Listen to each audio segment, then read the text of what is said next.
Moonwalker. Moonwalker. Get yourself the album. It's out. Absolute bangers. Motherfucking bangers. Check out the Moonwalker. Here's the link. I demand that you like and subscribe. This is not a request. It's a demand. Pick up the Moonwalker today. This motherfucker nails it. Nails it. Okay?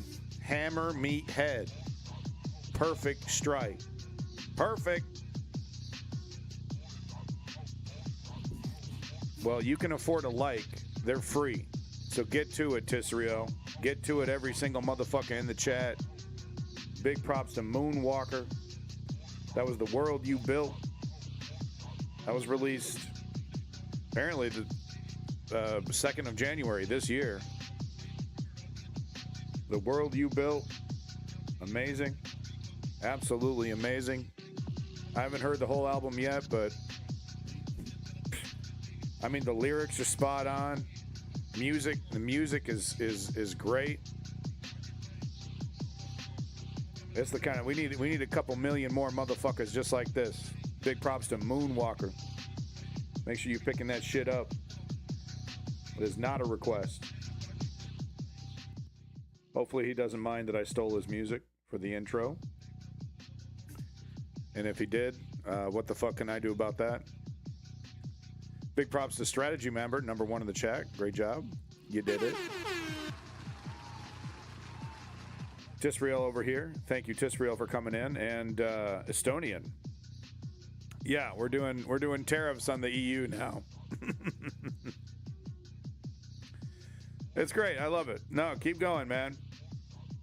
Keep fucking going. So we're going to get to that in a little bit. But I just, going to do it live. What's in Estonia? Stones. Duh. What? What? Come on. That joke would have killed if this was the 50s and I was writing for the Flintstones. Welcome back, Promethean. So we got a lot, as usual, more fucking news than I can shake a stick at. So we're just going to get to it right away. Woke Patriot was nice enough to put this in the activism resources. And I thought I would start with this because, you know what the theme of the stream is. It's fighting. It's not curling up in a ball and giving up and throwing your hands up and saying, oh, woe is me, what do I do? It's fighting. That's what we do around here. We prepare ourselves to fight. We convince ourselves that fighting is the moral and right thing to do. And we fuck shit up. Metaphorically. There's no other choice. We're cornered. We're cornered. So I wanted to start with this by Tor Eklund on Twitter. My dad was tortured by the Gestapo for 4 days and thrown in a concentration camp for being in the Norwegian resistance. Growing up, he would tell me things he learned in the resistance. I thought, I'm never going to need this stuff. Here's some of those things. First, you're never going to win a head-on battle with an adversary that's got you outgunned. It's good to know. That's not the point of the resistance. The point is to create friction, to make it hard for your adversary to operate, to increase transaction costs. Second, resistance doesn't have to be a dramatic act. It can be a small act, like losing a sheet of paper, taking your time processing something, not serving someone in a restaurant. Small acts taken by thousands have big effects. Third, use your privilege and access if you got it. He and his buddies stole weapons from the Nazis by driving up a truck with the weapons to the weapons depot, speaking German, acting like it was routine pickup, and driving away. That takes some nuts right there. That's big nutsack move right there. Fourth, and this is part of the third point really, Sometimes the best way to do things is right out in the open, because no one will believe something like what you're doing would be happening so blatantly. All good social engineers know this. This is true. In fact, we just saw, I saw a report, ICE protesters dressing up in the full ICE cosplay, you know, and you know, kind of serendipitous, okay, maybe I shouldn't try to say words I can't say, but, you know, kind of stealthily sneaking into the group and then start accusing each other of being frauds and then getting the fuck out of there. 5, bide your time, but be ready for opportunity when it strikes. Again, your action need not be dramatic. Just a little sand in the gears helps. 6, and this is a no-brainer. Serendipitous. Why am I having... Okay. Surreptitiously. Surreptitiously. That's what I was going to say. Syrup. No, I was trying to surreptitiously. Surreptitiously, in a way that avoids notice or attention, secretly. 6, and this is a no-brainer. Operate in cells to limit damage to the resistance should they take you out. Limit the circulation of info to your cell. Avoid writing things down. And number 7, be very careful with whom you trust. Snitches and compromised individuals are everywhere. Jesus. My dad was arrested because of a snitch. His friends weren't so lucky. The Gestapo machine gunned the cabin they were in without bothering to try and arrest them. 8, use the skills you have to contribute. Dad was an electrical engineer. When the Nazis imposed a death penalty for owning a radio, the British sent coded messages to the resistance after BBC shows. He said he became the most popular guy in town. But everything's cool, and we're not going to need to engage in any of this. We don't have a president who openly admires and coddles dictators while trashing our democratic allies. Our president has read the Constitution he's taken an oath to uphold. And so have his followers. So there we go. Tor, Eekland, and Woke Patriot reminding us that there's a lot that's new. There's a lot that's new about what we're seeing, but it's not that new. You know, it's mainly the technology, the techniques, the speed. But when it comes to resisting, this is all still very relevant. Even if it was, what, 60 fucking 70 years ago, however long. Hello, Afrin. Wanted to skip on over to the next one here. From East Coast It Notes. Weird name on Blue Sky. ICE is literally a gang. You'll notice they never attack anyone alone because they're cowards. 90 years ago, my God. And you'll notice the threat of legal repercussions does not scare them. They wear masks. They wear masks so they cannot be identified for the crimes they commit, and they do not obey the law or the Constitution.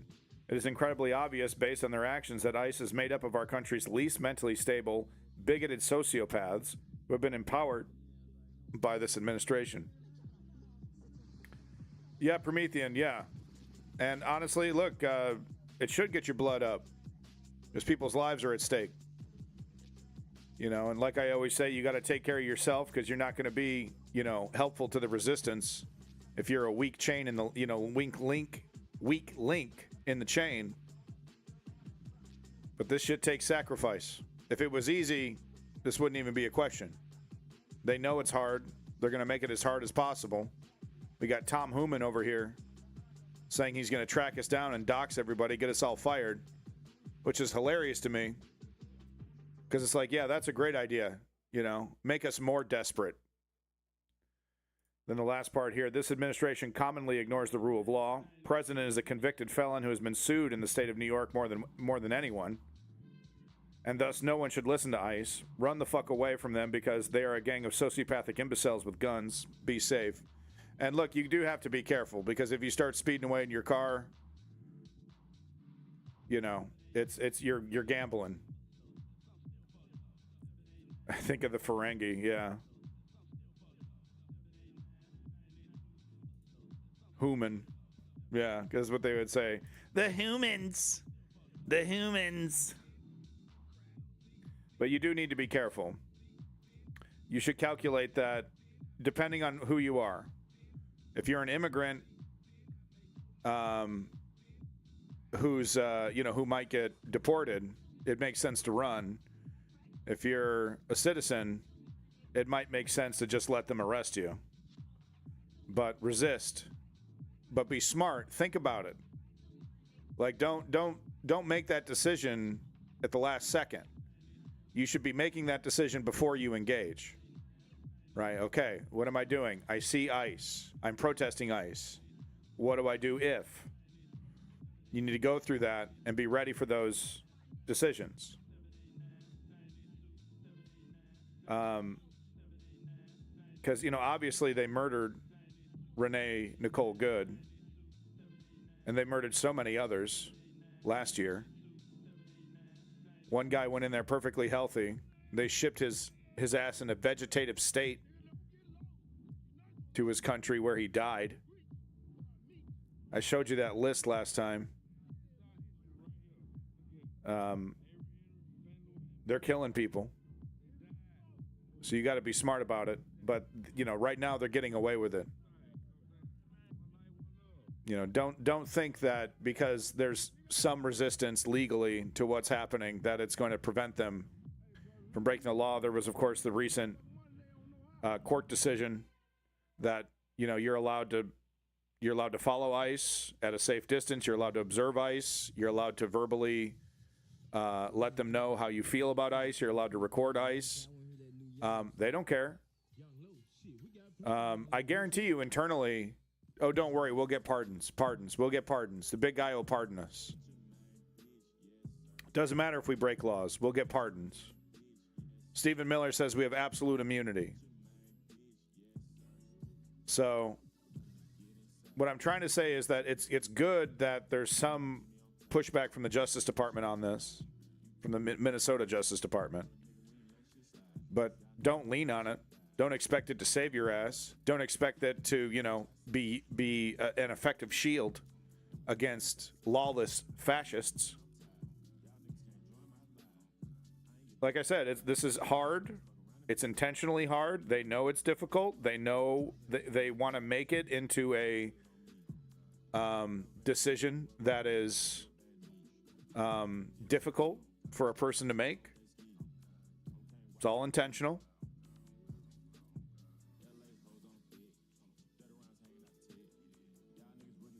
I'm not even going to play this, but, Trump says 25% tariff on imported autos has sparked over $70 billion in new manufacturing investment, boosting domestic production and jobs as part of his trade agenda. This $70 billion is probably a massive gross overestimate of promises, not contracts, that, are easily reversed or just not fulfilled. And for us to feel the effects, if this were even true, for us to feel the effects of increased production and jobs, it would take 10, 15 years at least for that to actually happen. Welcome, Seneca. Good to see you. All you lurkers out there, thank you for coming back. We're going to get to the other tariffs, the Greenland situation. We're going to get to that. Quite frankly, it's kind of surprising to me that this took so long. FBI searches a Washington Post report. Yeah, okay, thank you. Yeah, no, I'm going to go ahead and do that. FBI searches a Washington Post reporter's home as part of a classified documents investigation. I expect this to get worse and worse and worse. We really, should be in the streets over this.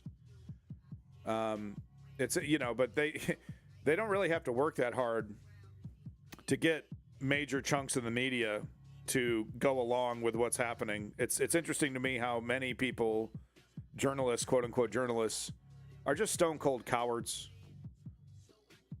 We haven't had a single person push back against the president. We haven't had a single person push back against Caroline Leavitt.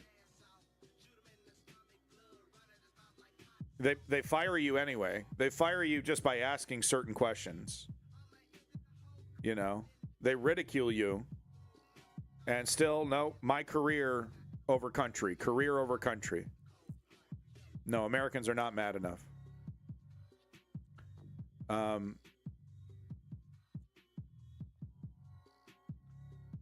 We'll see what an economic collapse does to a lot of Americans' opinion. I mean, it's really not just an American thing.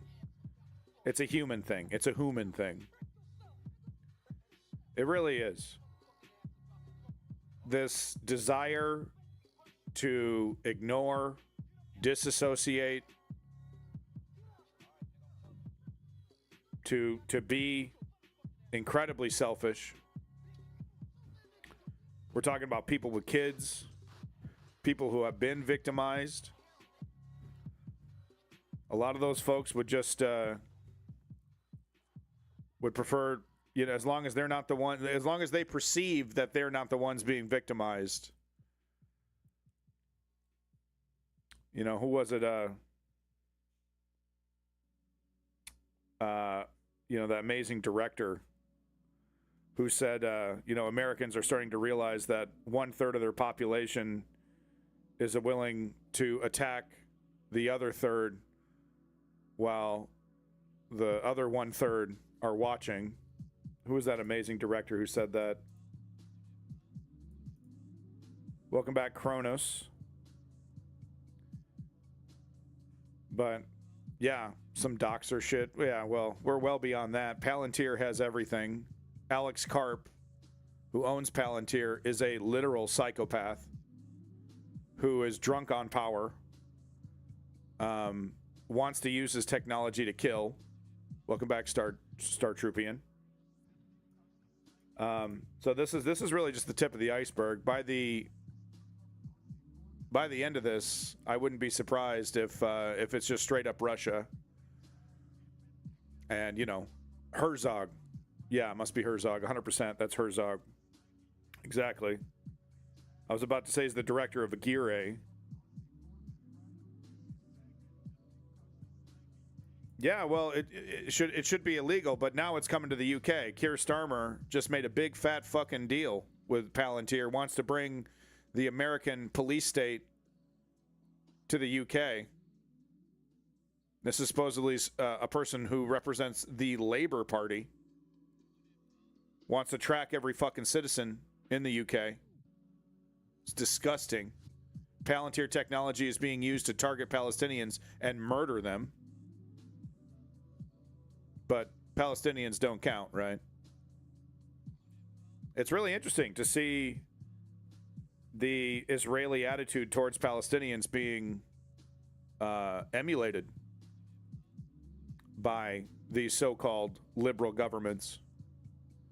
And it really just, you know, hammers home that point that neoliberalism is really just a few steps away from fascism. Because what Keir Starmer is going to implement this police state and then hand it right over to who? Nigel fucking Farage. Thanks, Keir. Reminds me of a man called Barack Obama who did the same exact fucking thing in America. Welcome back, female eunuchs. Yeah, Kronos, it's disgusting.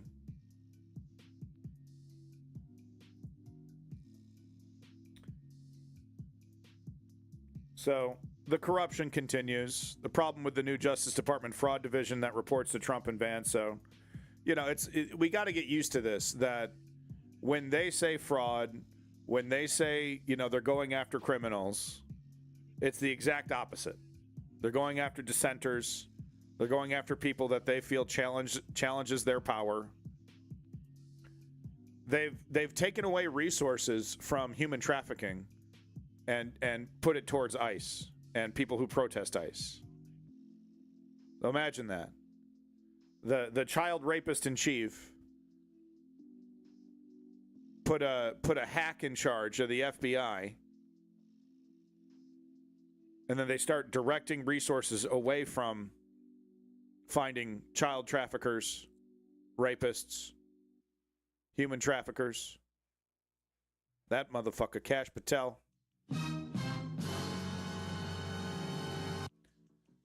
And now we're putting it towards dissenters. Reminds me of China, reminds me of Russia. Because they're like, yeah, I mean, if we can catch a real criminal, that's fine, whatever. Main concern is anybody who challenges the regime's power. And it's interesting to me because he's not a student of history, Donald Trump. It all just comes natural.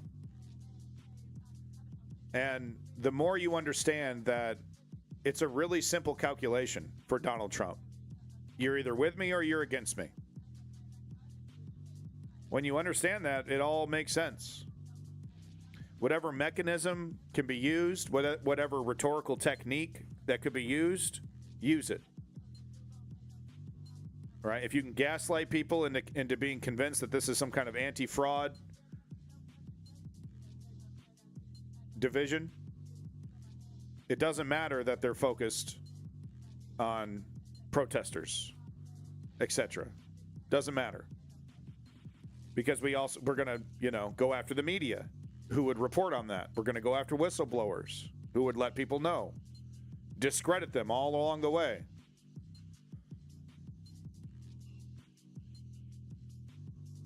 National Fraud Enforcement reporting directly to the fucking president. Yeah, who has 34 felonies for fraud. Irony, hypocrisy, it's fascism. That's how it works. It's not a bug, it's a feature. You're meant to be confused.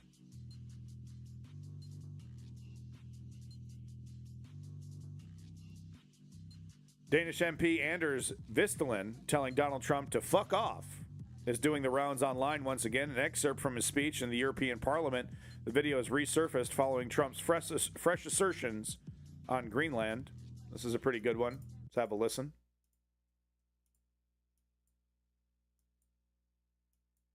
Dear President Trump, listen very carefully.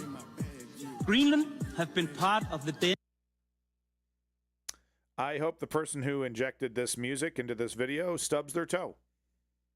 Danish kingdom for 800 years.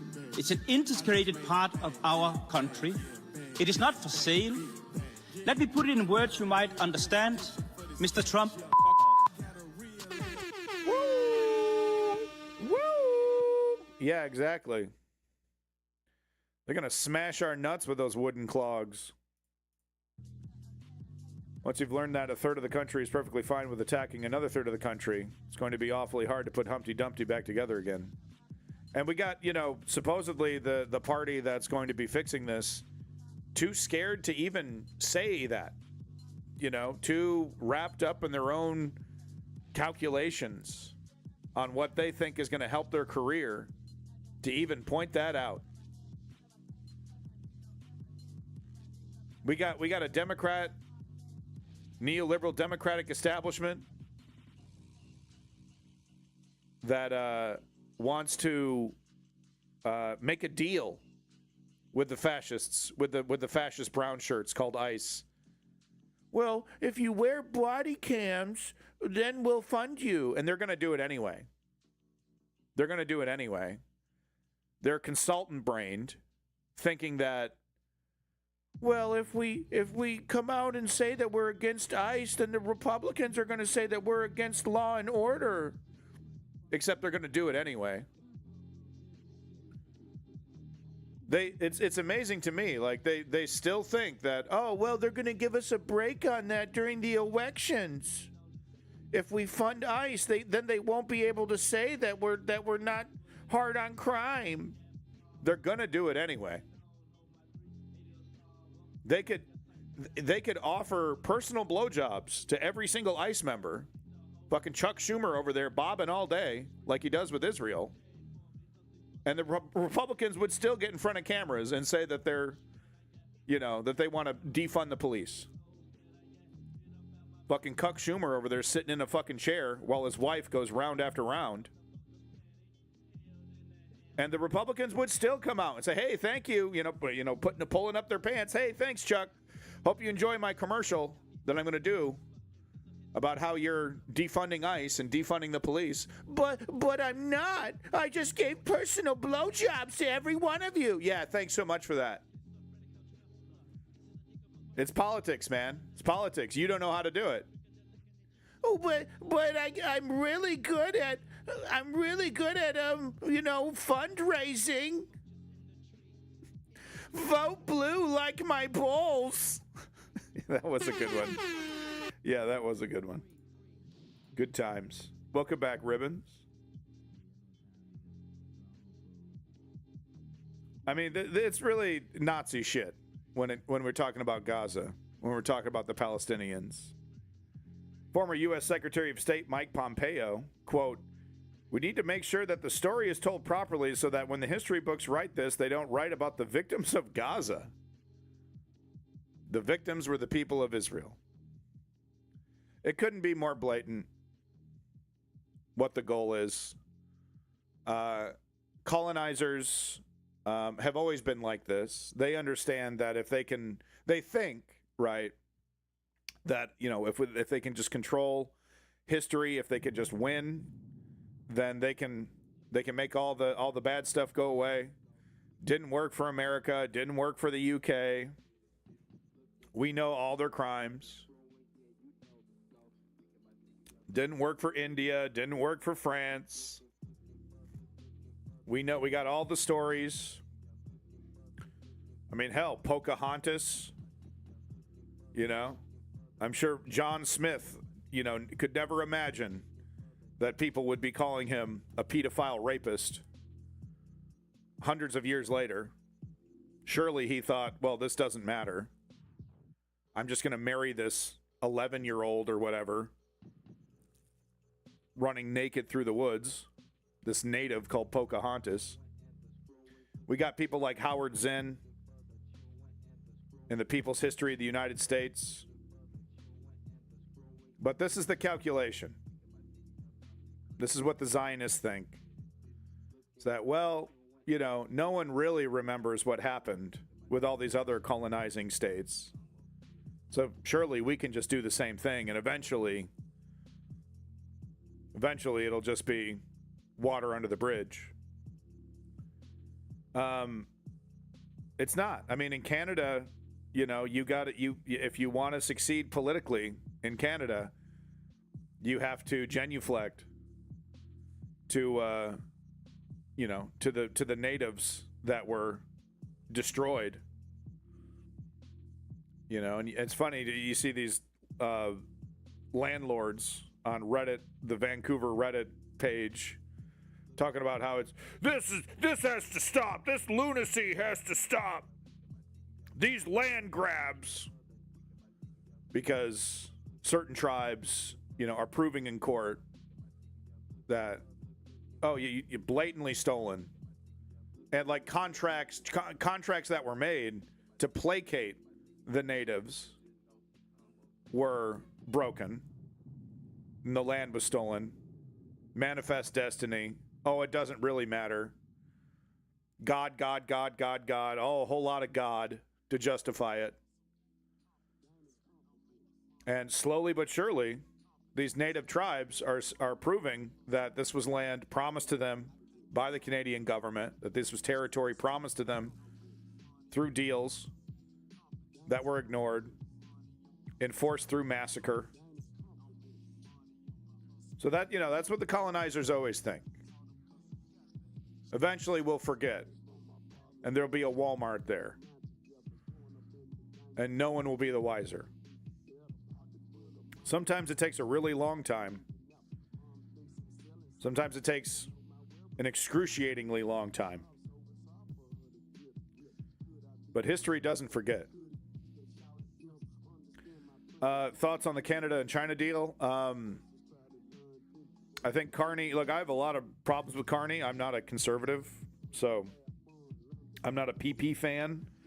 I'm more of an NDP guy, but NDP is fucking shit in the bed over here. So that's what we got now is Mark Carney. He's a banker. He's a neoliberal. but he's in a rock and a hard place. And I agree with the China deal as much as I despise the Chinese dictatorship. Donald Trump doesn't listen to reason. Donald Trump doesn't want to hear it. Donald Trump wants total and absolute fealty. And the fealty, you're not rewarded for your fealty as a country. It does not make sense to put all your eggs in the America basket, hoping that Donald Trump, no matter how many gold baubles you give him, he's still going to throw you under the bus, fuck you over. So Mark Carney really doesn't have much of a choice. I'm sure he would prefer to diversify the economy with European allies, but they don't have the manufacturing capabilities that China has. You can make deals till the cows come home with Europe, but that's not gonna change the on the ground reality like China can. It applies pressure to the United States, has the potential to lower prices here in Canada. I don't see there's much choice. The other thing that Mark Carney recently did that I agree with is he was asked a direct question: if the United States invades Greenland, are you going to, basically go to war with the United States because it's a NATO ally? And he said, yep, we're going to honor our alliances, which is a big dick move. That's a big dick move. Yeah, I'm going to send troops. I'm going to honor this alliance. NATO country gets invaded. I'm the alliance. It's extremely clear. It's extremely clear. And yeah, I will be sending troops to back them up. So as much as I am not a fan of Mark Carney, because what's happening here with the economy, right? We're saying he's talking about lowering prices. Prices haven't gotten lower. Grocery store still fucking us over, bending us over a fucking bar, the grocery stores. Oil companies doing the same fucking thing. We're supposed to be an oil producing country. We don't get a deal on that. We don't get a fucking red cent from the oil companies. Taxes haven't been raised on them. The rich still getting richer here in Canada. Thank you for that correction, Bound.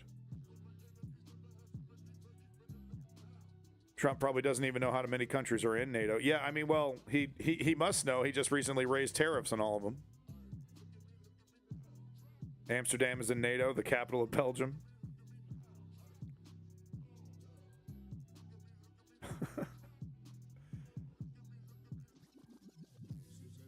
Oil producing or oil nicking. Nicking meaning stealing. Yeah, I know what nicking means. I will never, don't worry, Seneca, I will never judge you for making geographical mistakes. My geography knowledge is garbage. I've only recently started to, learn geography. So, no judgment. No judgment.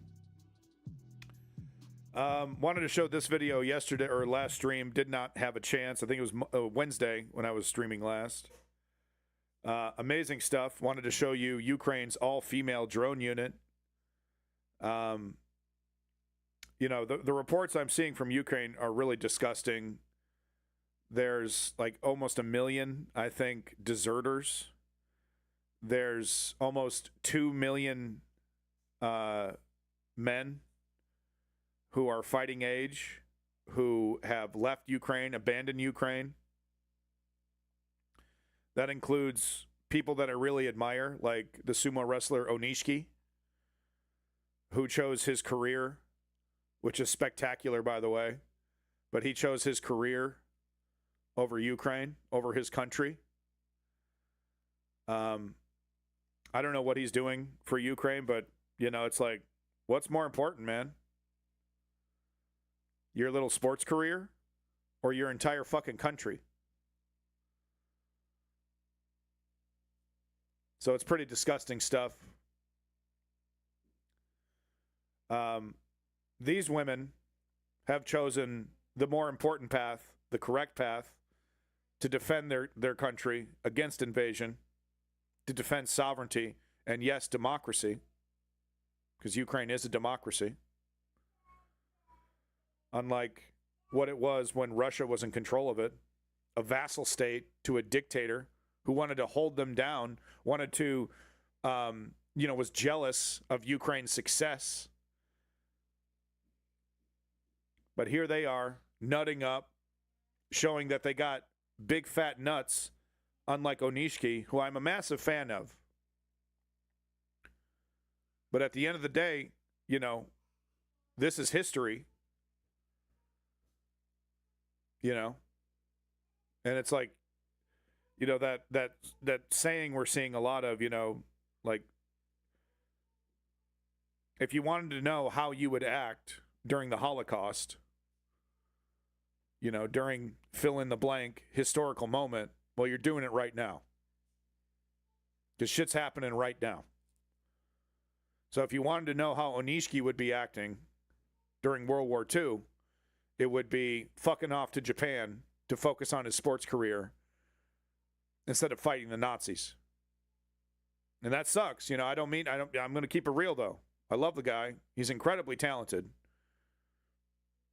And I'm saying you should sacrifice your career, your celebrity for your country. Because what's more important? Now, you can make the argument that, well, he's doing more for Ukraine, right, in terms of PR, being a massive success in Japan. Maybe I'll hear you out on that.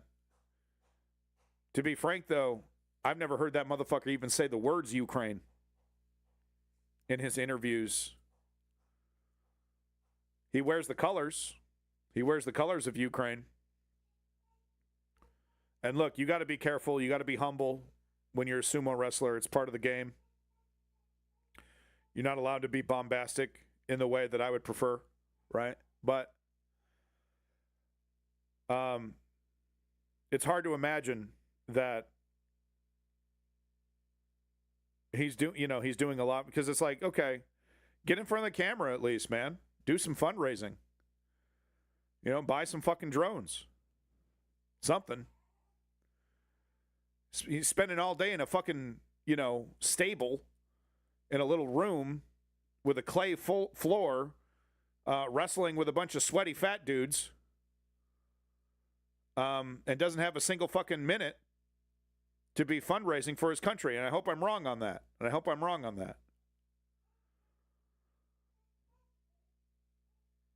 Yeah, Kronos, it's disgusting. So let's get to the video here. Bulava, all-female air defense unit, specializing in using FPV AI interceptor voice. drones to neutralize Russian Shahed kamikaze drones. Out in the biting snow, these skilled operators assemble and launch Sting interceptor. These are big fucking booms, by the way. These are the booms that you see the limbs flying off and shit in the drone footage. Like, they hit a soldier, the soldier goes to pieces. Drones. Indoors, in a makeshift command center, two women sit at laptops and monitors, focused on screens displaying real-time drone feeds, with one of them using a handheld controller to maneuver the interceptor. The video footage. See, that's what I'm talking about, Bound.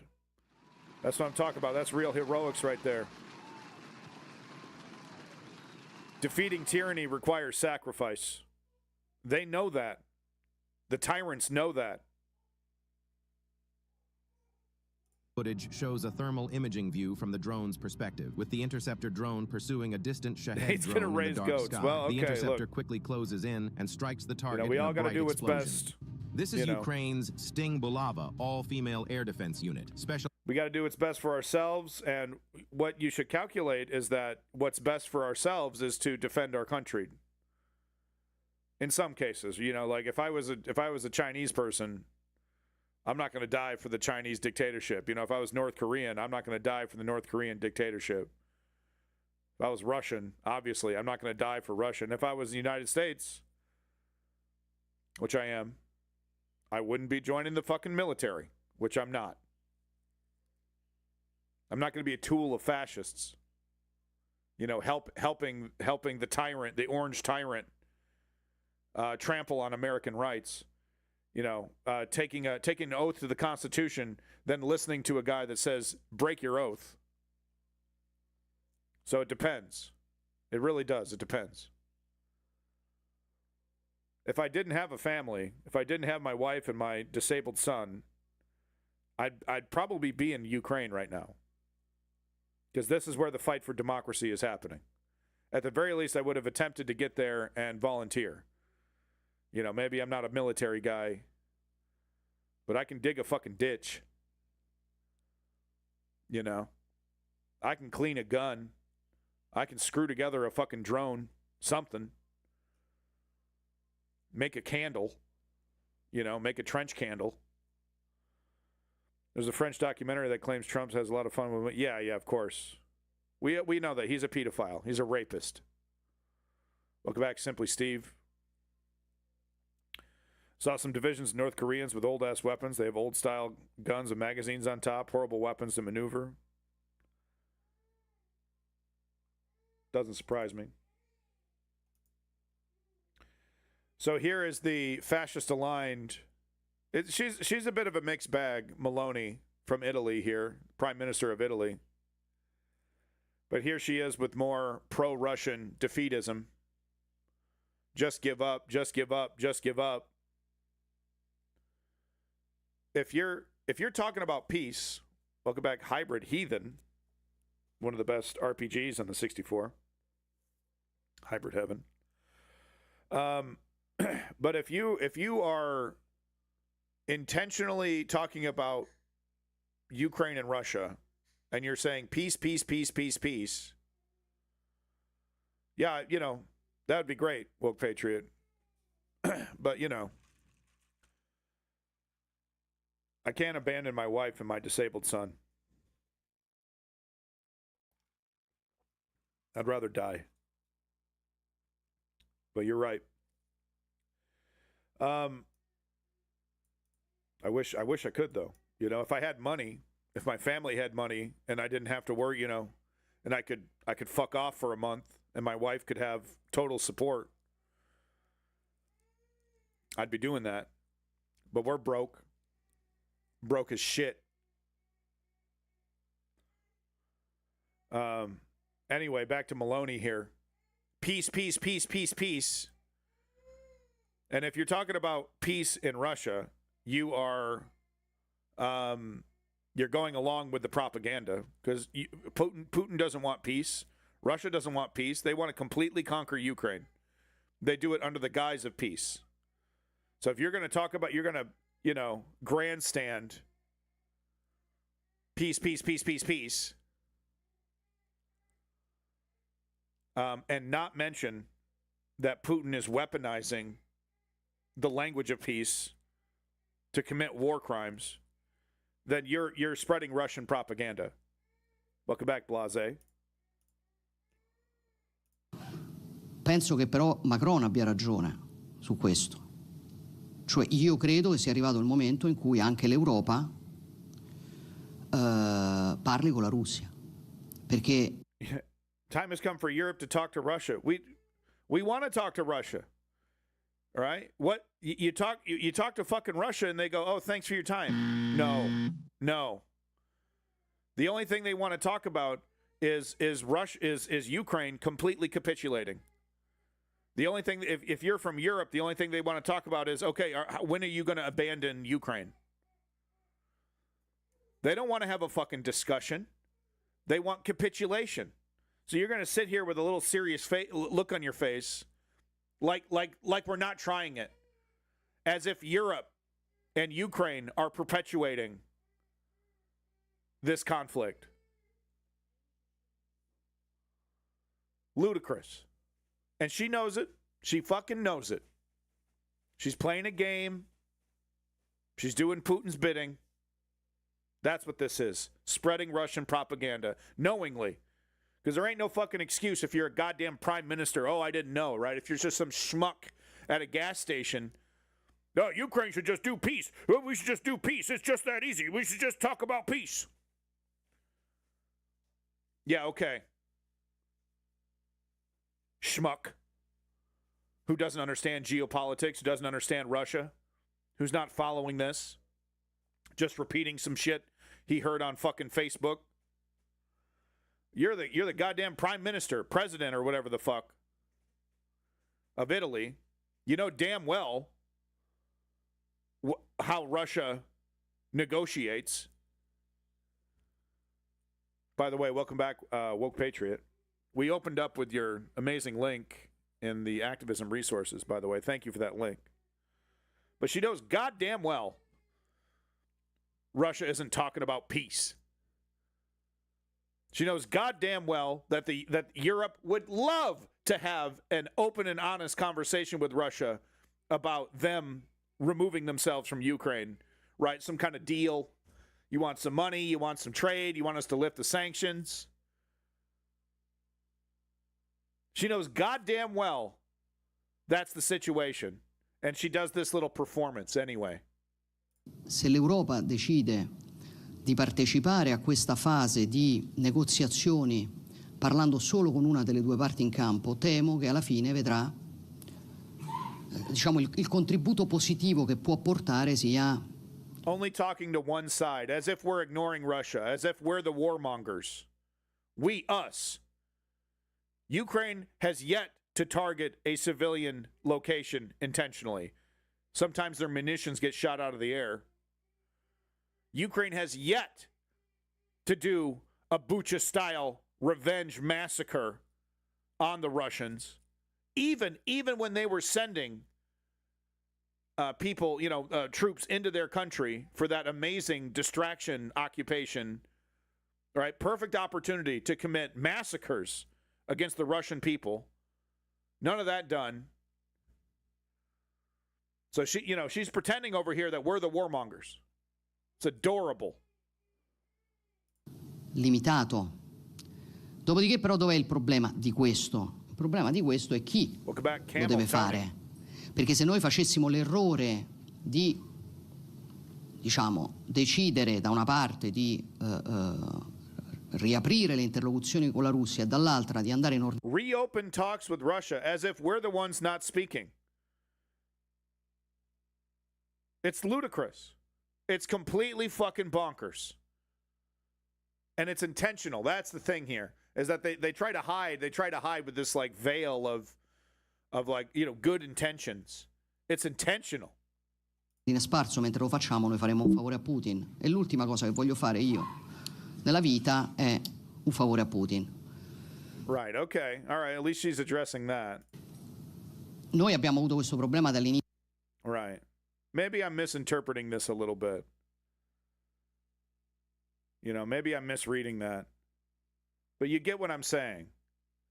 Anybody talking about peace, not bringing up Russia has no interest in peace. Okay. Maybe I completely fucked that up. That's what I get for being an idiot. But the point still stands. Anybody that is, like I said, performing this, the West, the warmongering West, the West doesn't want peace. All we need to do is just open discussions. They're doing it for Putin. There's a lot of distraction coming right now. I'm gonna blame this on all the distraction that's coming from upstairs right now.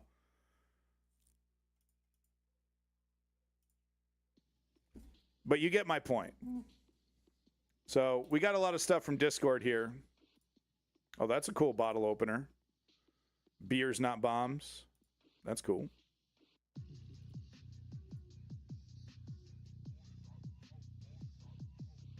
Those people. So here's Tom Human. The humans. Jake, bro? No, I've never heard that of that person. How long can Ukraine defend that front with mostly drones? I'm not going to sit here and put out a guess. I don't know. Because here's the thing, is that the United States, they're talking big, but they actually haven't cut off support, technically, to the Ukrainians. I don't think I don't think they've done a big weapons money donation recently, but they haven't cut off, Elon Musk hasn't cut off the Starlink. The United States military hasn't cut off the support. You got the EU. What was how much? How much did they recently put together to donate to Ukraine? Some billions. Just recently, a couple weeks ago, you know, they were trying to use the captured Russian funds, and that was unsuccessful. But they were still able to get several billion over there, which should help Ukraine. You got Zelensky doing his damnedest to, kind of basically play Donald Trump to pretend my 20-point plan, right? 90 billion in euros, okay. Right, so you got Zelensky basically saying, hey, I'd love peace. I'm down to negotiate. I'll give you everything. I'll give you almost everything. The mineral rights. I'll give you the. I'll say we'll never join NATO. If we hit peacetime, I'll remove that portion from the NATO, and I'll step down. I'll step down as leader. I'll give you almost everything, but you're going to give me security guarantees, and I'm not giving up. I'm not just going to give up territory, especially territory that they haven't even conquered yet. And I'm not going to acknowledge that the territory that Russia has conquered is Russian. Right? We'll acknowledge it as contested territory. But I'll give you everything else. And that's how, Zelensky has been playing Donald Trump. Meanwhile, Putin, on the other hand, is like, no, you're going to give me everything. I'm not moving an inch. He hasn't changed anything. It's really quite fascinating. Since Biden, since the invasion, he hasn't changed a single demand. It's just, you're going to give me everything. And you're going to love it.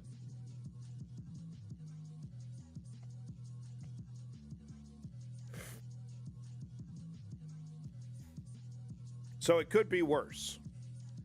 Because I think a lot of people were expecting that by now Donald Trump would have completely cut off and abandoned Ukraine. And that tells me that there isn't compromise, that because it's like, okay, every time we see Donald Trump kissing up to Putin, the question comes up, okay, does he have the PP tape? Does he have the, Jeffrey Epstein tapes? And it's like, if they did have those tapes, like Israel has, then Ukraine would have been abandoned. I'm certain of that. But the fact that we still see this hemming and hawing, right, tells me that, basically Putin just has the relationship.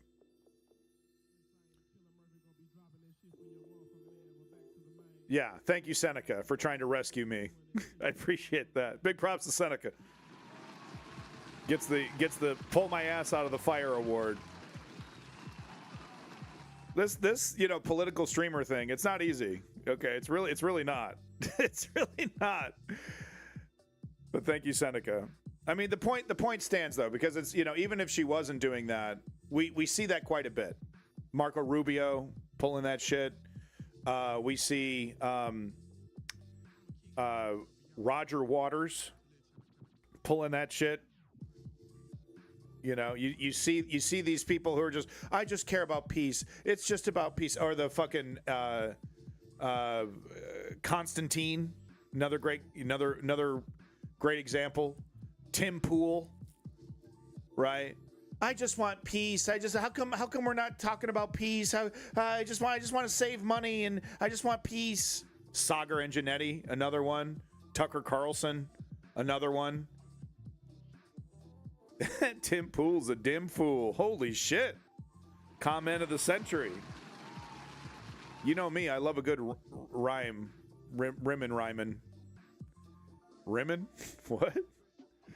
What if Putin told Trump to do this take Greenland stuff so they move troops there while Russia tries to attack while everyone is moving troops to Greenland? I mean, it's like, yeah, I mean, you can conjure up those kind of things, but it's like you don't need Putin to convince Trump to do something ridiculous. I think the whole Greenland thing is Trump.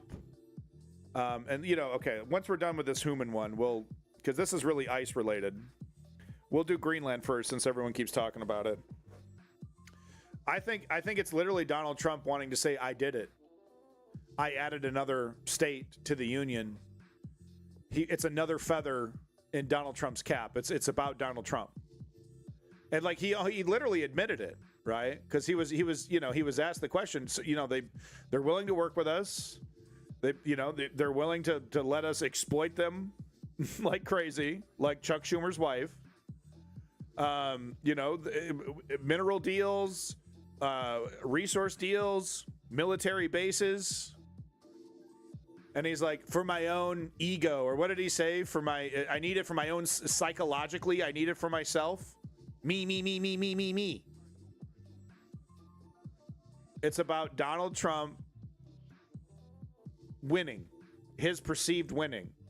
And he's not a student of history. He doesn't understand geopolitics, doesn't understand the value of NATO. But I think it's the European response, the NATO response is, interestingly, just like, similar to Putin, who says, NATO is useless and NATO is out of date and it's toothless and it doesn't mean anything. But at the end of the day, Putin is absolutely fucking terrified of NATO and avoids stepping on NATO's toes. And seemingly that's the thing that's holding Donald Trump at bay, is his military and other people around him is like, sir, there will be a European response. And it's not just going to be militarily. It's like, well, we'll beat them. We'll defeat them. What's the big deal? The bonds. Sir, it's the bonds. It's the bond market. I think the stat that I read is that the EU holds like 1.5 trillion or something in American bonds, debt, treasuries.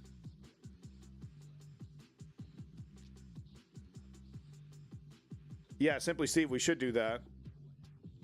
Tim Pool said something like AI is the only thing that matters. Tim Pool's a dim fool. He already started the war in Europe with 10% tariff on Denmark, and who supports them. Well, I mean, it's not technically a war to do ridiculous, unnecessary, to do an unnecessary trade war. That's not war. That's just stupidity. 2 to 3 trillion? Holy fucking shit. I got backup on that, by the way. I'm not the only one saying that. Yeah, I mean, I don't know. It's hard, I don't know. Donald Trump could, he's a rapist and a pedophile. It's hard to be creepier than Donald Trump. Anyway, real quick, since I got this fucking asshole up here, here's Tom Hooman. Quote, we're going to make them famous. We're going to put their face on TV. We're going to let their employers, their neighborhoods, and their schools know who these people are. I bet you a lot of their employers don't know what they're doing, right? This is, and of course, talking about people who are expressing their First Amendment rights, protesting against tyranny, doing the most American thing you can do, which is dissent. The most patriotic thing an American can do is dissent. Peacefully, and so far it has been peaceful. Don't give me that Renee Good wasn't peaceful. She's literally trying to get the hell out of there, literally trying to do exactly what she was ordered to do. Right? All that asshole had to do was let her drive by instead of putting himself in front of the vehicle, lining up a shot.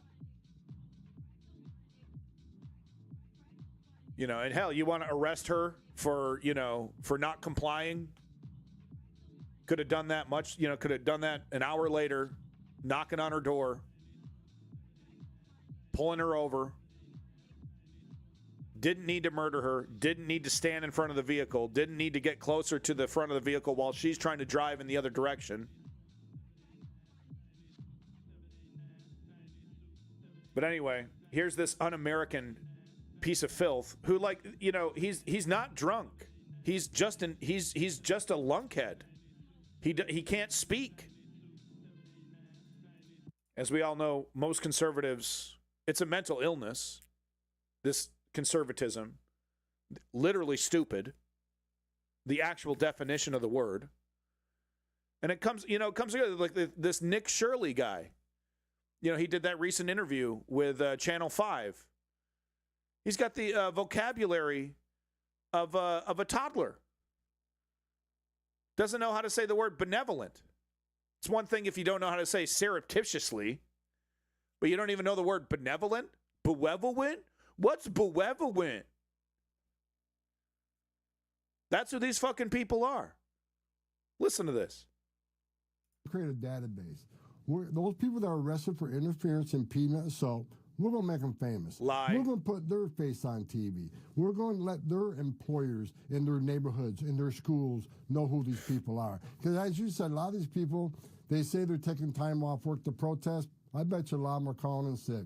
I bet you a lot of their employers don't know what they're doing. Create a database. So that's really adorable. You're going to dox Americans. You're going to call them up, call up their employers, try to get them fired, try to get them shamed. And what is that big burp to this? And you know, how is that going to help your tyranny, your fascist dictatorship by making people more desperate? By backing people into a corner further. People that, you know, that are protesting, now you're going to take away their jobs. Now you're going to take away their livelihoods. Oh, that'll get them to fall in line?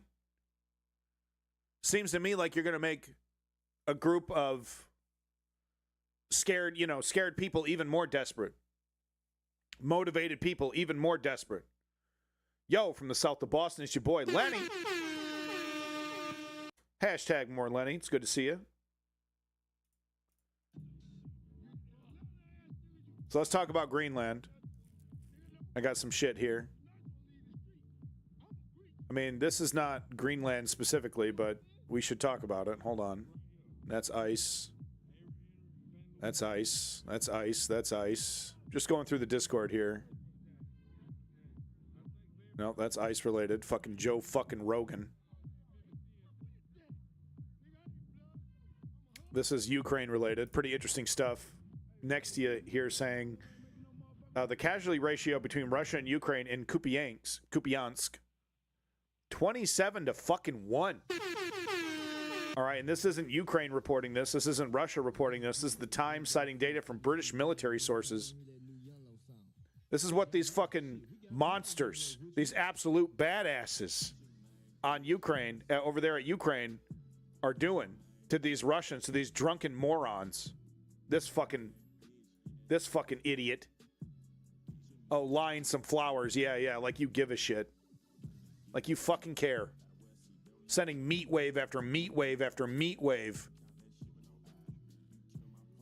Anyone seen that clip of, the Russian recording volunteers from Africa? You know, they're singing some tribal song or something. He calls them disposables. Here's another wave of disposables. That's the reality. And you got British sources here saying that in the Battle of Kupiansk, 27 to 1. That's 27 dead Russians to every one dead Ukrainian. That shit is wild. Totally nuts. More ice. Hold on. Ice, ice, ice. Yeah, we can play that during ice. Here we go. Troops from France, Germany, the United Kingdom, Norway, Sweden, and the Netherlands. By the way, we got these are new members. Sweden and Norway are new members of the NATO alliance. Continue to arrive in Greenland following Denmark's decision to boost its military presence. You know, I don't like war. This is necessary. There's no way around this. Norway's an old member. Which one's the new ones? We got Sweden.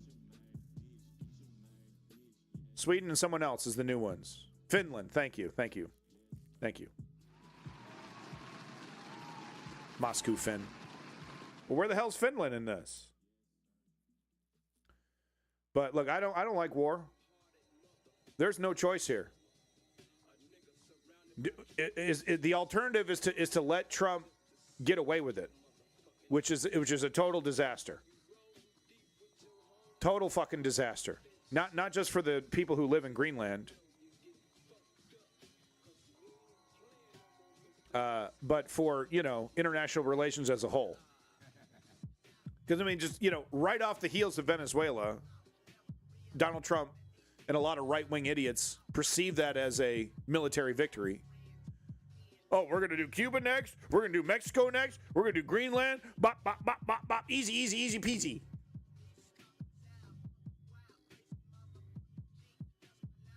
And it also, you know, if the international community did allow the United States to take Greenland, it's basically the end of NATO. You know, it's basically that NATO doesn't matter. I don't know if Finland has, at least according to this India Live Global Today, whatever. Yeah, so I think, you know, like there's some countries that sent like one soldier, just like one. But anyway, here's some footage of that. Yeah, so it's because it's not really about the troop number. It's about saying we take this alliance seriously, and if you're gonna do it, you're gonna have to kill these people. You're gonna have to kill representatives from all these different countries to achieve this goal.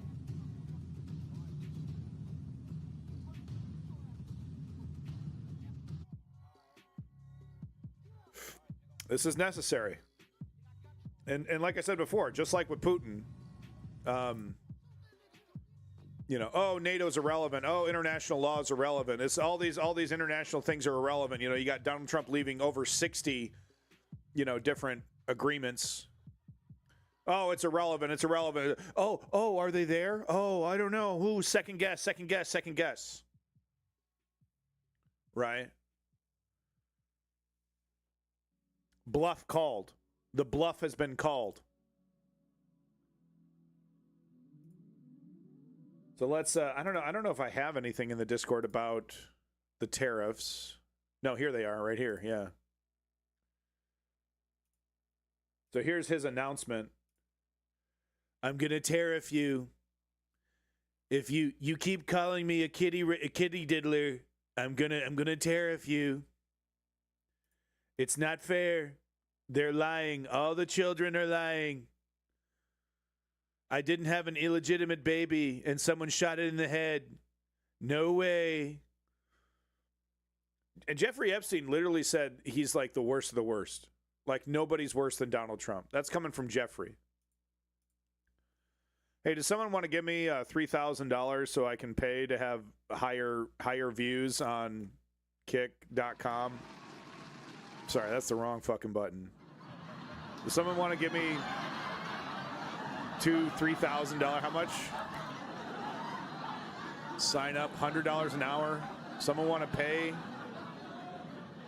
Give me money, please. So I can have higher view count on kick.com. Meanwhile, over at kick.com, my chat every time I talk about politics, not when I talk about video games, but when I talk about politics, stutters, has problems. I don't know if my channel's getting doxxed or if this is how Kick moderates left-wing politics on their gambling platform called Kick. Where do I send the check? Lenny, you're the best. Anyway, here's Donald Trump throwing a fucking hissy fit, thinking this is going to work. And it's like, just pull the trigger, Europe, on the bonds. Pull the fucking trigger. Stop with the madness. Pull the trigger on the bonds. I mean, the thing is that you pull the trigger on the bonds, it's not just a, you know, I mean, maybe just do it a little bit. But there's a real risk of starting a cascading event, series of events that may lead to World War III. If they were to really like seriously dump everything. But the last time, you know, Japan dumped some bonds, caused the market to just hiccup a little bit, they backed right off. They backed right the fuck off. So it's like, come on, respond. Yeah, at least Keir Starmer cut off the deal with Palantir. Cut the fucking deal off.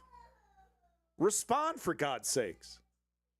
% tariff, which is, by the way, about 7 times more than they would have to pay by raising their drug, like 7 times. This wasn't like a little bit more, 7 times more.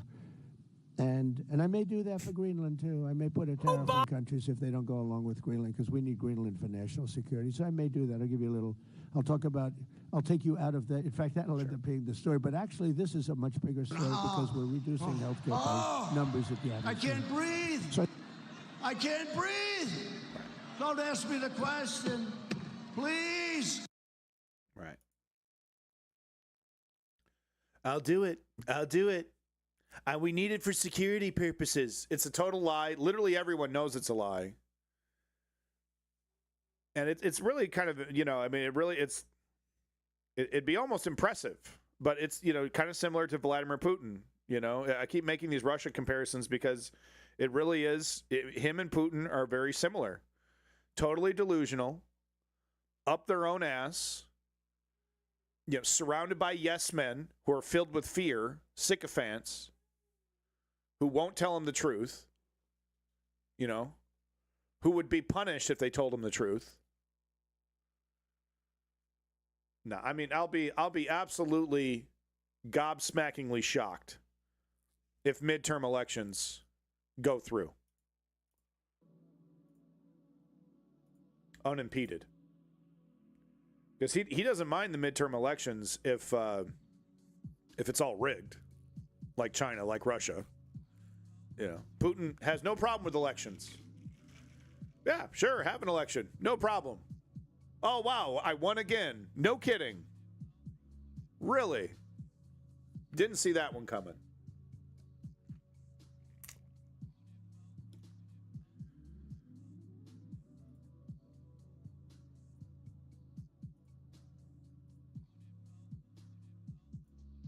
Here is this incredibly embarrassing man accepting this craven woman's Nobel Peace Prize. the Chinese. Whoops, wrong button.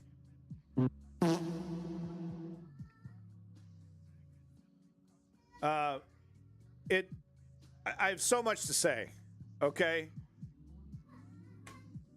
just waiting for my wife to take care of my son here.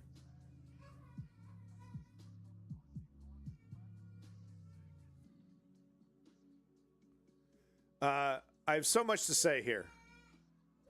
The Nobel Committee is a joke. The Nobel Peace Prize is a joke and has been a joke since way before Barack Obama got one. I mean, didn't they give one to Hitler? They gave one to Barack Obama while he's dropping bombs, while he's doing troop surges. It's political. It's political. This Nobel Peace Prize, it's fucking political. They should just wrap the whole thing up. He got nominated and denied to make a point. Okay. Well, then I take it all back. Except I don't. Out of all this, you're telling me out of all the people that they could have given a peace prize to, they give it to this craven woman who's begging a dictator to install her as a president. Now, she seemingly did win the legitimate election, or the illegitimate election, I should say, that Maduro stole. But there's no one else they could have given it to. And then for craven political reasons, she gives him the gold bauble. It, of course, doesn't matter. It doesn't count. Ironically, this is not the first time. I mean, it's a little bit. I don't know if I want to call her a because like how many puppets? So the last time Trump tried this the first time with what's his nuts? The guy who kind of looks like Assad. Oh, it's right on the tip of my tongue. The guy's name. But he tried this in Trump's first term, like literally conjuring up, making up some. Oh, he's the guy. No, that's the guy from Syria, Bashir al-Assad. But no, I'm talking about Venezuela right now. Donald Trump in his first term found a puppet. Oh God, it's right on the tip of my fucking tongue. Found a puppet, and it was crazy because he was just like they kidnapped They kidnapped Maduro. Yes. Guaido. Juan Guaido. Mike Pillow. No, it was Guaido. So they go in, they steal. I think Chavez was gone, so this was Maduro, I think. They fucking kidnap his ass, and they just literally like this Guaido guy, and they just like, he's the new president, and like he's like, the media went along with it too. It was pretty wild. Where it's like, okay, now this is the new president of Venezuela, I guess. But there wasn't like any kind of election. But with this woman, Maria Machado, I think, or is that the VP? God, I'm not getting my names right today. Not getting much right today. But there was an election that Maduro stole that she likely would have won. So it's a different kind of puppet. It's a different kind of puppet. But anyway, that's the person you give it to. This incredibly political person who dedicates the award to Donald Trump and then a few months later gives it to him, physically gives him the award in some nice little frame. Believe it or not, this is not the first time this has happened. This is so embarrassing. And this is where, like, not being a student of history, not understanding history, not being around people that could at least like, hey, sir, this actually happened before with the Nazis. Listen to this. Donald Trump isn't the first person to be given someone else's Nobel Peace Prize medal. The last recipient of an unearned Nobel medal was none other than Nazi propaganda chief Joseph Goebbels. At the instigation of Norwegian author Knut Hamsun. Hamsun, who won the Nobel Prize for Literature in 1920 after Nazi Germany invaded Norway in April 1940, he became a strong supporter of the Nazi occupation. Just big dubs from the Nobel Committee over here. Writing numerous highly Anglophobic articles blaming the British for fighting over Norwegian territory. So basically, the 1920s version of Tucker Carlson, because that's exactly the kind of arguments that Tucker Carlson is making. That it wouldn't have been so bad if the British didn't resist, if America didn't get involved. It wouldn't have been so bad. Does it to defend Russia's invasion of Ukraine? You know, like, oh well, Russia wouldn't have invaded Ukraine if Ukraine just would have been a good little vassal state and didn't talk about joining NATO and didn't talk about independence from Russia. You know, and NATO, obviously, NATO putting bases in Poland and whatnot. Well, that's why Russia, invaded and wanted to steal Ukraine. It's all justified. He was also an enthusiastic admirer of Hitler, traveling to the Eagle's Nest to meet him. Sounds like Tucker Carlson. Hamsun wrote in 1940 that the Germans are fighting for us. Listen to this fool. And later eulogized Hitler as a warrior for mankind and a preacher of the gospel of justice of our nations. Eulogized. So after the war, after he shot himself, that's what this guy had to say. That's what this fucking guy had to say about Hitler after World War II was done, after the Holocaust had been committed. He's still over here talking about a preacher of the gospel of justice for all nations. The Nazi minister of propaganda, Joseph Goebbels, held a private meeting with Hamsun in May 1943 in which he recorded in a diary entry that the writer's faith in German victory is unshakable. The warm relationship was reciprocal and led to Hamsun's medal donation. After Hamsun returned to Norway, he sent Goebbels his Nobel Prize medal, writing in a letter of on the 17th of June, 1943, quote, I know of no one who has so tirelessly wrote and spoken year after year on the cause of Europe and humanity as idealistically as you, Herr Reichsminister. So it's like a Tucker Carlson, Nick Fuentes mix over here. Fucking scum. I beg your pardon for sending you my medal. It is a completely useless thing for you, but I have nothing else to give. Goebbels was evidently touched and wrote back on the 23rd of June, I see it as an expression of your connection with our struggle for a useful Europe and a happy society. The medal disappeared after his death in May 1945 and is still lost. Thrown in the fucking trash where it belongs, where the entire Nobel Committee belongs. Fascinating stuff. Thank you, Chris O. Wiki. Appreciate that. Little history lesson about anti-Semitics from the fucking past. Anti-Semites from the fucking past. Cool it with the anti-Semitic remarks. I mean, it just, to me, look, my entire life I've been shitting on the Nobel Peace Prize. Because this is not the first fucking time. And it's not going to be the last. They need to stop giving it to people. It was disgusting to give it to Barack Obama, knowing goddamn well what the fuck he was. What the fuck he was up to. It wasn't a mystery. It's not like Barack Obama didn't drop a single bomb and then got the Peace Prize and then started dropping bombs. I agree. Get rid of the entire foundation. It has proven itself to be political. It's proven itself to be, you know, it is not, you know, it's like, because the whole idea is that you give it to people that are like, you know, Gandhi and Martin Luther King and shit like that. But they should retire the entire organization in fucking shame. The whole thing should be dissolved. They should apologize and just close the whole thing down. Welcome back, Splendidvania. Insane. Hitler ordered his generals to go scorched earth on his own people. Hitler blamed the Germans in the end, not himself. Yeah, exactly, Promethean. Yeah, there's that, you know, amazing movie, you know, from the famous, you know, meme of Hitler there.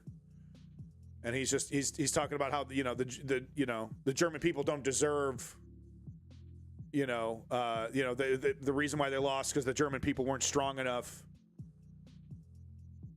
Had nothing to do with his massive strategic failures. Downfall. Yeah, thank you. That's the movie. I couldn't do this stream without you guys. Thank you. If you haven't seen that movie, heavily recommend it. Is this still on YouTube? Last time I checked, the entire Downfall movie was on YouTube. Because if you haven't seen it, you need to go see it. So you can rent it. Yeah, here it is. Yeah, Downfall, full movie in English. Here, put this on your list. This is essential viewing. Not only is it an entertaining movie, but it's a amazing piece of history. This one, as well as Look Who's Back, Hitler movie. See if I can find it here. Yeah, it's called Look Who's Back. Adolf Hitler wakes up in 21st century Germany and pulls himself off the ground. He was stunned by people riding monowheels and flashy cars. He notices folks staring and snapping pictures of him because they thinks he's just another cosplayer pulling off a Hitler look. Yeah, so it's like, not only it's like a Sacha Baron Cohen kind of movie, where it's like it's kind of a half drama, half kind of like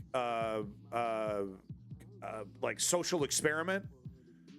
But this guy who, like, I don't know how, like, he must have spent a decade studying Hitler, because he nails Hitler, like nails him. The sound, the look, the whole thing, you know, up and down. He transformed himself into Hitler, and then he puts himself out in public and gets honest reactions from Germans using the rhetoric, using the Nazi fascist rhetoric. And Germans are like, oh, yeah, sounds pretty good. You know, if it wasn't for all that, Holocaust stuff, he asks a nerdy I'd really woman where agree his with bunker is, but instead she sprays a sussy liquid in his eyes, giving him a sussy liquid? Make it stop. So this isn't, it's you can't tell. It's hard to tell who's real and who's an actor, but this was like it's a mixture of that. But instead she sprays a sussy liquid. Because there's this, it's like, if there's a story, like he rises from the dead. He just appears, like, at the spot where his body was burned. He just fucking appears, and he runs into this dude that like he's like trying to come up with like a TV show, and it's kind of this thing. But really, the whole lesson is how easily it would be for a person like Hitler to use the anti-immigration victimhood rhetoric that he used with the same kind of charisma to fire it right back up again. In his eyes, giving him full-on red vision mode. He stumbles into a shop and checks the date. It's 2014. He fainted and straight up eats the floor. He wakes up inside the new shop. Okay, the Zoomer AI interpretation sprays some sussy liquid in his face and then straight up hits the floor. Okay, this is not doing this movie justice in the slightest. He read that he lost the war, and worse for him, Poland still exists. Realizing his stanky, mud-caked uniform doesn't fit in, he takes himself to a laundry. He steps out in some modern drip, though he keeps his iconic cap. Dolph Hitler. Okay, it literally this was probably the worst thing I could have shown you for this movie. Look who's back. Oh, this is the scene right here. This is the most amazing scene right here from this movie. I'm going to show you this scene because it's so essential. I think these are actors, but Hitler goes back to basically the AFD headquarters. If you don't know, the AFD is basically the Nazi Party 2.0. So he goes back to this, like, to the place where, to the people that are still trying to keep his dream alive in Germany. And this is the interaction that he has. This is cinema. Okay, this is cinema. This is amazing. Ich gebe zu, das braune Haus in München. Admittedly, the brown house in Munich was not earth-shattering at the time, so he's talking about history here. So I'm going to let you read the subtitles, but let's get started. Damals nicht weltbewegend gewesen, aber diese Bruchbude in Berlin-Köpenick erbärmlich. Schon allein das Gebäude sah hoffnungslos überfordert aus. Hopeless case. NPD. So so I don't think this is real. I don't know if the NPD is real. But I think they're supposed to represent, this is in 2014, I think they're supposed to represent the AFD, and unfortunately, I mean, he nails it. The actor is like, literally, I'm Hitler, but like, he's like an amazing actor. Apparently, he's like really well known, but like, this guy is a fucking genius, okay? We're like, he literally, like, if he wanted to, he could be Hitler 2.0, right? But anyway, what's really depressing about this, the NPD is real. Okay, that's depressing. But what's super duper depressing is that the AFD, what is it? I used to know this. I used to know what the AFD stands for Deutschland, something for Deutschland. But unfortunately, this was done in 2014. Alternative for Deutschland. Thank you. Unfortunately, the AFD has, through using Hitler-esque imagery, Nazi-esque imagery, using anti-immigration rhetoric, populist rhetoric, buttressed by oligarchs like Elon Musk, who are fascist, who are Nazis. They've grown massively in popularity, and the AFD is legitimately challenging the German Democrats, the German conservatives. There's a couple. There's more than a few parties in Germany, but they are very, very close to have to being have a controlling stake in the parliament, and there's a very real possibility that Merz, in the next election, that the AFD will be seriously challenging Merz, right? That's his name. God, I'm really not on fire today. I'm really the exact opposite. But anyway, watch the rest of this. This is amazing. Was ist das? Das ist unser Klingelschild. Ein derart kleines Klingelschild. Das ist Feigheit vor dem Feind. Gehen Sie mir aus dem Weg! Können Sie nicht mal stehen bleiben, bitte? Das ist unser Büro. Hallo. Können Sie nicht... Oh.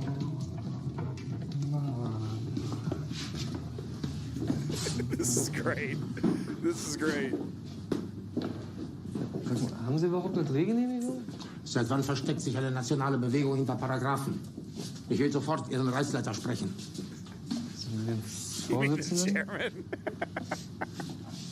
Wen soll ich melden? Der Name ist Hitler. Okay. Hitler's here to see you.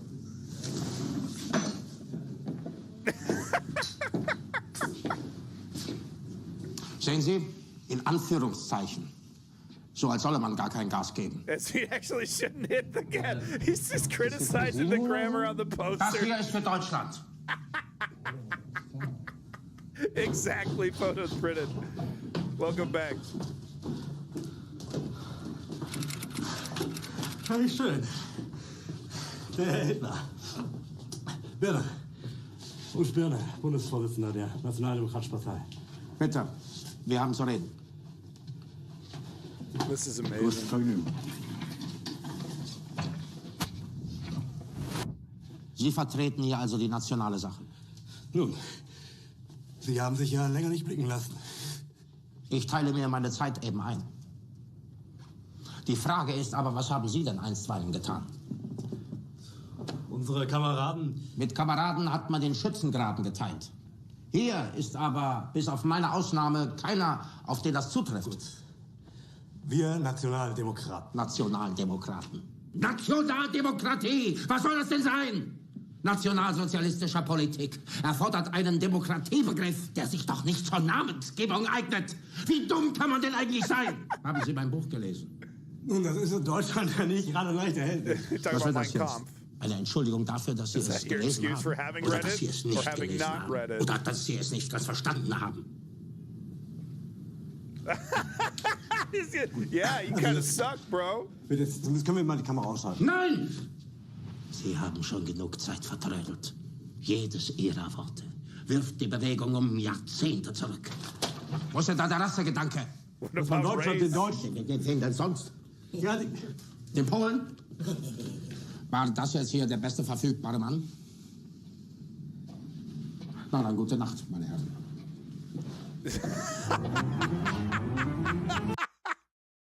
I mean, the whole movie is like this, and like they mix in, they edit in scenes of him like man on the street, you know, doing his Hitler bit, and people going like, God, you know, you're making some good points. You're making some good points. Man, I don't know how we got here. I kind of forgot how we got here, but I just needed to show you this movie. The whole movie used to be on here. Doesn't look like it is. It's such a good movie, though. Here we go. Okay, so here, okay, let me show you this other clip. This is the last clip I'll show you. Hitler's speech about the modern world. So, you know, it shows you just how easily the same kind of people using the same kind of rhetoric can be right back into this mode, right? And it's really, unfortunately, never been more relevant. Because what do we see? A resurgence of fascism, a resurgence of Nazism. Yeah, I'm just glad it can't happen here. I mean, it can. I mean, that's the whole thing, right? That's the whole point I'm trying to make, is that it absolutely can. It is happening right now. Da vorne steht jemand mit ein paar Papptafeln in der Hand. Darauf ein Text, den ich hier vorlesen soll. Der Text ist ein Witz. Thank you, strategy. Genauer gesagt, ein Ausländerwitz. Aber ich frage Sie, warum über Ausländer Witze machen? Wenn man die Ratten im Haus hat, dann holt man nicht den Clown, dann holt man den Kammerjäger. Der Fernseher in meinem Hotel ist so dünn. Es ist ein Wunderwerk des menschlichen Erfindergeistes. Aber was läuft auf diesem Fernseher? Nur Schrott. Wenn die Zeiten schlecht sind, dann braucht das Volk leichte Unterhaltung, das verstehe ich. Nicht umsonst haben wir 1944 die Feuerzangenbowle rausgebracht. They did. Kept the Aber wie entertainment schlimm industry müssen die going. Zeiten sein, dass man das Volk mit solch einem geistig minder bemittelten Schwarzen bestraft? Recht hat er. In was für einem Land leben wir? He's so Kinderarmut, Altersarmut, Arbeitslosigkeit, die Geburtenraten so tief wie noch nie. Kein Wunder. Wer will in dieses Land schon ein Kind setzen? Wir rasen auf den Abgrund zu. Aber wir erkennen ihn nicht. Denn im Fernsehen, I don't know what his personal views on comedy, Eggy Time, but I do know that the Nazis kept the entertainment industry going, kept the distractions going. It was an essential part of the propaganda. Man nicht den Abgrund. Da sieht man eine Kochschau. Ich werde gegen dieses Fernsehen so lange weiter kämpfen, bis wir den Abgrund nicht nur erkennen, sondern bis wir ihn überwinden. Es ist 20:45 Uhr und ab jetzt wird zurückgesendet. It really is essential. And thank you so much to Strategy for finding the full movie. Yeah, here it is. Look who's back. It's essential. It's essential viewing. If you care about fascism, if you want to know more, like what would it look like if Hitler were to return? That's the closest we're going to get to it. It's really something else. I can't stress that enough. Heavily recommend you add that to your watch list and give that a watch a little bit later. Here's something that'll make everybody laugh. So here's talking about fascists and fascism. Here's a different kind of fascist that we've all interacted with if we're on Reddit. This is, laugh along with me, one of the mods from Livestream Fails. Okay? And if I'm not going to fill you in totally on the drama. Ew, I smell it from here. I'm not going to totally fill you in on the drama, but basically there was some fucking streamer event and Livestream Fails. I don't know even how this was even possible, but they were supposed to be sponsoring it. The whole thing fell apart.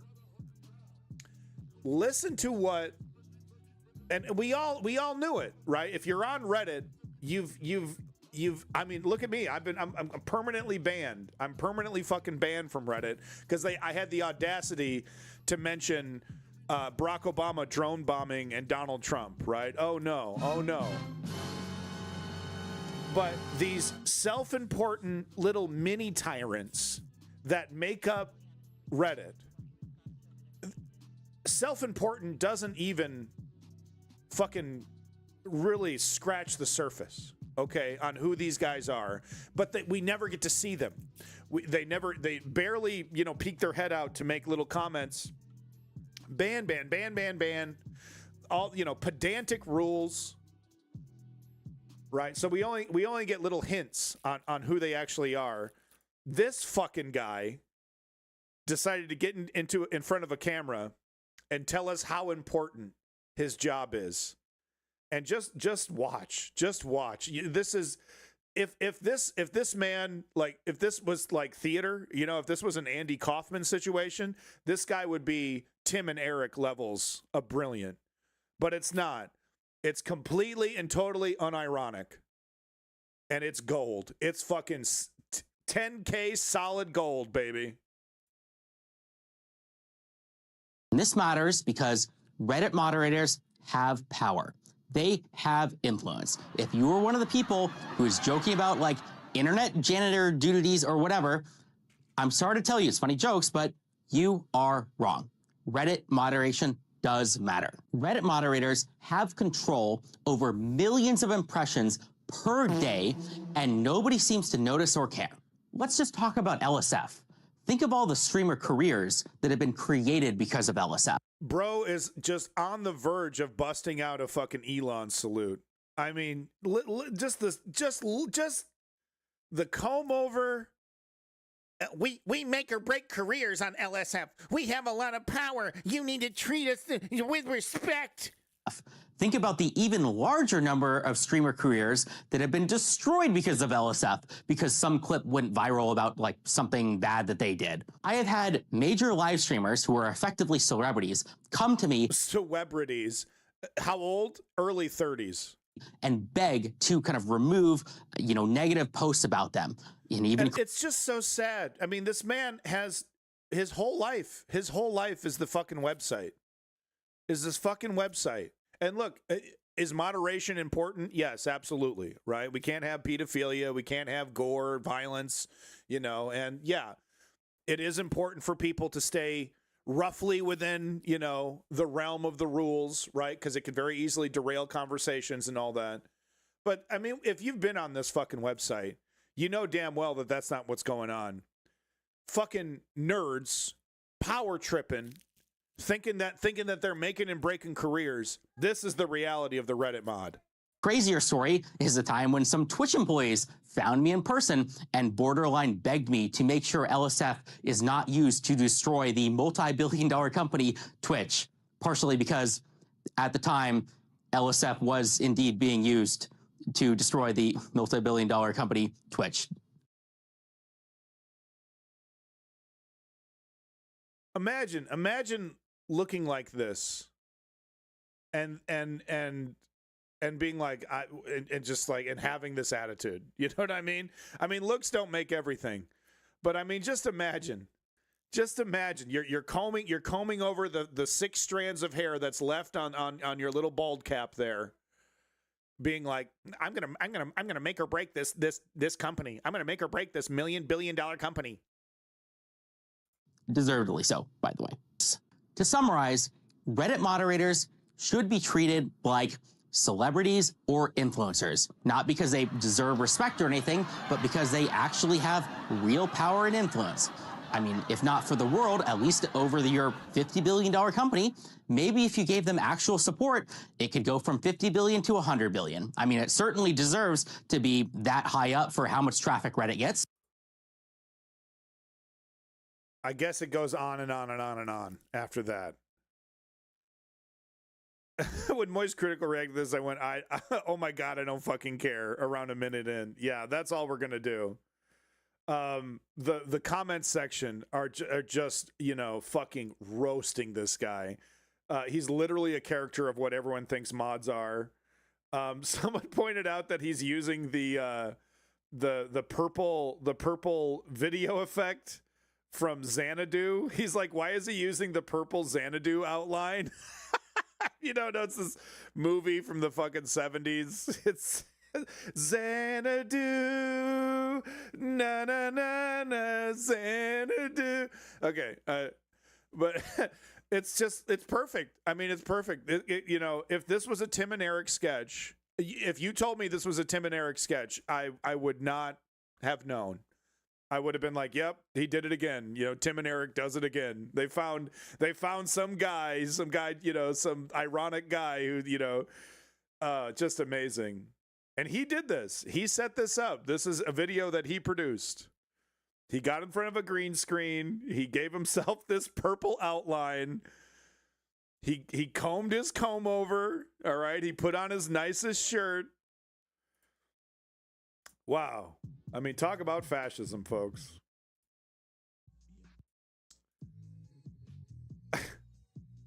I mean, it's fucking exactly who you think you're dealing with. You know? It's exactly who you fucking think you're dealing with. Anyway, I'm done. That came across. I had to react to it. Sorry. Trump announces he will sue JP Morgan. This is from Marculus in the Discord here. Sorry, we got a lot of Twitter links lately, but Trump announces he will sue JP Morgan over the next 2 weeks for allegedly debanking him. Blue screen is supposed to be more professional, but also easier to edit, so it shows his lack of experience. I mean, I don't know how to do the purple outline, so I don't know. That's the least of his problems, though. If you just work with LSF, if you just work with us, and by the way, what is LSF? If you don't know, if you've never been there, it's like literally like Asmongold, XQC, Hassan, and Destiny. And then, you know, some titty streamers every once in a while. Some like girlfriend experience streamers every once in a while. Lily Pichu and Extra Emily. Right, these girls who pretend to be lonely men's girlfriends on Twitch. That's literally it. He's like, we make or break careers. It literally might as well be the like top 10 streamer roundup. Like, it's not live stream fails. It's not schmucks like me, you know, shitting on Maloney while she's agreeing with me, kind of. Right? It's not schmucks like me making mistakes, making a fool of themselves. I mean, you know, there's some of that on there. But 9 times out of 10, it's Asmongold says this, and the XQC reacted to Asmongold, who said Moist Critical said this about Destiny.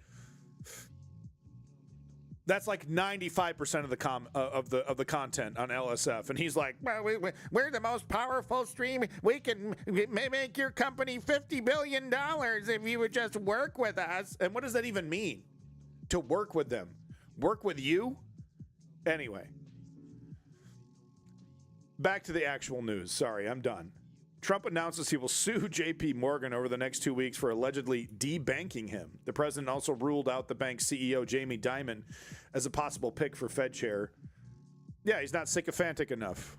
Even JP Morgan knows that the fucking tariffs are not sound economic policy. They know the attacking the Fed and suing the Fed chair and, you know, trying to install a Trump sycophant as the Fed chair who's going to lower rates down to fucking zero immediately, no matter what the economic conditions are. Yeah, what does that even mean, debanking? Yeah, Star Troopium. Yeah. President Trump announced Saturday that he'll be suing the investment banking company JP Morgan Chase within the next 2 weeks. It's always 2 weeks with this guy. It's always 2 weeks. Bitch. For allegedly, quote-unquote, debanking him after the January 6, 2021 Capitol insurrection. Oh, okay. Okay. This was after the insurrection. Some financial institutions started to, you know, because there was a brief moment in time when it was actually, detrimental to Donald Trump's image after January 6th, and then everyone got their talking points, and then it was all, history was revisioned, and here we are now. So this goes back to January 6th. This has nothing to do with the JP Morgan, with the Fed chair, with the tariffs. Okay, this is just him seeking revenge on that. Let's see, President. He's bitching about the Wall Street Journal as well. Murdoch-owned Wall Street Journal. Yeah, they recently came out with a story which reported that Trump offered Dimon the role earlier last year. Dimon took that as a joke, according to the Journal, citing people briefed on the discussion. Right. It could be very bad for consumers. Very bad for... Oh, wait. I should probably read this. It would be very bad for consumers, very bad for the economy. JP Morgan Chief Financial Officer Jeremy Barnum told reporters on the bank earnings call last Tuesday. Trump has recently lashed out at Dimon, dismissing his warnings at the Justice Department's criminal probe into the Fed chair. So it does have to do. Okay, so it's a little bit of everything. He's still pissed about January 6th. He's pissed at the New York Times and JP Morgan and Jamie Dimon saying these are bad moves. These are bad financial moves. Yeah, let them fight. Exactly. For whom the bank CEO said was an enormous respect. They're still kissing his ass. They're like, we really love the fascism. We really love the tax breaks. It's all really good. But if you could just stop the incredibly destructive economic policies that are obviously detrimental to our goals as oligarchs, could threaten central bank independence. Because it's like, the central bank has the oligarchs back. Okay, the fucking Fed has the oligarchs back. They always have. From the very beginning. Jerome Powell absolutely has the oligarchs back. And this independence the Fed chair is basically the adult in the room. While all the sociopaths are stabbing each other in the back and fucking raping and pillaging, the Fed chair is the one that says, okay, look, I got the inflation dial. We're gonna pull it back a little bit. You continue to rape and pillage, but okay, here are the limits of your raping and pillaging. If you get rid of that, it's literally the lunatics have completely taken over the entire asylum. You get rid of the independent Fed chair. Further, as JP Morgan publicly opposed Trump's proposal to cap credit card interest rates, with bank executives warning the move would shrink credit card and hurt. Yeah, so they don't like the credit card talk. He's not going to do it. He's not going to fucking do it. The whole 10% cap on interest rates. He's not going to do it. He's not going to fucking do it. He keeps saying these things. I mean, income tax is going to be zero. We're gonna give you $2,000 checks. We're gonna do something about BlackRock and Blackstone owning all the houses. We're gonna do something about that. We're gonna cap interest rates on credit cards. He keeps saying these things, and then literally bubkiss, nothing comes of it. I think the Fed needs changes, but to go in with a wrecking ball without retooling the economy is economic suicide. Not if you're Trump, because it's like, well, they weren't fair to me. They weren't nice to me. I don't like Jerome Powell. He's not nice to me. He doesn't do what I say immediately. Doesn't fucking care about the economy. Well, he does, but he's, as a narcissist, utterly convinced that he knows the economy better than Jerome Powell, et cetera, et cetera. All right, so I think there's a little bit more Greenland news, but we're going to jump into the ICE stuff. I have a lot of ICE-related stuff that I want to get into here. This fella here who looks like he's central casting for disheveled ex-intelligence officer. But here, this dear active duty and reserve service members. So this guy, he used to be a soldier or something. He had something very poignant to say about the Insurrection Act, and I thought this was really well said. For some reason, he's wandering around. He's walking around. I guess that's the format. Looks pretty slick, and he kind of looks like if Max Payne was a politician.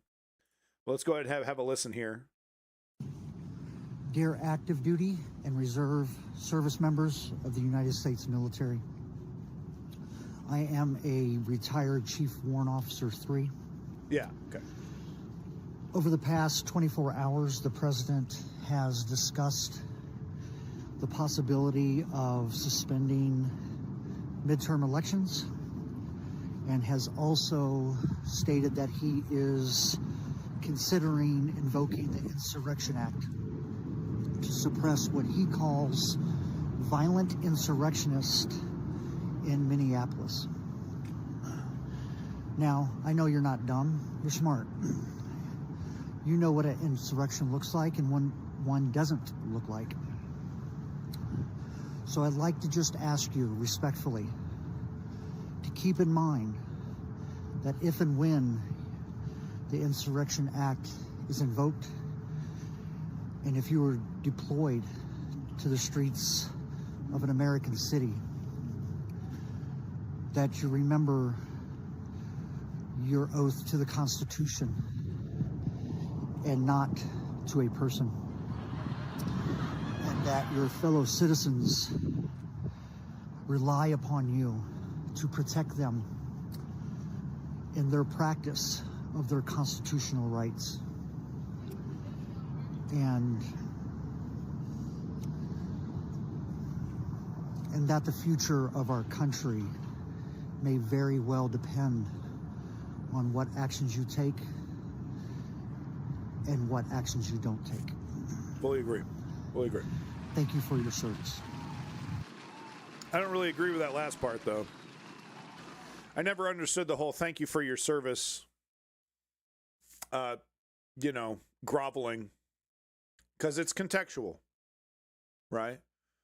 The Ukrainian soldier, I'm happy to thank for their service. A U.S. soldier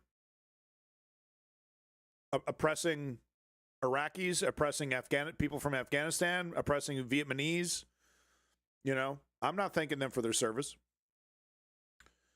So I've never understood this, groveling to the army, to law enforcement, police, soldiers. You get my point, though, because what he said is important and accurate. I agree with that.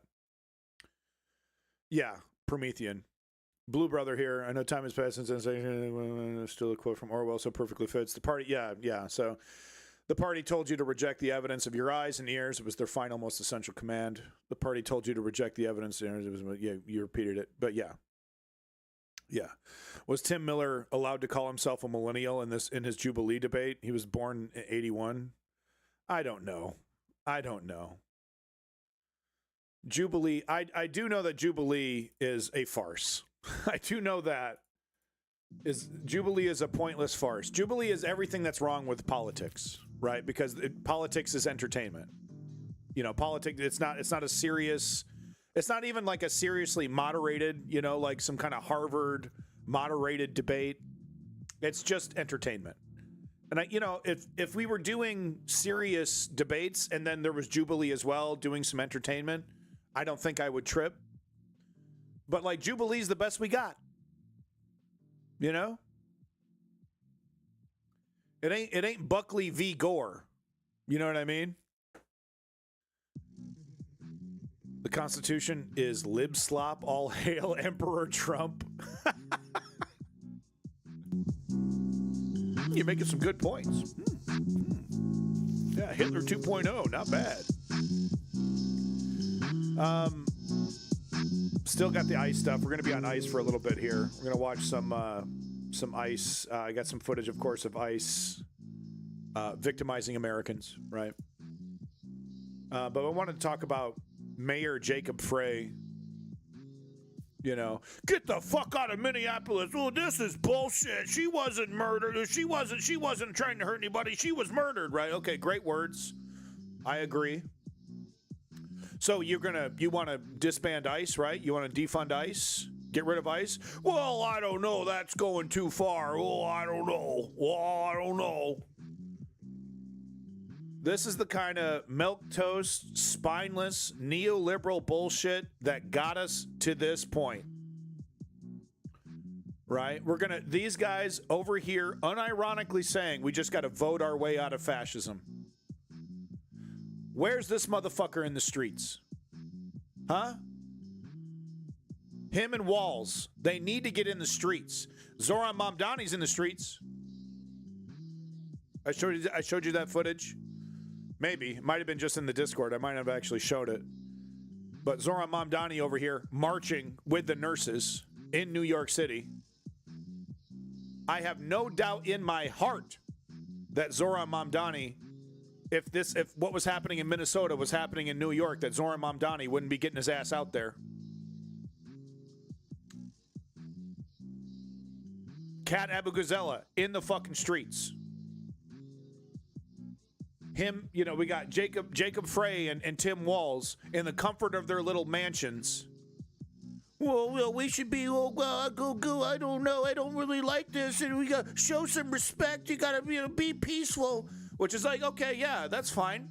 I like those messages. But you got to back it up. You got to put your body in between you and ICE. Where's the mayor? And then on top of it, the nice little cherry on top of the shit sundae here, not instructing their police officers to enforce the law. Basically saying to the whole world, I don't have control over the police. They're not going to listen to me. They basically agree with ICE. And the police union they're gonna ruin my political career. It's shocking to me because Tim Walz has got nothing to lose. He's like, he allowed some incel virgin to destroy his political career over fraud that he was trying to actually take care of. Instead of defending himself and defending his party and he just goes right along with the narrative. Oh, yeah, I mean, there isn't any, we're actually trying to do something about the fraud. There's a history of me trying to do something about the fraud, receiving resistance from the fucking federal government and doing something about some of the fraud that was happening there with the Somali daycares. But I'm not going to defend myself. I'm going to step down. I'm not going to run. Amy Cloudbootjar, who just voted for more ICE funding, is apparently going to maybe take over the position and run for governor. And these fucking bastards in their clean fucking suits, while their people are getting victimized and murdered, don't even have the audacity, don't even have the fucking ball sack to tell the police that they're in charge of. Mayor could fire the police chief. I'm pretty sure the mayor can just fire any police officer. Can't even send a memo. Oh, hey, by the way, it's actually illegal for ICE to not wear body cams and to not identify themselves. It's actually illegal for ICE to wear masks. No executive orders, no demands to the police departments. Nothing. Completely spineless.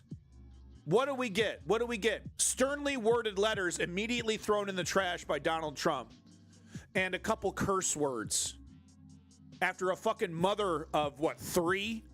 Shot in the face 3 fucking times by a fucking fascist. With a history of putting his body in front of vehicles to justify murder. Not even the first fucking time he did it.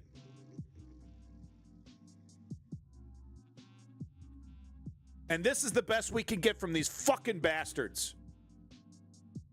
As a left-wing something, utterly fucking useless. Is that a picture of Joe fucking Biden right there? What a joke. Utterly fucking useless. Put on a fucking parka, throw on a little beanie, and get your ass to the fucking streets. Oh my God, female eunuchs, you got the best ones. But that's what these characters need to do. Tim Walz and Jacob Frey need to put the fucking suit jacket down, put on a fucking coat, and get out there with the protesters. Smell some tear gas. Taste some of that pepper. Well, then people might think that we're light on crime, and I don't know. And the Democratic establishment asked me not to, and no, they're so nice to me, and they're my friends. The entire these individuals encapsulate the entire problem with the neoliberal Democratic establishment. Words over actions, cowardice over leveraging their power, their political power. How do you not get on the phone with your chief of police and say, well, I don't want to start World War III. I don't want to start the Civil War. It's happening. It's started. It started. You're willing to say the federal government is invading Minnesota, but you're not willing to tell your police to arrest ICE agents who break the law. Oh, I don't want to go too far. People getting shot in the fucking face, and you're still hand-wringing, pearl-clutching. Makes me fucking sick. I mean, and when, Splendidvania, if you got oligarch centrists like Scott Galloway saying get arrested, I mean, that says it all, doesn't it? Scott Galloway is not a friend of the fucking people. Okay, he's an up his own ass rich guy. And if you got him saying you need to be getting out there and getting arrested, and you don't have the fucking spine to do it, says everything. Fucking Scott Galloway. Fuck you. So this is the kind of shit that they're getting up to out there. Look at this shit. This is hilarious. From Status Coup News. On the ground news over here. Status Coup News. Amazing organization. Make sure you're liking and subscribing. Sending them some of those donos. Jordan Sheridan's outfit is doing a great job bringing us this footage. We wouldn't have this footage if we were depending on NBC and CBS and CNN and the rest of them. We wouldn't have this because they're not out there. They get their little footage when they think it's a riot, when they think a building's going to get burned down, do a couple man-on-the-street interviews so they can both sides it, then head right back to their $1 million studios. Status Coup stays out there for hours and hours and hours, freezing their dicks off to get us footage like this. So look at this comical display. You got head fascist Greg Bovino telling his group of fat boys, right, to group up, and then this is their military action. This is such a fucking joke. Watch this. Watch this. They think this is supposed to be intimidating.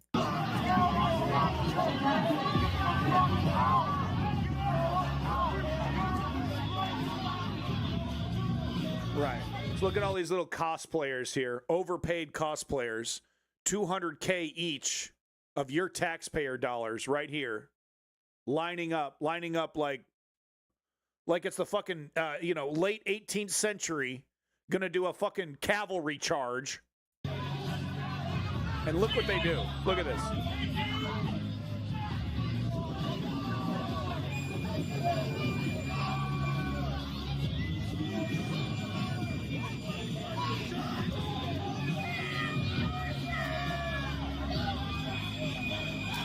With his intentionally fascistic haircut, by the way, Greg Bovino, you're telling me that's not intentional? That shit is right out of the fucking Hitlerian book of approved haircuts. Greg Bovino. But look at this. So he gets his boys together in a big show of force, and watch what happens. Right? Because what do they want? They want a conflict. They want to fucking, they want to fight. Right? What do people do?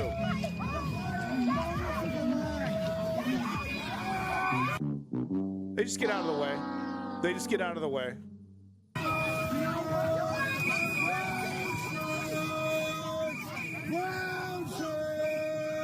And then what? And then they stop. And then they just stop.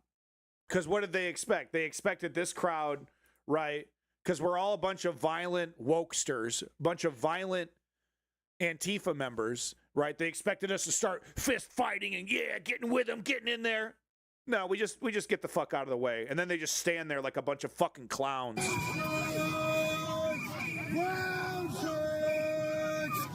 Exactly, woke patriot. Look at this. And then what are they, and now they're just on this other side of the street. Doing what? So this, I guess this is them heading back after they didn't get the fight that they desperately wanted. Look at this motherfucking Sieg Heiler. God damn it. We can't talk about disbanding this organization. We can't talk about arresting these people. We're too afraid to do that. Letting some of the most mediocre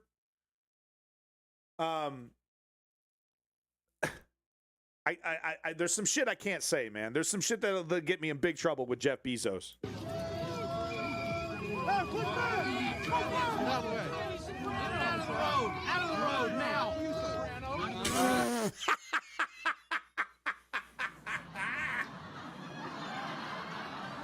Holy shit. There's Jeffy, baby. Hey, jump that bottle. You're all fucking pretend. Coward chicken shit fucks. See, Tim Walz needs to be out there. Jacob Frey needs to be out there. But they're too afraid. They're too afraid to even tell their chief of police to arrest these sons of bitches for wearing masks and not identifying themselves. No body cams. And, those laws don't exist. You can executive order those laws into an existence. Oh, we're going to let it work out in the courts. Make sure you document. Be really nice to everybody and make sure you document. That's what Tim Walz's speech was recently. He got in front of the podium, said it's really important for you to document and vote. And fucking vote in November. In November.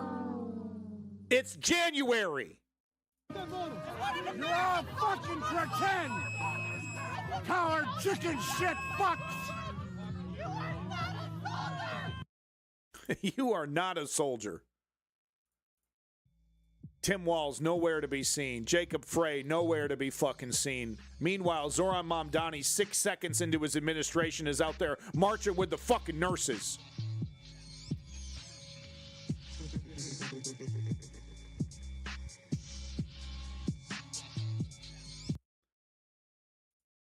Here we go. This is the right attitude. This is what an American hero looks like. Right here. Today I got arrested for being in a street. I wasn't impeding traffic. I was just scolding Nazis for their bad decisions. And they came up, they lined up, and then they sprinted after me. And they chased me for blocks. I was running for my life. I was scared. I don't know what they're going to do to me. They're fucking Nazis. a woman was filming me from her minivan, and I begged her to let me in because I was scared. So I jumped in the back of her minivan, and you know what they did? They came up and they put a gun to her face. They pulled a pistol on her and put a gun to her face. This is not America. This is not freedom. This is fascism. It's here now.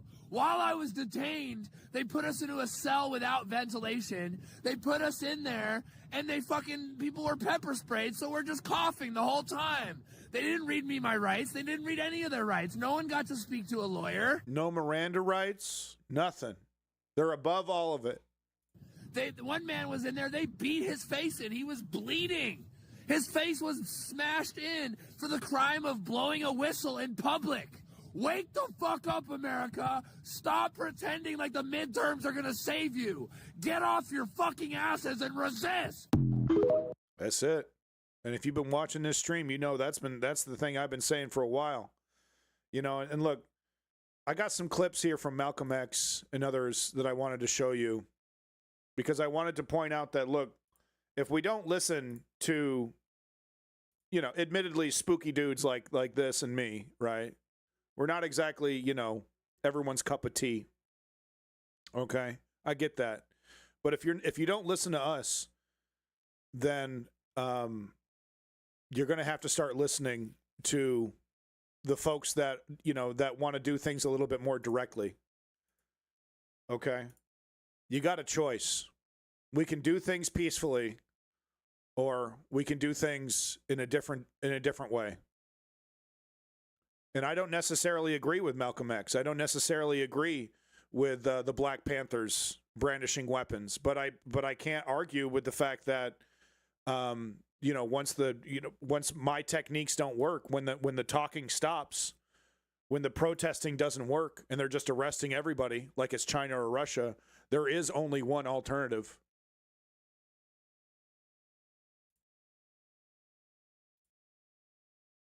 So I thought I'd show you what this individual had to say. Couple of fires going to keep people. No, we had a couple of fires going to keep people warm because obviously we're protesting fascists, so it's a day and night thing, even when it's cold as hell. They decided to show up to make sure that we. Fuck you!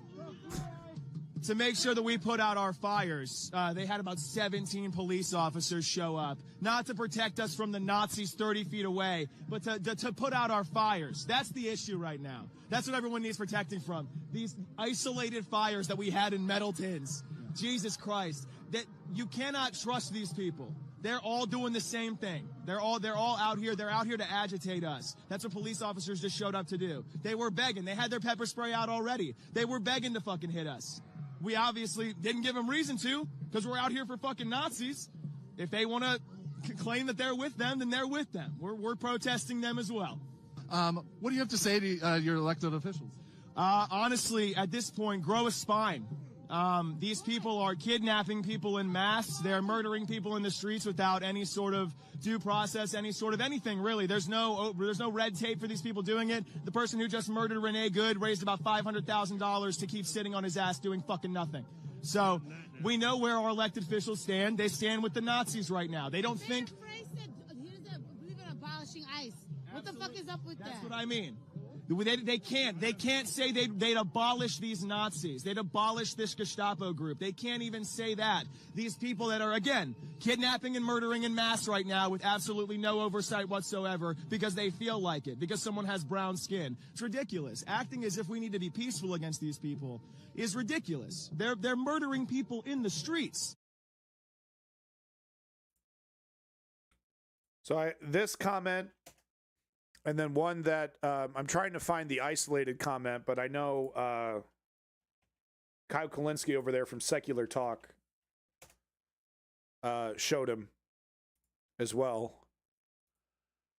Because if we don't get out there, and make an overwhelming show of force peacefully, there will be other Americans who escalate. See if I can find it here. Yeah, right here. Okay, there will be. It's you know. there will be a different strategy that's employed. Soft civil war. That's what this is. That's what. Come here, take a fucking oath. So everybody go subscribe to their YouTube channel, and if you want to see like live stuff as it happens, definitely go check them out. Look at this. This is amazing. This is posted by Status Coup News. U.S. veteran goes absolutely nuclear on ICE. So this is at, the Minneapolis protests, and listen to what this guy says. Here we go. Come here, take a fucking oath to defend the country from foreign domestic terrorism and to fight for the Constitution. And these guys are coming here and disgracing this fucking building. I'm a veteran of 7 years. I've bled for this country. I fought for this country, for these people here of Minnesota to come and fight these motherfuckers. They're disgracing this fucking country and what it fucking means. They hide behind their fucking masks like fucking pussies. We're out here in the middle of everything, showing ourselves, showing our Minnesota and our freedom. And they're here, bullshit. So take that. I'm sorry. They sprayed your daughter? Yes, they were following ISIS down the highway, and they sprayed my daughter and my wife, and they almost ran them off the fucking road. So that's another thing.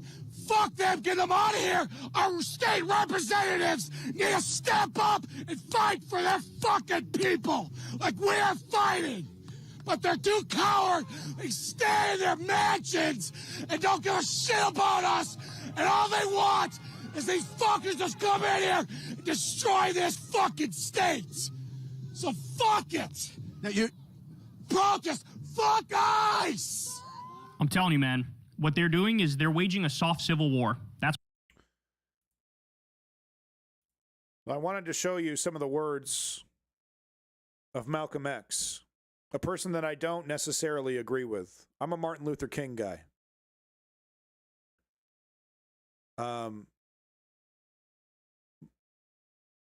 But at the same time, there is an undeniable reality of fascism, of tyranny. And, wasn't it Kennedy who said something about this? Let me see if I can find that Kennedy quote about, those who prevent peaceful protest make violence inevitable, something like that. And that is a real thing. They know damn well what they're doing.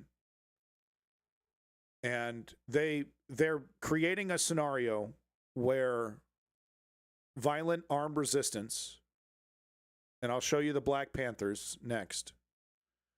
They're creating a scenario where violent armed resistance is the only solution to save our republic. And, when I talk about sacrifice, this is what I'm talking about, right? We're choosing now to either sacrifice our time and maybe sacrifice our jobs, maybe sacrifice, going to the movies instead of, going protesting instead of going to the movies, or like French resistance, kind of shit. Americans having to sacrifice everything to push back. So here's the words of Malcolm X, who, like I said, I don't fully agree with here. But it's at the same time, it's also as a freedom-loving, liberty-loving American who believes in the Constitution, who believes in the Bill of Rights, who believes in justice. Elaney, are you unironically supporting Asmongold in my chat? Just want to double check. Not sure what context you're using the word based, but based has been co-opted by conservatives. Okay. Thank you, Elaney, for making that clear. Wasn't sure. But anyway, like Kennedy said, those who make peaceful resistance impossible make violent resistance inevitable. I'll look up the actual quotes. Strategy member, if you could do me a favor and find that one, that would be helpful. When a people are taught to forget their past, someone else gets to decide their future. It's true. Memory is a form of resistance. Yep. There comes a moment when knowing the truth isn't enough. That's right. That's when a people must decide, will they act or remain controlled? Every oppressed people reaches a breaking point. When patience runs out, determination takes its place. If the truth makes you uncomfortable, good. That means it's doing its job. Every generation is faced with a choice. Submit to injustice or draw a line and defend its future. Yeah. I don't negotiate my dignity. I don't apologize for my humanity. That's right. A people who respect themselves demand respect. That's right. Once a people understand what's been done to them, there's no going back to sleep. Awakening changes everything. It does. It does. Power doesn't listen to requests. That's right. Power responds to pressure. That's right. And a united people apply pressure. That's right. No one respects the people who refuse to defend themselves. Self-respect begins the moment you draw a line. That's right. And refuse to be pushed back. That's true. You don't free a people by changing their chains. You free them by changing their thinking. That's where real revolution begins.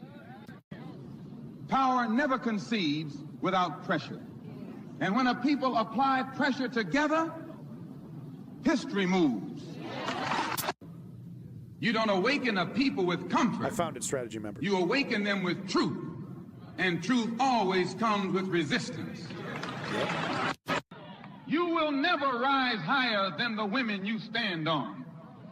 When the black woman rises, the whole nation rises with her. It's true. We declare our right on this earth to be a man, to be a human being, to be respected as a human being by any means necessary. You don't have a... And it's the by any means necessary part that really gets me, because it's like, you know, how it becomes all the more, it's already incredibly difficult to have the moral high ground. But what is the point of principles? What is the point of your moral high ground if you are enslaved? You know? You can have principles all day, but if we've lost and we are under a tyranny, like in China, like in Russia, and it just becomes harder and harder and harder to get our freedom back until it's almost impossible. It would require a people's movement, tens of millions strong, to depose the Chinese government and restore freedom. And in the meantime, it would be very similar to what we see in Iran. People getting slaughtered. Propaganda screaming at you that you're terrorists, that you're pro-Western, that you're anti-freedom, the elements that are trying to create freedom. And then, of course, you have to deal with your own power situation within the group itself. Not everybody's going to be Malcolm X. You might have to align yourself with elements that are just as or even more extreme than the tyranny that you're trying to depose, just to have the manpower to resist. If we don't act now, we as Americans can easily find ourselves in a decades-long struggle for emancipation. Decades and decades of Trumpism, of Americanism, of MAGAism. We could be dealing with a scenario where every single news agency turns into CBS. Everything is OAN. MS Now even destroyed. Kyle Kulinski arrested. Status Coup arrested. Nothing but Sagar Enginetis and Tucker Carlson's as far as the eye can see. How can we spread the message of liberation in that environment? It's nearly impossible. Nearly. But it's all the more difficult. We have an opportunity now. We are quickly losing that opportunity. And when we do, by any means necessary will be the only choice. And that means death. There's no other way around it. That means bodies. Lots of them. Power does not respond to pleading. Power does not respond to voting. Doesn't respond to reason or mercy or calls to common sense. Power would respond to by any means necessary, though. And that means bodies. A revolution in which you love your enemy. You don't have a revolution in which you beg the system of exploitation to integrate you into it. Man, exactly. They don't hate you because you're violent. They hate you because you're waking up. That's right. The most dangerous black man in America is the one who thinks for himself. A man who knows his enemy and knows himself can never be conquered. Revolution is not a whisper, it's a demand. And when a people decide they've had enough, history has no choice but to move. I think some of this is AI, by the way. Believe in human beings, and that all human beings should be respected as such, regardless of color. You can't borrow your freedom from the man who profits from your change. Yep. Freedom is taken by those bold enough to claim it. Yes. You don't get justice by staying silent. You get justice by standing up. That's right. And refusing to move an inch. That's right. If you want to change your condition, you must first change your courage. Yep. Yep. A fearless people can't be oppressed. You can't be respected in this world until I think it's a mixture of real clips and AI. You control your own economy. Spend with your people.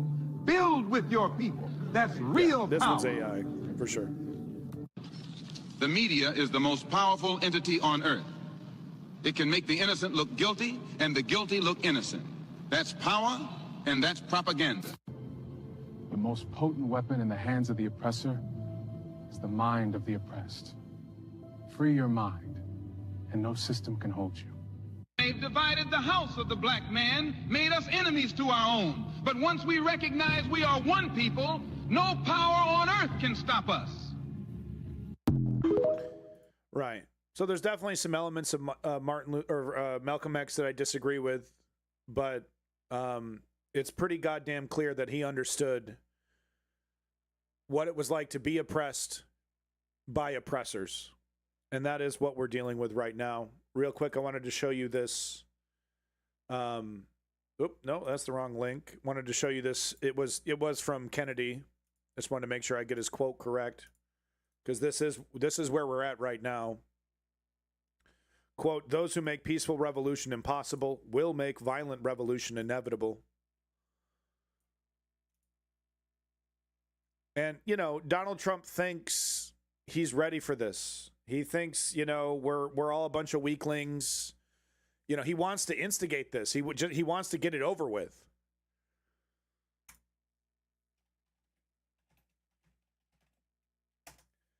Because he thinks we're going to be easily defeated.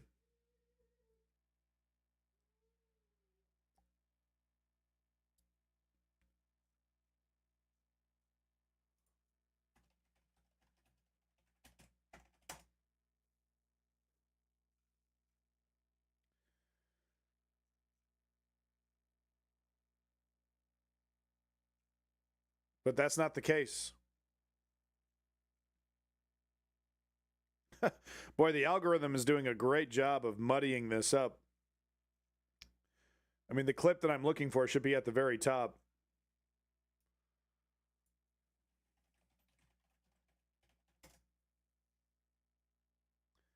Yeah, everything's AI slop, no doubt about it. There's a great clip of Black Panther talking about, you know, why ICE doesn't want to come around, and it's in these compilation clips. I was hoping to find just the clip itself, but let's go ahead and watch this. I can hold my gun like this. It's the law. Philadelphia Crime Code 6108 says I can hold my long arm in my hand. Just can't get my finger on the trigger, but it's not. So don't ask me to do nothing that's against the law. Can I help you? I'm out here minding my business. I'm out here to control and watch you. Anything else? Yeah, here's the clip. Yeah, you guys like clips in beating up my teammates. Somebody sent us a video of y'all beating up the teammates. Y'all, wasn't it? Huh? It was y'all. You part of that. It was y'all. It was y'all. You don't like to be labeled in with the slave catchers. You shouldn't have touched their home. Sellout. You are a sellout. You wearing this. You are a sellout. You ain't protected. You got to do whatever they tell you to, including hurt your people.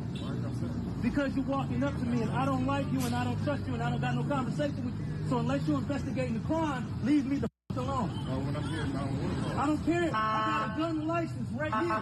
This is legal. Philadelphia Crime Code 6108. Move your car out of people's way and get the out of my face. Thank you, officer. Have a good day. You have a bad one. Sell out. You have a bad one, sell out. If you smiling for a sellout, you know where you came from? Slave catchers hired you to help catch their property, which was us. Slave catcher patrol is the origin of that cash. Get out of here. Go where you're needed. We don't need your help. Get out the street. This motherfucker fully strapped, by the way. He's got a secondary as well, some kind of automatic MAC-10 on his side as well. Get out the street. Get out the street. Go with him. Go with him. Get out the street. You blocking traffic. Get out the street. Get out the street. Thought you was gonna disarm. In Philadelphia, So that clip went viral. Then this one as well went viral. This is the same individual right here. He is the leader of this Black Panther organization. I don't like it. I'm a nonviolent. I believe in nonviolence. I believe in the message of Martin Luther King. But you know, even Martin Luther King, and this is why he was assassinated, because he was starting to sound more like Malcolm X when it came to resistance. You know, at that time to the Vietnam War, and he was killed because he was starting in the direction of, you know, if they're not gonna allow us to peacefully protest, then there's really only one choice. From the police. No ICE agent ever run up on me. I guarantee you they won't. I'll put a hole in their chest the size of a window. Safe line repair, safe line replace. That's what's gonna happen. They touch me. Unarmed woman was killed by ICE. If you think you're about to come and brutalize the people while we're standing here, around and find out. Our interactions with the police and ICE, and we hold them accountable. We hold them accountable. We patrol the community and we hold them accountable. The Black Panther Party for Self-Defense, we're the same Panther Party from back in the day, but we're a little more aggressive now, you dig? Carry bigger guns and we don't take no places where there are a lot of immigrants at. I think that the community around them needs to take special care to them and needs to start escorting them to and from everywhere to make sure that they're safe. Because them ICE agents ain't gonna act like that if it's a bunch of people standing outside with assault rifles and shot. It's true. The people that we're dealing with are cowards. And they, you know, they're sadists. You know, they love victimizing the weak, but the moment people stand up, they fold. It's true. It's a semi-automatic shotgun. That means them shotgun shells that shoot out of a pump, they shoot them rapidly. If you are going to legally arm yourself with something bigger than what they got. Those who serve in the public, they should be fearful of the public. They should be fearful that the public... Fucking juggalos represent, man. ICP out there. Fucking juggalos. Okay, you got the juggalos marching. You're in big fucking trouble. Maybe. Unless there is Fago and weed and fat bitches somewhere close by, you're pretty fucked. going to be dissatisfied with their job that they're doing, not feeling like they're tyrants, not feeling like they're bullies because they got guns and body armor and walkie-talkies. That makes them immune to whatever the people would do. That's right. I think you want to correct the ideology of the pig and the mentality of the slave catcher. You meet them with equal force. All power to the people. No power to the pig. Yep. One more from this group right here.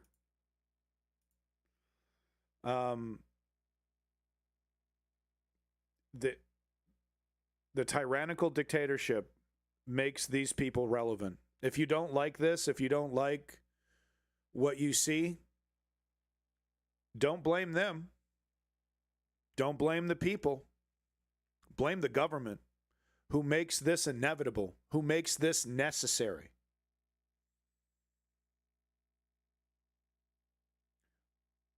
When America was just an idea, was it hugs and kisses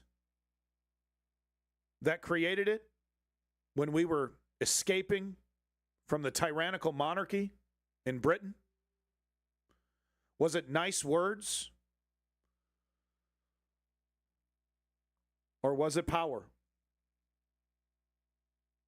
Did any comments you want to give to like my generation, the younger generation, or just any generation? Legally arm yourselves and unify, or else you will die. And I mean that in the literal sense. You see on the news all the time, Renee, you know, everybody say her name, Renee. Renee. Right? She just got shot in the face by ICE, right? This is a real thing, and they're not going to stop. And the more they hurt people and get away with it, the more they're going to get that momentum to keep going. So everybody needs to unify and come together, and everybody needs to arm themselves, right? Because a revolution is in the barrel of a gun, whether you believe it or not. You want to. And it doesn't have to be. It doesn't have to be. You can have conservative, oppressive elements that still bend the knee to democratic institutions. You can, you know, if they allow it, if they allow these democratic institutions to exist and they adhere to them, you can defeat it peacefully. You can defeat oppression peacefully. But the moment they make those avenues impossible, this is the only alternative. And I don't say that lightly. If you've been watching this stream, you know my adherence to nonviolence. But this is the reality of a fascist dictatorship. Be comfortable and you want to be nice, you don't want no confrontation.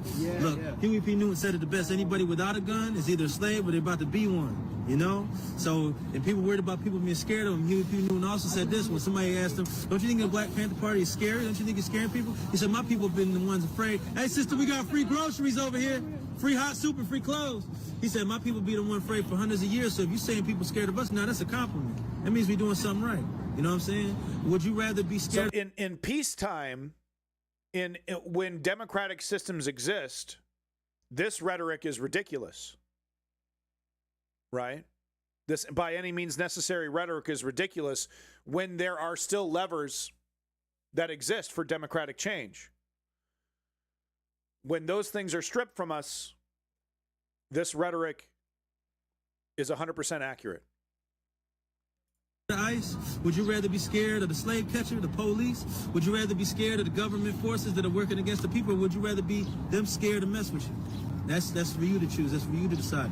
Unify, arm yourself, and keep this mentality all the time. All power to the people. All power to the people. Where can people find you? Like on social media? I'm Chairman Paul Birdsong on Instagram. You can find the Black Panther Party for self-defense on TikTok and Instagram. Black Panther Party is split up by chapter, so whatever state you are in, if there's a chapter there, type in BPP and the name of your state, and it should pop up. They were interviewed by the People's Press. So there's more of this here. You know, he's actually been going viral right now. He's been doing a lot of this, you know, and you could, like I said, if, you know, when the democratic institutions exist, this is cosplay. Right? This is Malcolm X cosplaying. And I would consider it counterproductive. If this was like George Bush era, Barack Obama era, Under Donald Trump, this is all we got left. I don't like it. A lot of people are not going to like it. Well, this is all we got left. When they take everything away.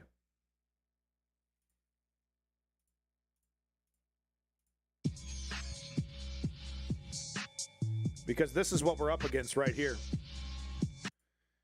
Here's a conservative thought leader named Nick Fuentes, who started a movement called America First, which has now been co-opted by the U.S. government, who proudly uses the language America First. And this is what he had to say about Hitler. What's my problem with Trump? My problem with Trump is not that he's Hitler, okay? My problem with Trump is that he is not Hitler, all right? What's my problem?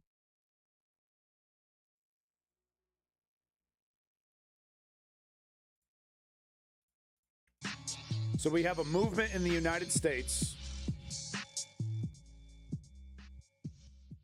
We have a movement in the United States that is currently in complete control of our government, stripping us of our liberties and freedoms and checks and balances, using this individual's slogans to spread propaganda, literally using fascistic iconography and language, right down to the fonts.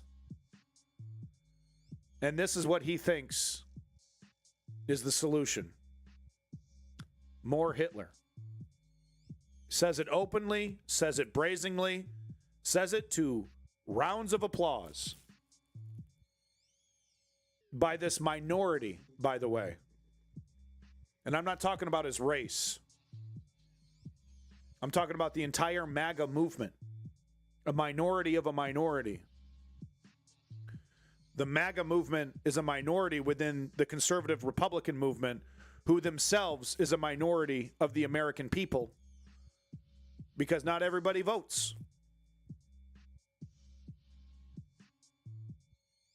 So this small, 30 million, 40 million, relatively small compared to the rest of us, group of individuals is wrecking the place, destroying this beautiful democratic experiment. And they are making violent revolution inevitable. There is an opportunity here using things like a general strike, rotating strikes, economic. That opportunity is dissolving in front of our eyes, though.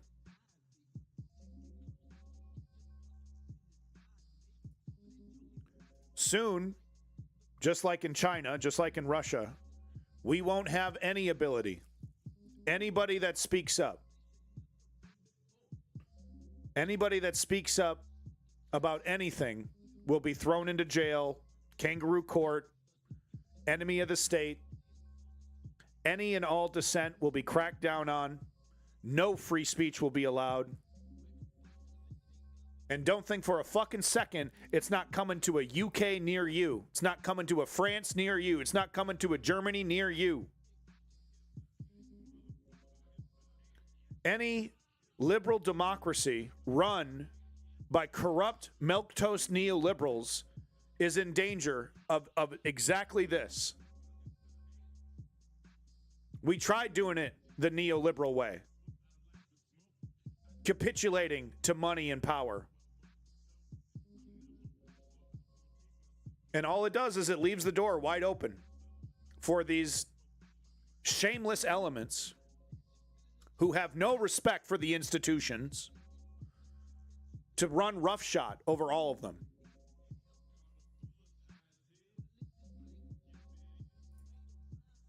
We are running out of time. Here's something that'll put a smile on your face. ICE tried to walk into a Mexican restaurant, was kicked out.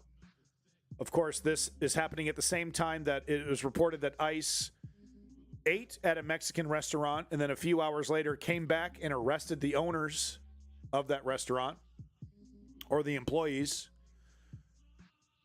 We're talking about individuals that have the absolute gall to eat at Mexican restaurants, take notes, and then a few hours later are back to arrest the employees there. That's not what happened here. This is what resistance looks like. Indeed, Blue Brother. Got some history in the chat here. Clutch Cargo is correct. We need to be very careful with our internet presence, the language that we're using. I know I would be more belligerent. I'd be using different language if I wasn't on a platform hosted by a billionaire named Jeff Bezos,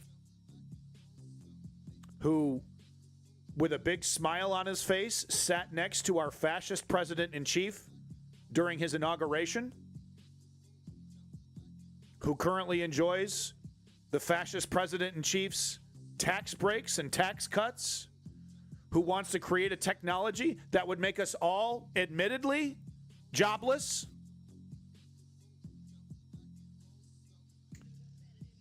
And by the way, who has a beautiful wife. Positively gorgeous, that wife.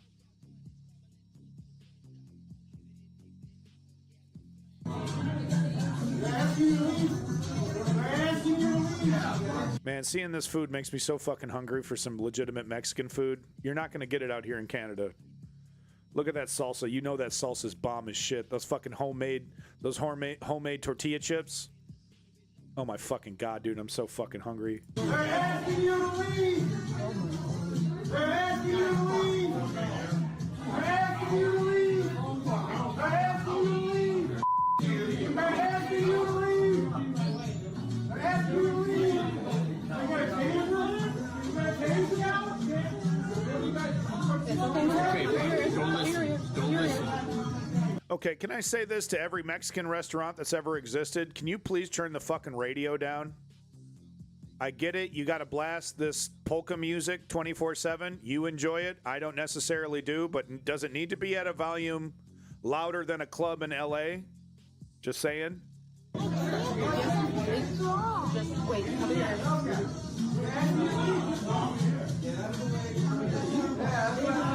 That's the beauty of it. These pricks show up, they want a meal. They want a meal.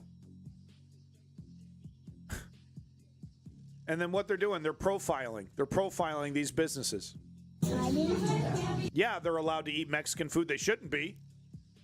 They shouldn't be allowed to wear masks. They shouldn't be allowed to parade around without body cameras and identification. But no, man. Tim Walz can't even make that illegal.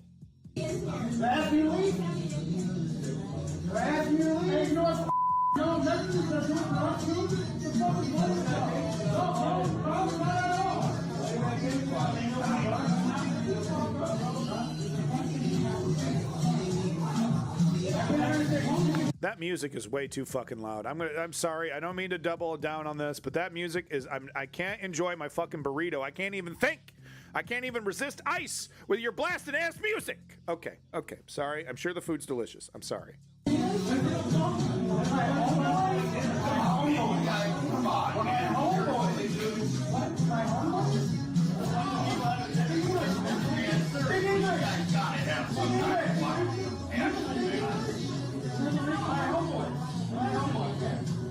The owner of this restaurant has massive cojones. Is that a Mexican word? Massive gorgonzolas. Okay? Because I guarantee you, every one of these guys, every employee, person who owns the business, they're on the list. They're on the short list for harassment. So you gotta have big ones. Big old fat avocados. So big props to the owner here. Defending his business, defending his people, defending defending our country, defending our Constitution, by the way. Big huevos. Pilotas. Because he puts himself on the short list for harassment. And not just in the next couple weeks, couple months. Until ICE is no longer a threat.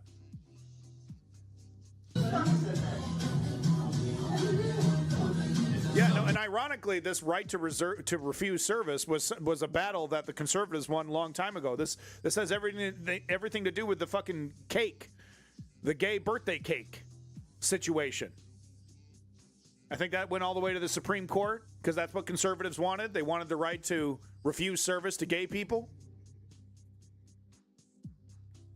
So ironically, this goes all the way back to a fucking gay birthday cake. Look at that. First for me. Big huevos. Big huevos.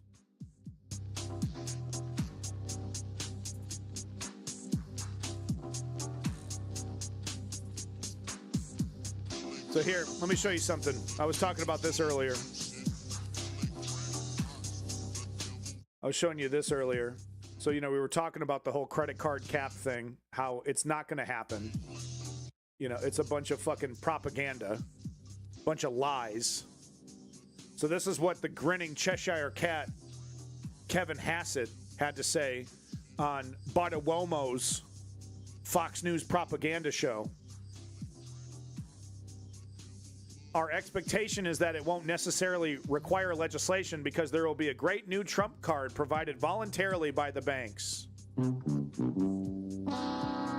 No laws, no executive orders. Not going to do shit. Not going to do shit. Some Trump card that you're not going to get, you're not going to be using. So that's the reality.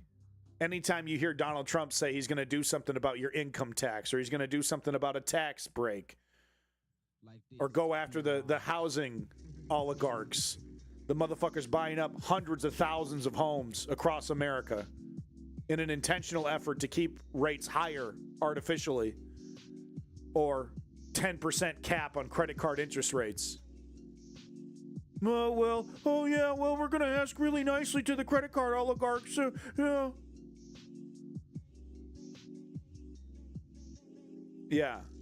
And, like, did the troops get their 1776 money that came out of a different pool of money that was supposed to go to veterans' health care?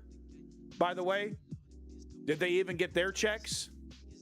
Money that was already appropriated for fucking health care or something for troops?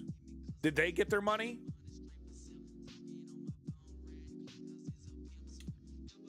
Yeah, housing is a worldwide problem, exacerbated by trillion-dollar companies like BlackRock and Blackstone buying up hundreds of thousands of homes across America. Probably internationally as well. But yeah, it's a massive problem worldwide because the whole idea, right, of taking homes and turning it into investment is antithetical to the purpose of a home. And, you know, fixing it is a very complicated issue because, you know, there are rights to consider. And I know I'm biased here because now I own a home, but I was saying this before I bought a home. But people do have the right, they should have the right, a single individual who owns a single home, right, should have the ability to rent it out. That's not really what's causing this. But million-dollar, billion-dollar landlords who own dozens and dozens and dozens of homes, artificially bringing the rents up, acting like slumlords, being racist towards people, right? That's a big issue.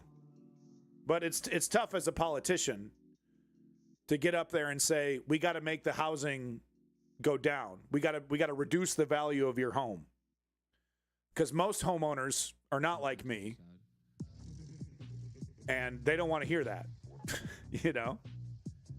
So if you're going to do that, you would have to help them out. The individuals that own one, yeah, right? So, like, there needs to be a special carve-out. And I'm not speaking, like I said, I'm not saying that hypocritically, because I was saying that shit before I got a house. Barely, by the way. Barely. I'm living in a $300,000 house that I paid $850,000 for. Can barely afford the fucking payments on. But I was saying that shit way before then, and I'm still saying it now, because we need to reduce the value of homes. But if you're going to be reducing the value of homes for individuals, you got to help them out. Because there needs to be a difference between the billionaire trillionaires scooping up, like you said, whole districts, and regular schmucks like me who have the audacity to have a single home and want to rent it out at a fair rate to folks, which is what I'm going to have to do to pay the bills.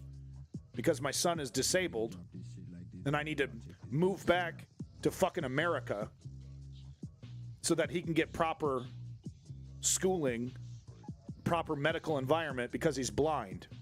And there's really only one spot that's appropriate. I don't like it, but I don't have a fucking choice. And I shouldn't be forced into certain financial decisions because we're trying to go after millionaires and billionaires. And I'm not the only one in this situation, right? But you want to talk about predatory, right? You want to talk about these house flippers. You know, that shit needs to be taxed and reduced and regulated. And the trillion-dollar, billion-dollar companies like BlackRock and Blackstone need to be destroyed.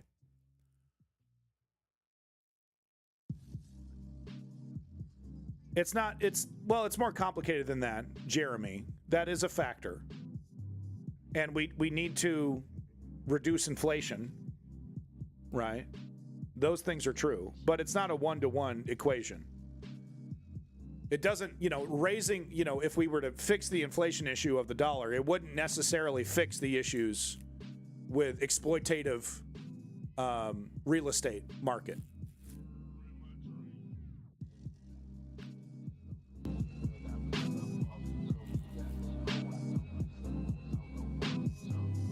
Wanted to talk about the Insurrection Act. Andy Craig here had a great tweet.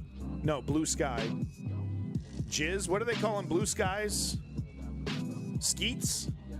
Blue Sky Skeet. Got a Blue Sky jizz rope here. Yeah, no, I agree. I mean, a lot of things would be improved by fixing inflation, right? But it would be improved for us, regular folks. Big businesses, multi-billion-dollar, million-dollar companies, they can take advantage of high inflation monetary systems, right? But it would help mom and pops. It would help regular Joes, small businesses, if the inflation issue was addressed. But the oligarchy has found a nice toxic little system that they can take full advantage of.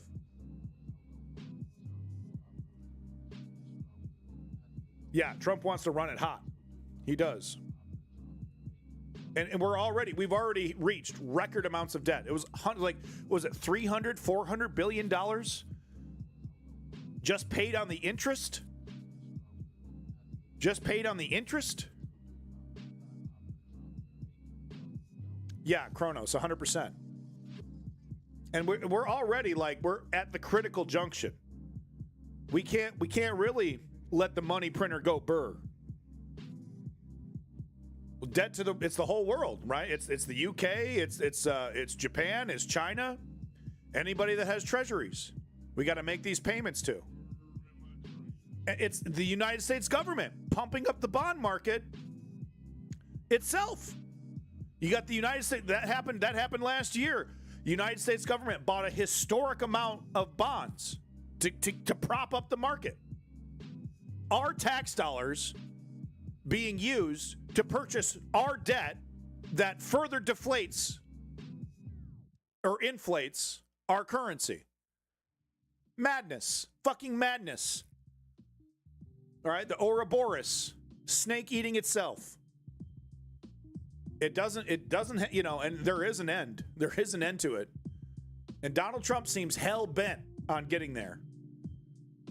He seems hell fucking bent on getting to that point. That critical point where like the dollar being the reserve currency is untenable. And all of a sudden you see major economic shifts. Countries are like, no, I'm not going to purchase this thing. I'm not going to purchase this commodity in dollars. I want it in gold. And God help us all. God help us all. An America that no longer has the dollar to depend on. Because there's only one card left for the American empire. If the dollar is no longer... It's Trump card. No offense. Sorry. I know. Boo me. Boo this man.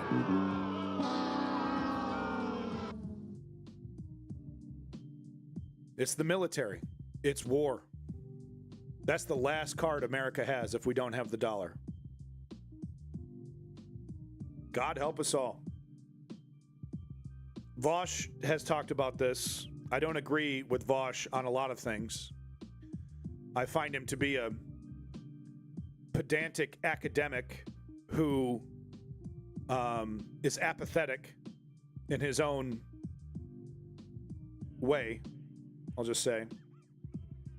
But he did say something that I do agree with, and he said the American dollar no longer being the reserve currency could potentially lead to more death, more famine, more hunger than even a full-blown nuclear war.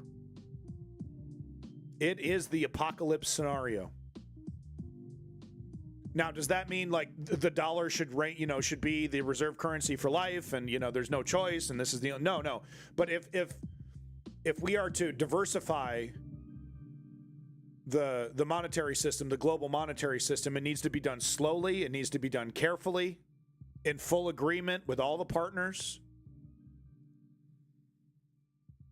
Not suddenly the trap door opens and then all hell breaks loose. It will lead to global famine on a scale unimaginable. I'm talking cannibalism. I'm talking your neighbor, knocking your door down and taking your shit. I'm talking bedlam. And he's right about that. The Trump card. Big, beautiful Trump card. It'll be out in 2 weeks. Oh, don't worry. Oh, the global reserve currency's been replaced by gold. In a couple of weeks, we got a plan. We're going to get it fixed, folks. I'm going to implement a tariff on everybody, and then that'll fix it. Yeah, and look, the gold, maybe gold should be the reserve currency. But if that's the case, it needs to happen slowly, in agreement with all partners, over the course of 50 fucking years, bit by bit, piece by piece. And that would, of course, require the United States to cede its immense political and financial power to do that, which, of course, the American empire would never be interested in without socialists in charge who are actually willing to critique capitalism. The current group of neoliberals and fucking fascistic Republicans would never even fathom going down that direction.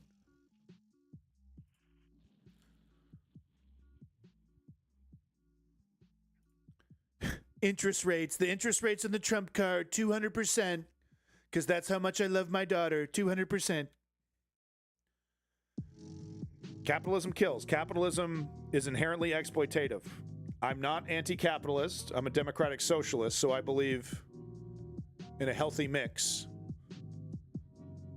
But capitalism is inherently exploitative. There's no denying it. It's like acid, right? Vinegar is an acid. Vinegar tastes great. Vinegar makes pickles. You can drink vinegar. But it's acidic.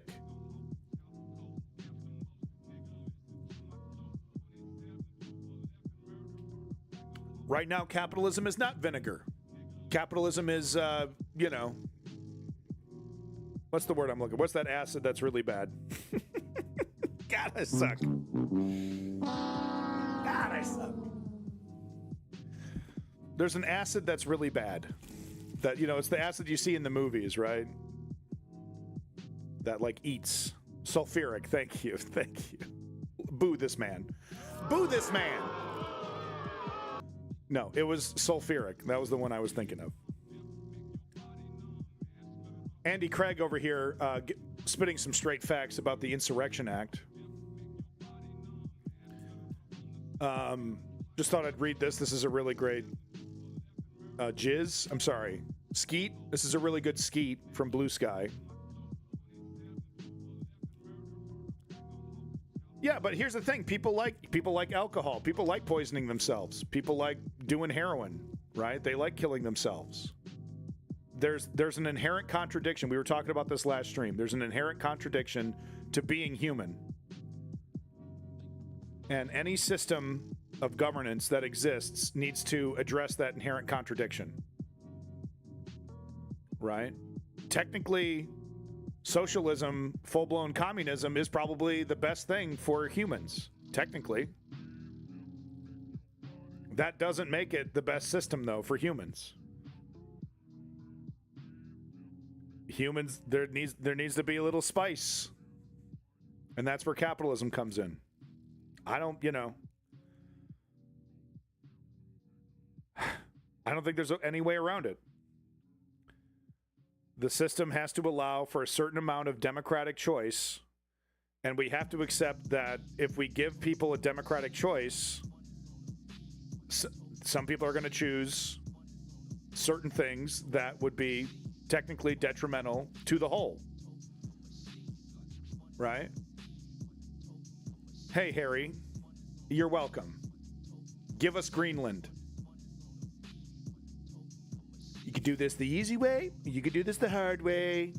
I'm going to rape your country like I rape children. Back to the Insurrection Act. Andy Craig here. This is some interesting stuff, right? Because, a lot of people have some misconceptions about the Insurrection Act, including Donald Trump. I heard someone saying, I think it was on MS Now, but they were someone who was close to Donald Trump in his first term. And he was saying Donald Trump on multiple occasions said the Insurrection Act is his magic tool.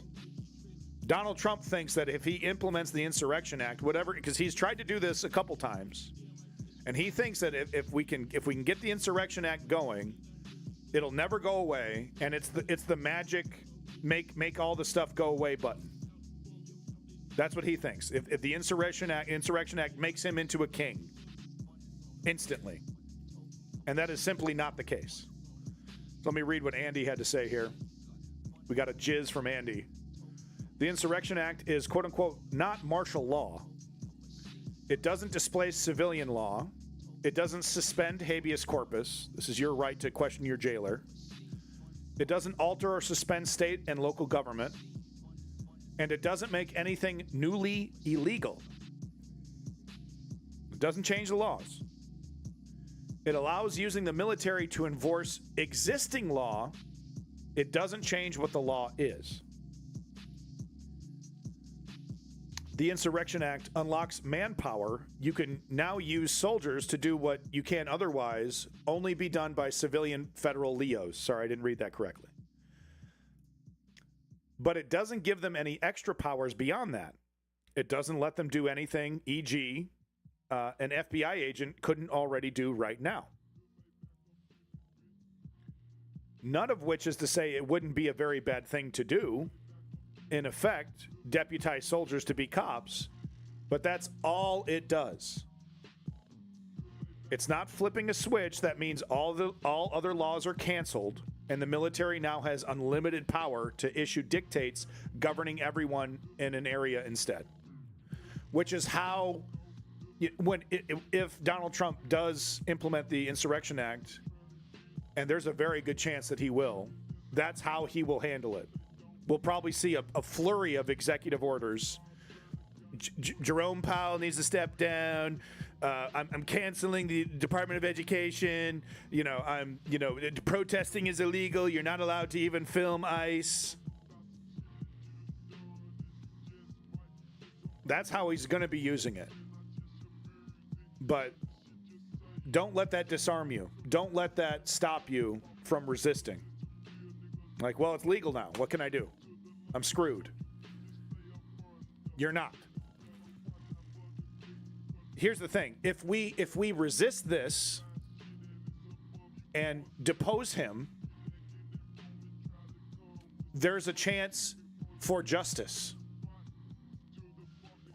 Some of us will be arrested. Some of us will even be killed. R.I.P. Renee Nicole Good.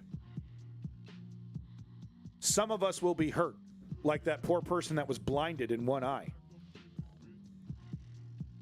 But if we continue to push through these calls of illegal calls of dictatorship, and we get to the other end, there is an opportunity for justice. There's an opportunity to free those people who were illegally jailed, to compensate those people that were hurt, and to compensate the families whose loved ones were killed. But if we give up halfway, if we try to resist and they inflict damage upon us, and then we step down, we allow them to push us back, then there will be no justice. Friend, you missed a lot. We just got done talking about Malcolm X. We just got done talking about the Black Panthers. So you missed a lot. Do me a favor, okay? And stop trying to give us updates in the chat.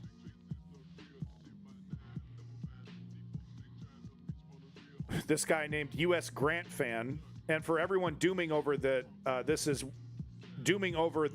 it is worth examining the difference between what is happening in Minneapolis and D.C., where the guard has mostly stood down. So this is a great example that we kind of technically already have the Insurrection Act in D.C., and what did we see? Did we see the cop? Did we see the soldiers, completely changing the laws? No, the soldiers still worked within the framework of existing law. Embarrassingly so. They literally had nothing to do. They're over here sweeping fucking lawn, sweeping the lawn, picking up trash in the park.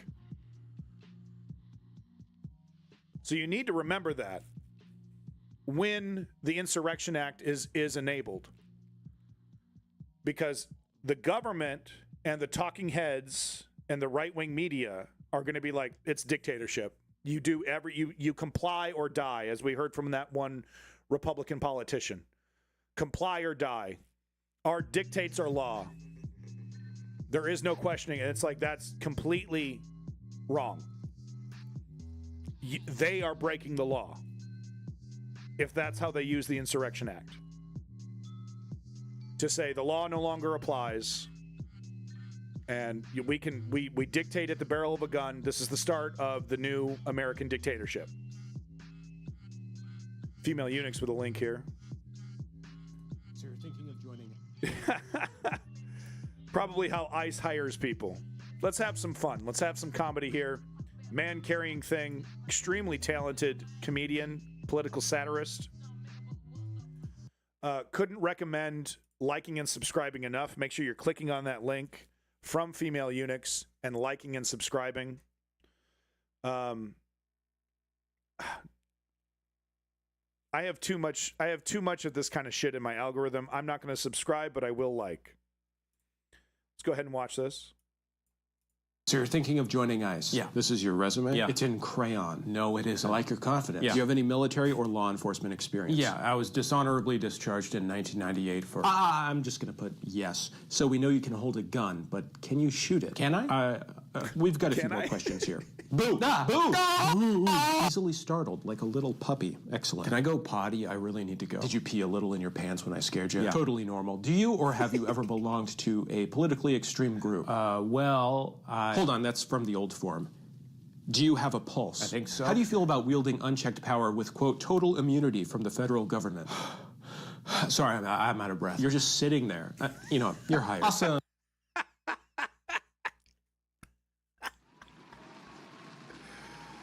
Wow. Wow. He's really good. He's really, really funny. Okay? Make sure you are liking and subscribing to Man Carrying Thing. And if you're a book fan as well, yeah, thank you, Lenny. Go for it. But if you're a fan of book reviews and things like that, he's quite well read. I think Woke Patriot would get a kick out of. Seems to be a big Stephen King fanboy. He's great, absolutely excellent. Thank you, Man Carrying Thing. Big props as well to HP Shody. I'm always stealing his beats. Thank you, HP Shody. Love his music. Assume it's a man. Joey Salads over here with the classic. Here we go. Joey Salads, who made a career tossing salad before he tried to be a social media person, is now a right-wing gadfly. He's got a big gotcha for us liberals. Okay, he's read more than Stephen King. Okay, Woke Patriot. He's not just a Stephen King. God damn, man. God damn. You're right, but god damn, bro. Jesus. You are a hard man to talk to, Woke Patriot. I think you've heard that one before, though.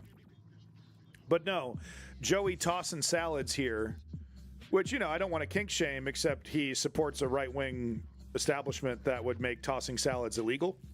So kind of bizarre. There's video of Joey Salads getting urinated on sexually. But anyway, he has a big gotcha for us liberals. How did Obama deport millions without anyone caring? Huh? What's the big deal? What's the big deal, guys? Obama did it, and it's true. Obama, the deporter-in-chief, has deported more people than Donald Trump. Well, he followed the law, due process, habeas corpus rights, didn't send people to foreign concentration camps, and didn't shoot mothers in the head. Oh, okay, Woke Patriot. Oh, is that what they say? Yeah? Yeah, you're the person that's told me he's gotten into like fist fights at barbecues, right? Okay. But no, that's what you think people think about you? Yeah? They have to say I'm a total snob when it comes to books and reading. No, it's okay. I'm a total snob when it comes to retro video games, so there you go. Hope this helps, you disingenuous fuckwit. Get him. Get him. MAGA is obsessed with Obama. They are. And it's beyond ironic to me that MAGA is obsessed. I would give anything to be there to witness this. To witness this battle of poetry. But no, it's ironic to me that conservatives hate Obama so much, because if they were smart, Obama would be, like the perfect kind of person for a conservative, right?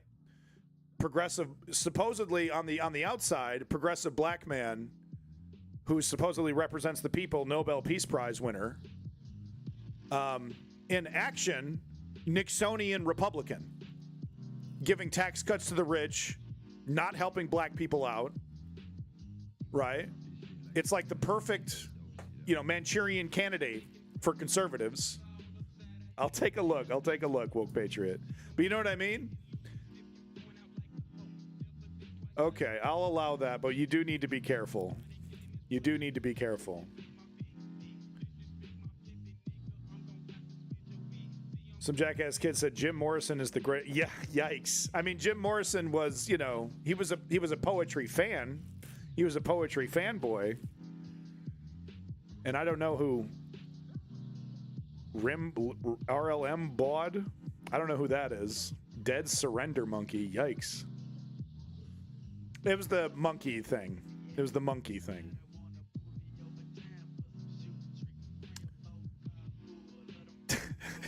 God, he's so triggered he can't even get a "oh my fucking god" out. That's how triggered he is. I need a drink now. He's about to fist fight the fucking Twitch auto mod. I've heard of Rimbod. I wasn't sure if it was Rimbod. I've heard of Rimbod. I can't say I know his poetry, but I wasn't sure if that's what you were saying because it was RLM Bod.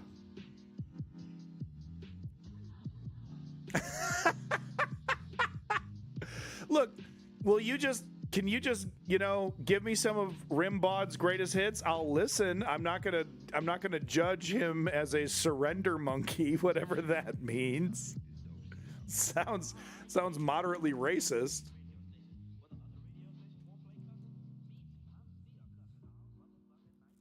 Yeah, well, Woke Patriot, you've never heard of Euphoria for the NES.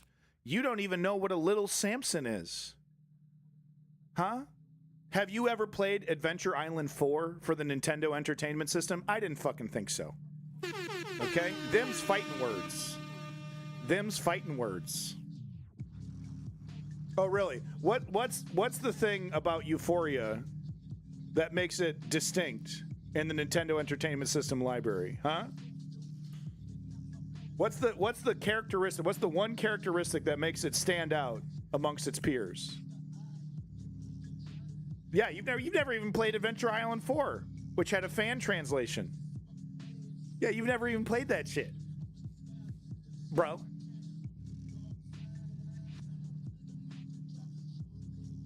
Zendaya in Euphoria. Check out Euphoria Season 4. Adventure Island is such a great series, though, isn't it? Isn't it great? Love Adventure Island. Oh, this is good. We got more comedy here. Let's have some more fun. This is good stuff. Here's a press conference from everyone's favorite best girl, Caroline Leavitt, who is slowly morphing into Mar-a-Lago face, you know, and it's just sad to see. Joe and Max, good. Joe and Max, good one. No doubt about it. I haven't played Euphoria, but I've heard you're not even spelling it right.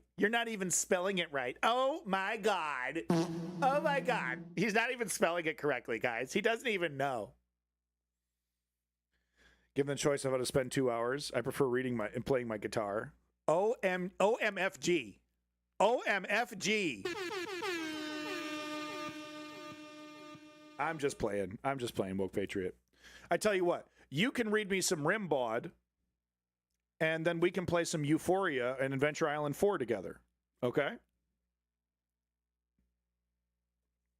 But no, here's some Caroline Leavitt, who, like I said, she's like her outside is slowly morphing into the thing that she is like embracing on the inside. But anyway, this is some good satire. Okay, you friggin' vultures. What dumbass questions do you have for me today? And remember, you're lucky we're even letting you ask questions. Is the president using the justice system for his own personal vendettas against the Democrats? Okay, first of all, fix your tone. Second of all, if the president hates someone, you should hate them too. That's how this works. Okay? Like, for example, the president hates you. And honestly, given all the attitude you just gave me, same. Next question. The president says he will release the Epstein files, but critics are concerned that the documents will be heavily redacted. If you were in the Epstein files, wouldn't you want them redacted too? Seriously, what kind of woke rat brain question was that? Embarrassing. Next. Will the president be apologizing for calling a reporter Piggy? Would you all rather he say stuff like that behind your backs? I think we'd all rather you not say that kind of stuff at all. Oh, really? I guess you also hope that he does the things that he says he's gonna do? I mean, like, grow up, piss brains. Please don't call me that. That's what you sound like. It's embarrassing. Grow up, loser. And while you're at it, why don't you take a shower? Because everyone here says you stink. No, they don't. Yes, they do. No, they don't. Yes, they No, do. they don't. Next. Do you think saying that Democrats should be hung could incite violence? Oh my God. It's like you can't even threaten people with death anymore. Seriously, everyone, lighten up. Could you elaborate on that? Do you want to die? Do you? I'm kidding. Or am I? Last cue, and hurry up. After a long day of gaslighting and spinning the truth to fit your narrative, how do you live with yourself? I'm very pretty. That's questionable. That's questionable. Very funny comedian. I wish I don't know who she is. I've seen her before, but I wish I could give you her social media or something so you could support her. But very funny stuff. I think this is Canadian. I think this is a sketch from the CBC. I think I'm not quite sure, to be honest, but very funny stuff.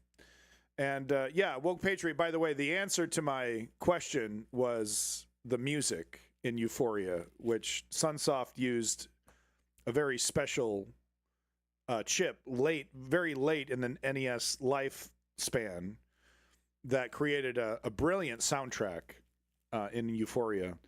And yeah, you're quite correct, right? That except these new generations don't smoke and drink fucking bean milk in their decaf coffee. We're kind of like, we're not exactly a bunch of Bukowskis. Am I saying that one right? Am I saying that one right? I think, there is, I don't know, we're a little pampered.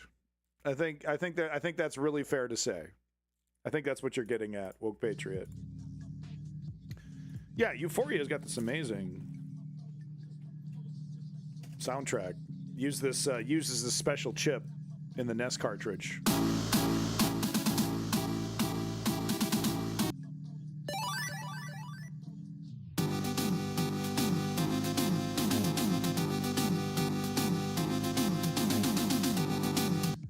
It was called Euphoria in the UK. It was called Hibrike in Japan.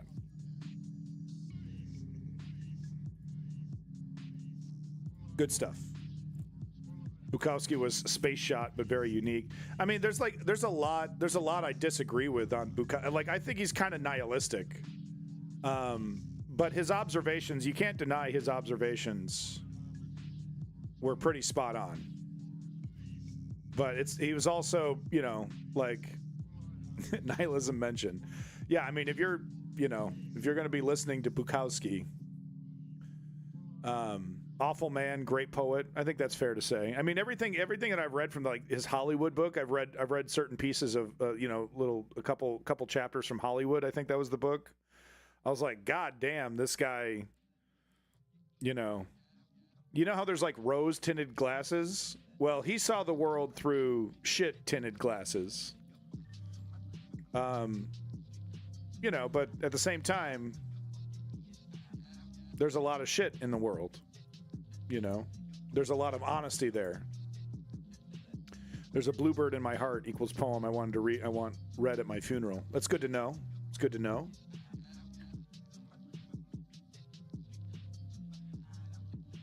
It's good to know, Woke Patriot. I don't know if there's a poem I want read, but the ending, the soundtrack to Shin Megami Tensei. There's the ending, the credits song. I always felt that would be an appropriate song to be played at my funeral. It's good to know those things. You should write those. You got to write those down so people know. 90% of male Bukowski readers read him to impress a girl who likes Bukowski.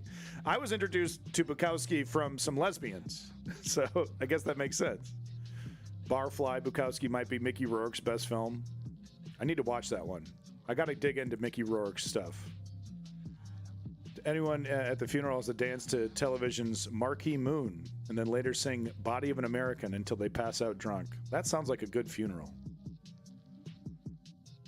I'm going to hire professional mourners. Yeah, Lenny. I'm gonna get those guys from Africa to do the coffin dance for me. That sounds like pretty fun thing. I'm not gonna tell anybody though. They're gonna show up, pick my coffin up, and start shaking my ass. So we're gonna listen to this entire 1 hour lecture from Chatham House. Hope everyone kicks back and's got some popcorn. This is the next thing that we're gonna do. An entire hour of this. Just kidding. Anyone sober at my wake is to be ejected.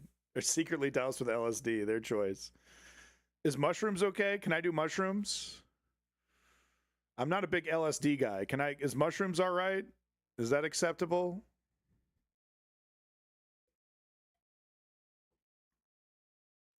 Female eunuchs getting the popcorn out.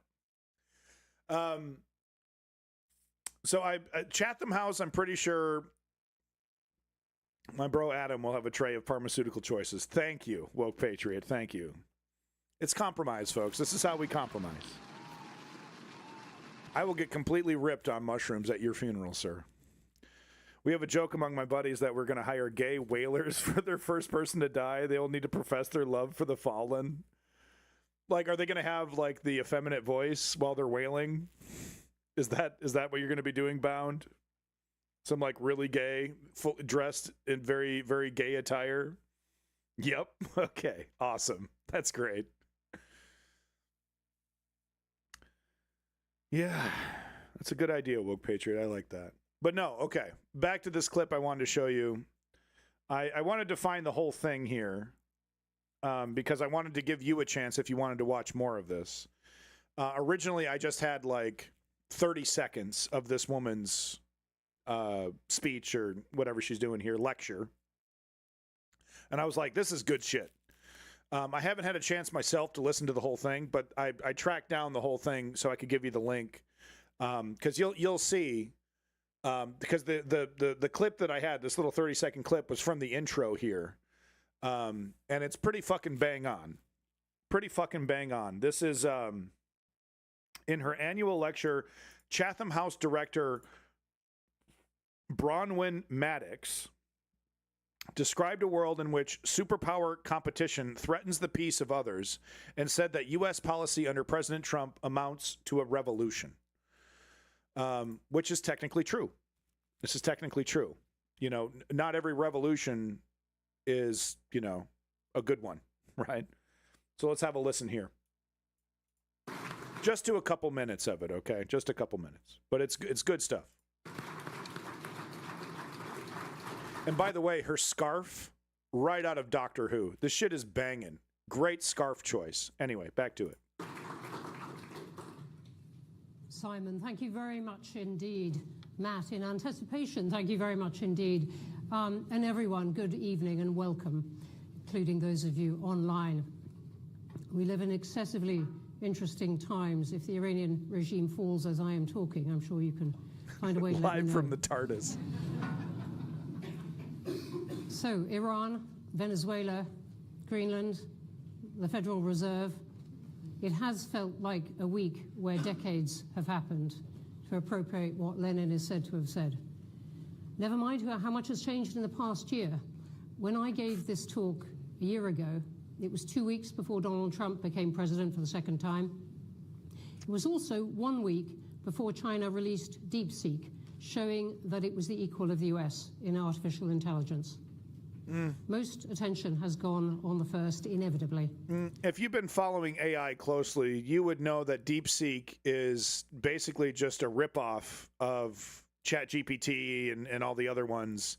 That it's you know, heavily censored, not necessarily because, you know, the whole thing was like, wow, it's better and it's cheaper, and the you know, the model that was used to train it is you know, more efficient, and it was like, no, it's just the reason why it was cheaper is because it was a big ripoff of what was already done, and it's not necessarily better. and you know, you don't bother asking it about Tiananmen Square, etc. But with that said, it's still, you know, a contender, right? But this idea that it's just like they did it better, China number one, no, not exactly. That's a bit of propaganda. But anyway, Copilot, is it Copilot? No, it's the Claude.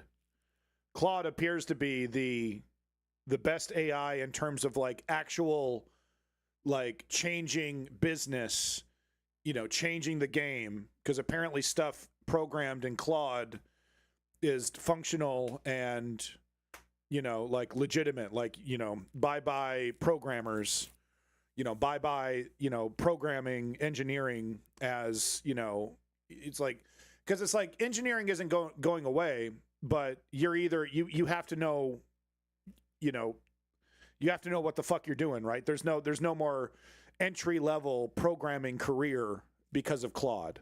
And of course, that's going to create its own set of problems. Anyway, once they acquire Taiwan, they'll be on top. Yeah, that'll fix all the problems, all their economic stuff that they're hiding from everybody, right? That'll fix it.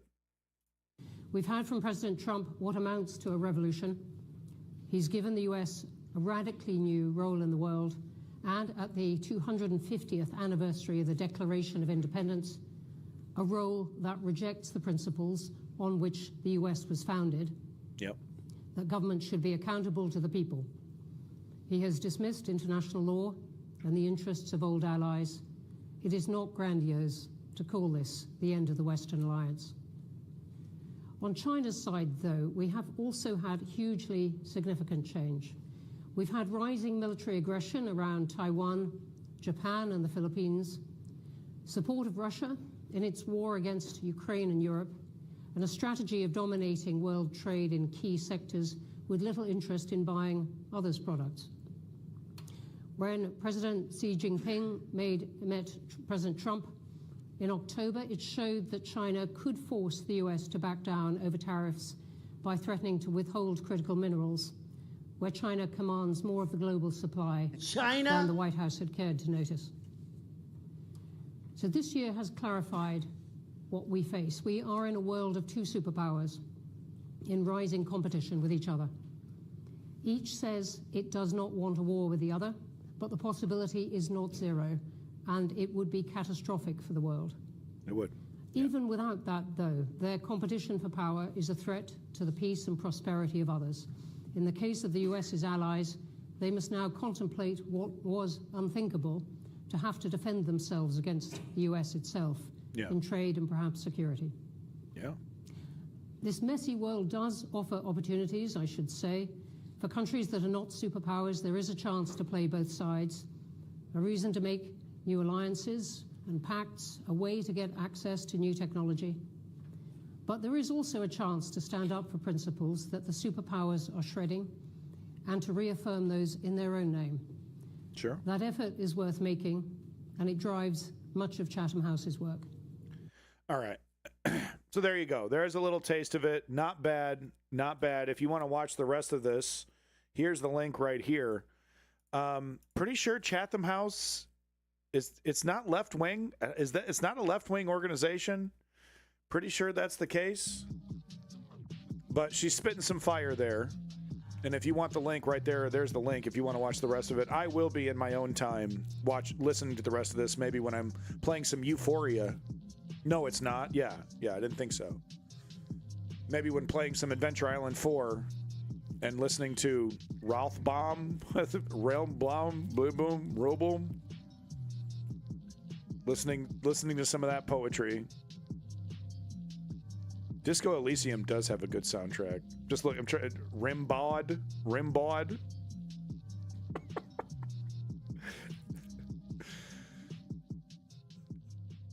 Anyway, there's the link right there. We're not done, folks. Not even fucking close to being done. I got only 3 hours and 45 minutes. We're not even close to being done. So strap the fuck in. Rim job. Woke Patriot just taking fucking shots. Fucking glass shaking. Oh my fucking God. Rim World. But no, we're not even done here. Jordan from TYT, one of the good ones. Marathon Man, exactly. One of the good ones from TYT, not, unwilling to embarrass himself quite on the level of Anna and Cenk Uygur with their Tucker Carlson blow sessions. I don't know what the hell to call it.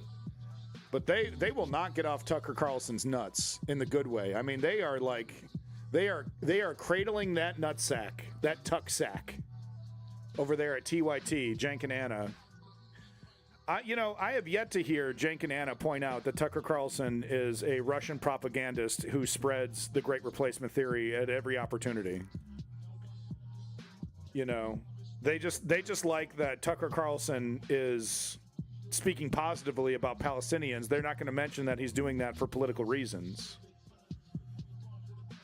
Jordan, on the other hand, is pushing back sometimes against Cenk. He's kind of they have a weird format at TYT where they have these lesser-known people kind of introduce stories, and then they kick it over to Cenk Uygur for Cenk's 2 cents, where he goes into his usual spiel. So it's kind of a weird format. So he's one of those that does that. Yeah, Rimworld's great. But anyway, he did a great clip, I think, on his own thing. Him and J.R. Jackson, they kind of got their own thing separate. It's like TYT, but it's not TYT.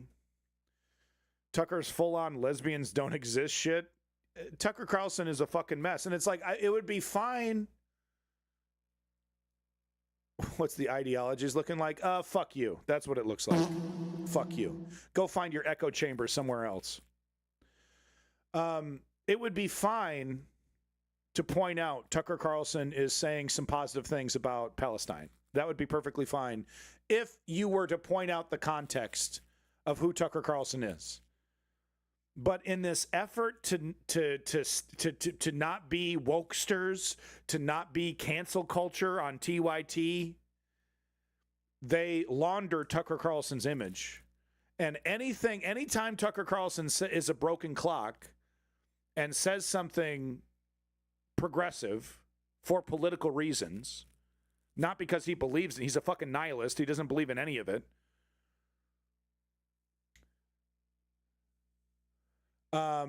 TYT mentions that part, but then they don't mention anything else because they don't want to be cancel culture.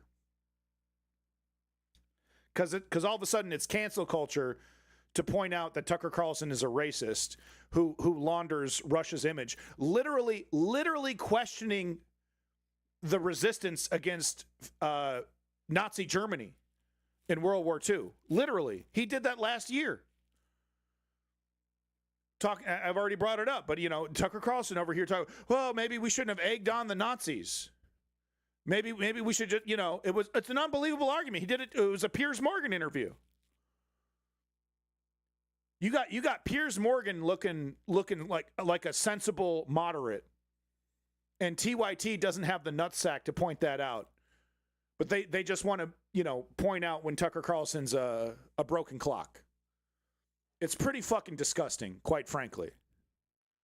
Because it's like all you need to make me go away, to make me shut up, is like a 15-minute Cenk Uygur going down, hey, Tucker Carlson said this shit that's completely fucked.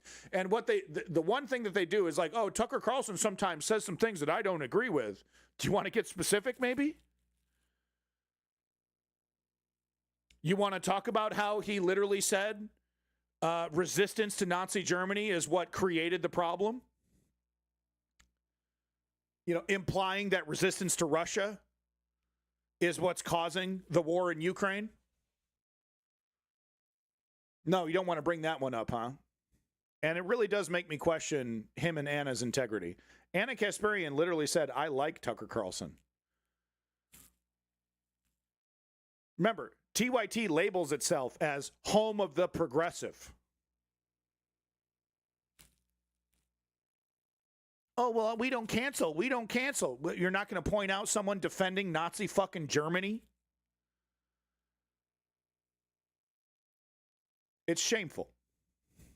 But anyway, Jordan doesn't do that. But he does stay silent. He does cash checks from TYT. But he doesn't engage in full-blown revisionism, right, when it comes to Tucker Carlson. But he does stay silent.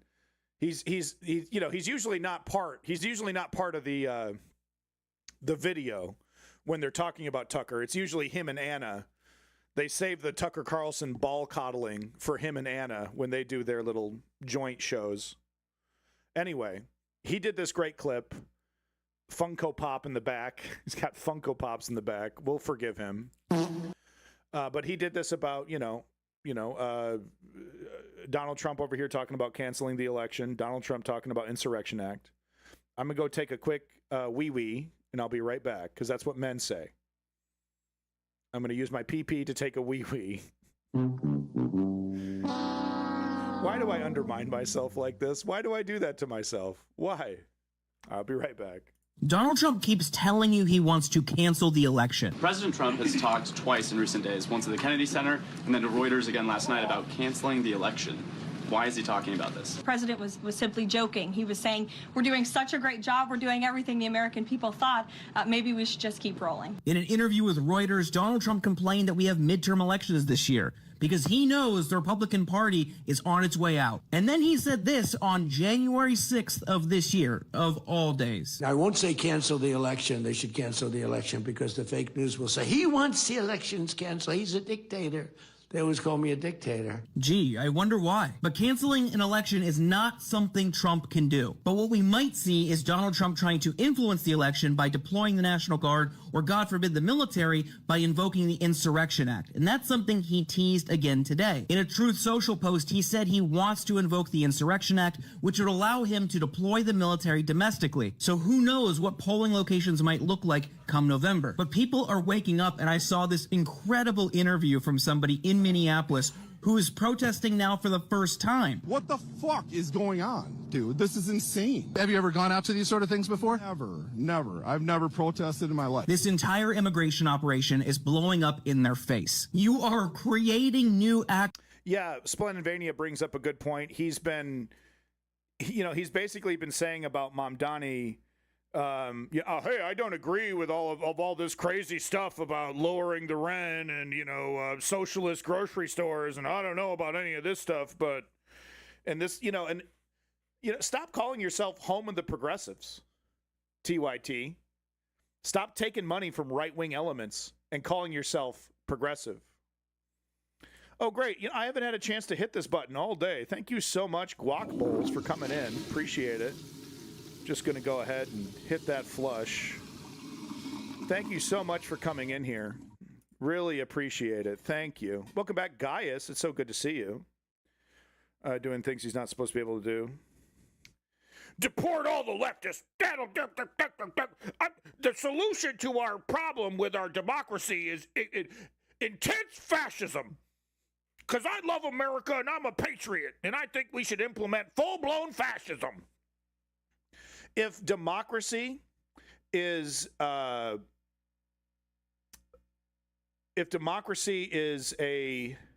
threat to your political movement, that basically means a democratic plurality of people hate your fucking movement. You know that, and you want to subvert democracy because your movement can't exist if democracy is thriving. And that says everything I need to know about your fucking movement. You know what I mean? If you and your movement see democracy as a threat, then you are inherently an anti-democratic movement, authoritarian, and in this case with maggots, fascistic. Yeah, exactly, woke patriot, Splendvania. Exactly. Activists because of what you're doing. But the right is saying, no, this isn't the right way to protest. You peacefully protest in the town square. You peacefully protest with a letter to the editor. Are they committing violence right now? You peacefully protest by starting a letter to the editor? A podcast. Starting a podcast? You should only protest with things that we can easily ignore. Okay, let me get right on it. Dear editor, Donald Trump needs to knock it off.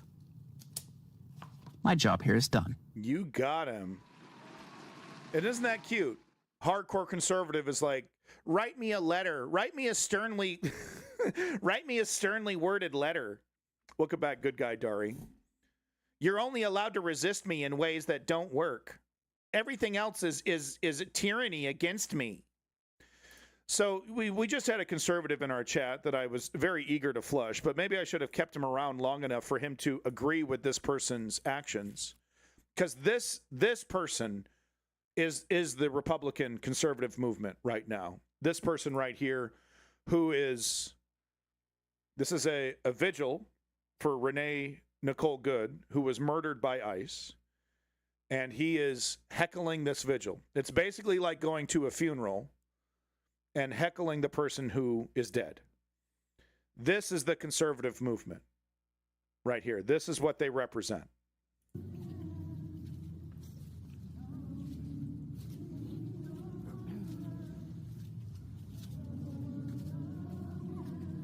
And of course, what he wants confrontation. He wants a fight. People are solemn. They're quiet, showing respect for this mother who was murdered, and he wants to turn it into a political breakout moment for himself.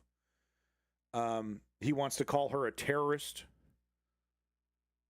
when she was literally doing one of the most American things a person can do. That's dissent. There is very few people who could be less American than your modern conservative. Your modern conservative of today doesn't believe in the Constitution, doesn't believe in the rule of law, believes that a citizen president should be a king. They believe in child labor and child marriage, so they're deviants. There's like I said, there isn't a more un-American political movement than conservatism right now.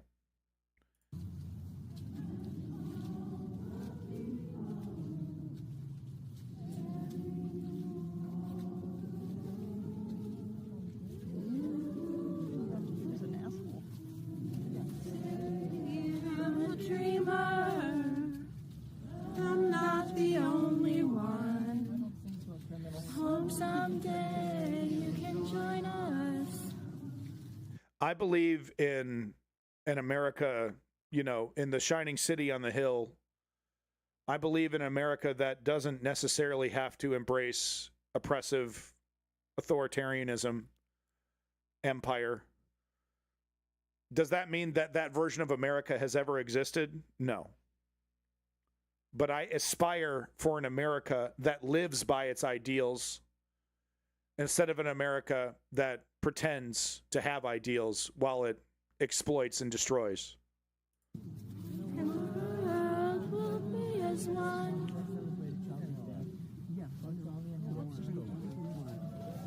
Right. And he's really... Thank you. I have a right to be here. You do. But go away from me. Excuse me, ma'am.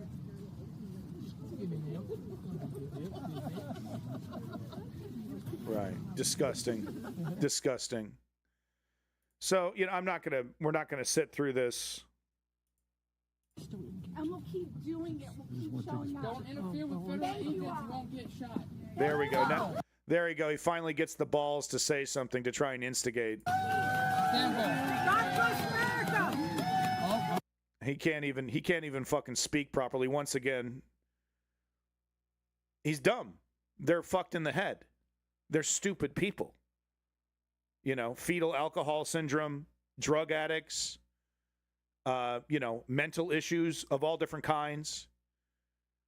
And go figure, he's a conservative. Getting surrounded. I'm surrounded. I'm going to go home and watch child pornography. Don't interfere. If you don't want to get... Oh, here comes the whistle. Here come the whistles. That is the modern conservative movement. The modern conservative movement supports this next video that you're going to see. This happened just recently.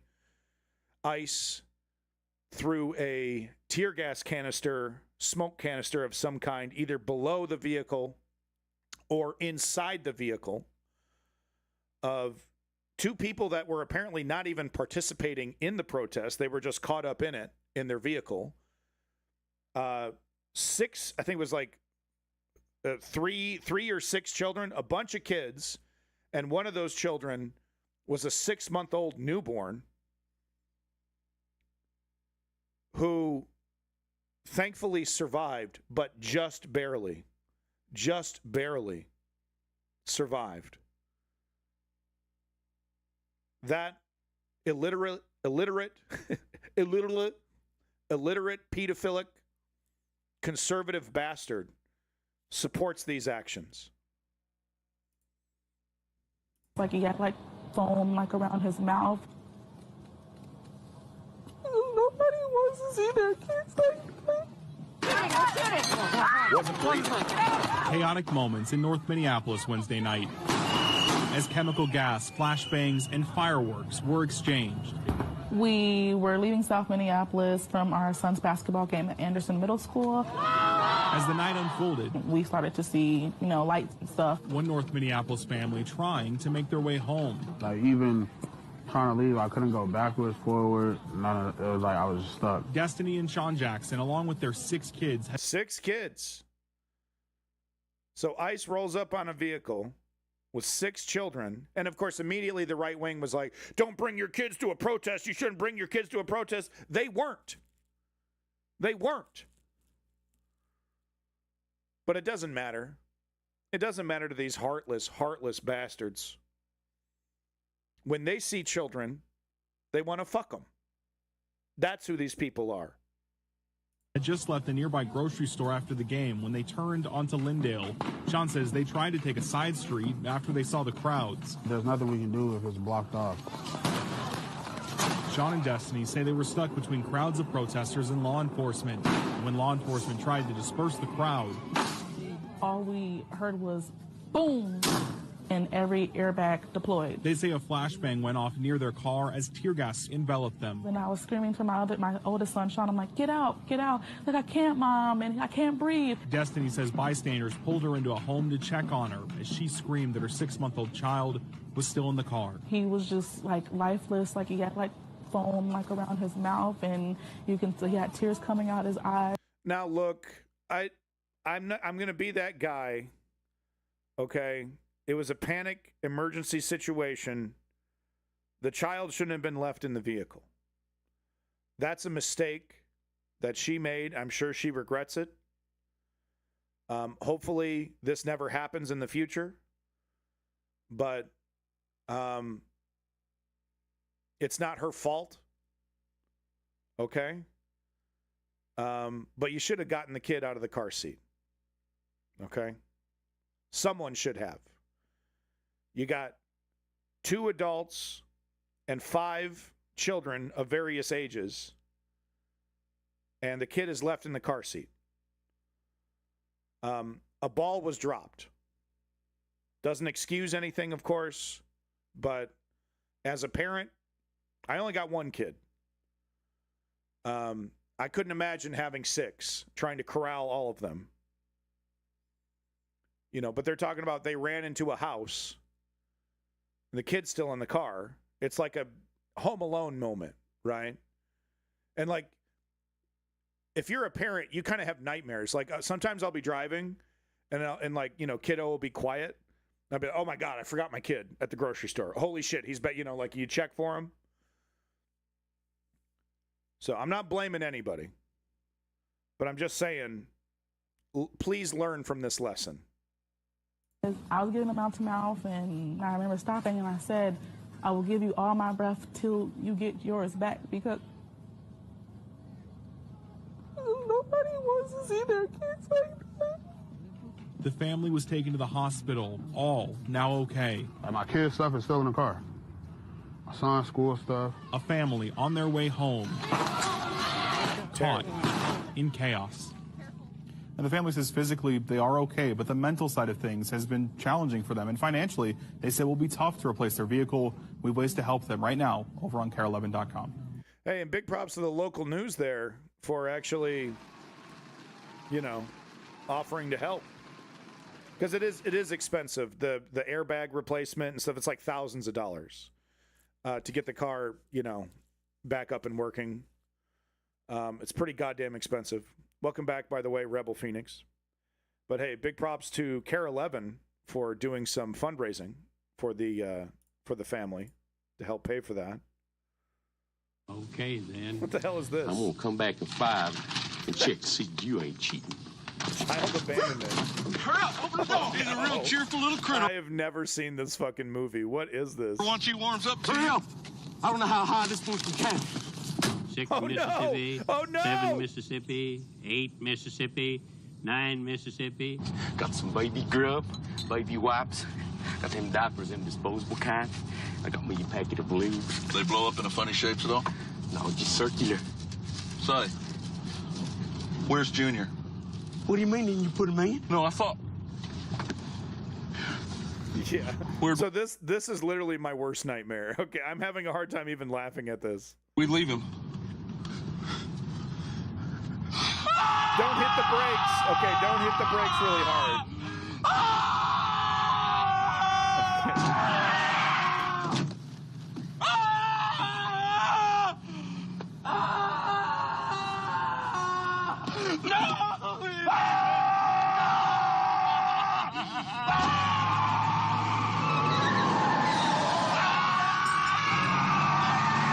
My fucking God.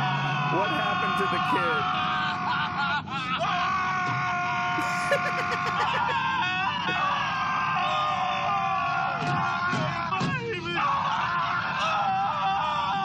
801 Mississippi. Okay, thank God. 800 Mississippi. Guy slams on the brakes. How about you slow the fucking car down, man? 791. Oh, bullshit. Wait, why is it? That's a different voice. That's a different actor. They dubbed over that actor with a different actor's voice? That's weird. Oh, that's kind of funny because he thinks because he stopped early, they're coming back to kill him. Oh, this is well written comedy. This is good. Raising Arizona. I need to watch this one. 190 off Mississippi. Dude, slow the hell down! Mondale. Oh, baby. Oh, baby. Oh, baby. Promise we ain't ever gonna leave him, Gail.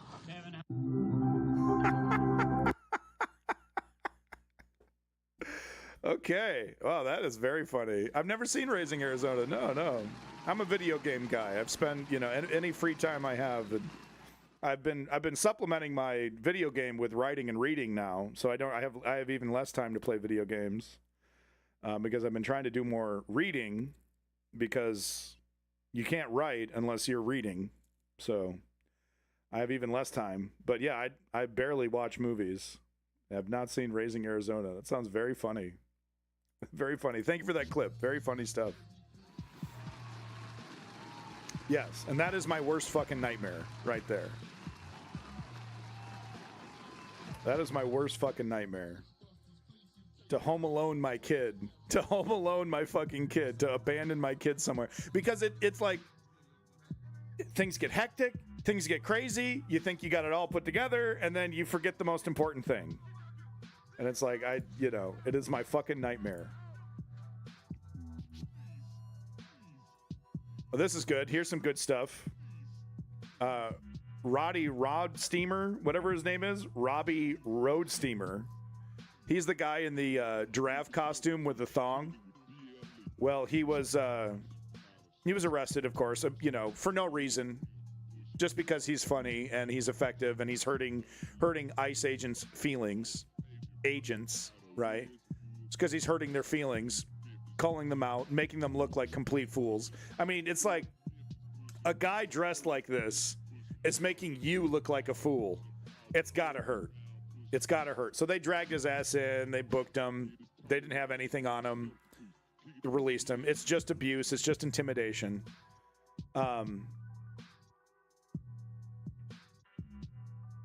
Here he is. Here he is in action. I don't think this is. There's a video of him talking about his arrest. I think this was before that arrest.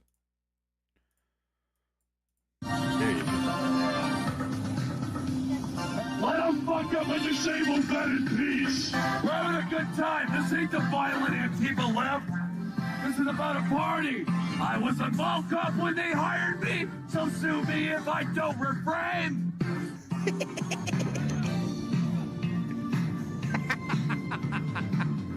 I know some of you are good. Do the right thing. They tackled my fucking wife yesterday. Normal ass white lady, you tackled her. Why? Some of you are good. We need you to stand up. If you are good, stand up. We are sick and tired and scared and sad. I had to walk my kids to fucking school this morning because of you. Be decent. Some of them are good. A lot of them like to use their super soakers. Am I detained? Fuck you. Oh, wow. You get that a lot, don't you? Do what you usually do. Maybe there's a white woman you can shoot and walk away or something.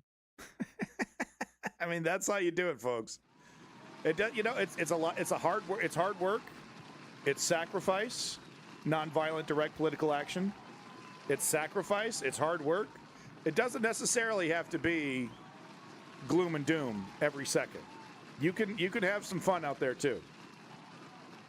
Passing joints around, hanging out, camaraderie that you might not have felt in years with your fellow man, hanging out with people instead of doom scrolling or fucking about with the digital stuff, right? It can feel really good. It could be like a really cathartic human experience getting out there with your fellow man and protesting, and you can have a lot of fun, and you'll meet some very interesting characters. Okay, some really interesting characters. And like the thing about guys like this is that they'll fucking die for you.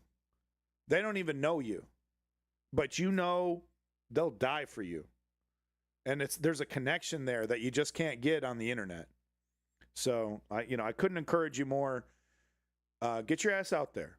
Nonviolent, direct political action. It can change your life. It really can. Keeping it moving here. My experience with Nazis is anecdotal. You guys, I think you're having a debate there with Woke Patriot. I'll let you two talk.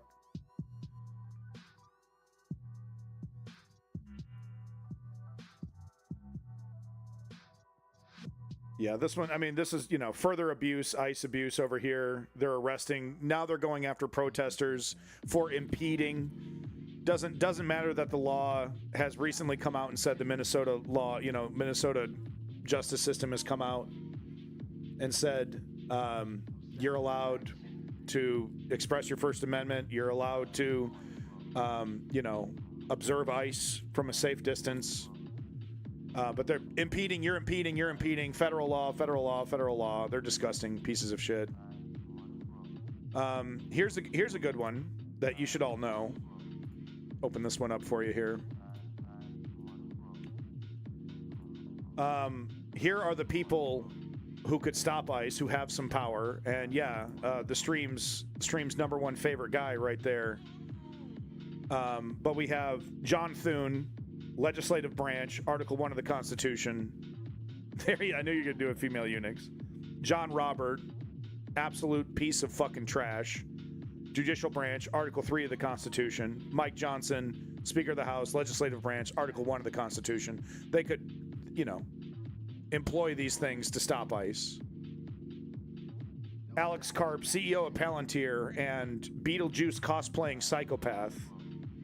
Provides ICE with core data platforms that integrate and analyze information from many databases so agents can search, link, and manage deportation operations.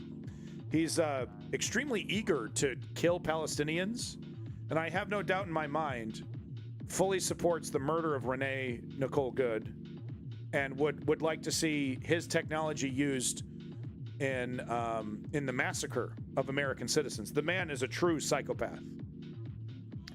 You have Jeff Bezos here, founder of Amazon, Amazon provides ICE with a digital backbone for its data and surveillance operations through Amazon Web Services. Probably gives them a discount. Big smiling oligarch. Happily, with a big fucking grin on his face, putting you in chains.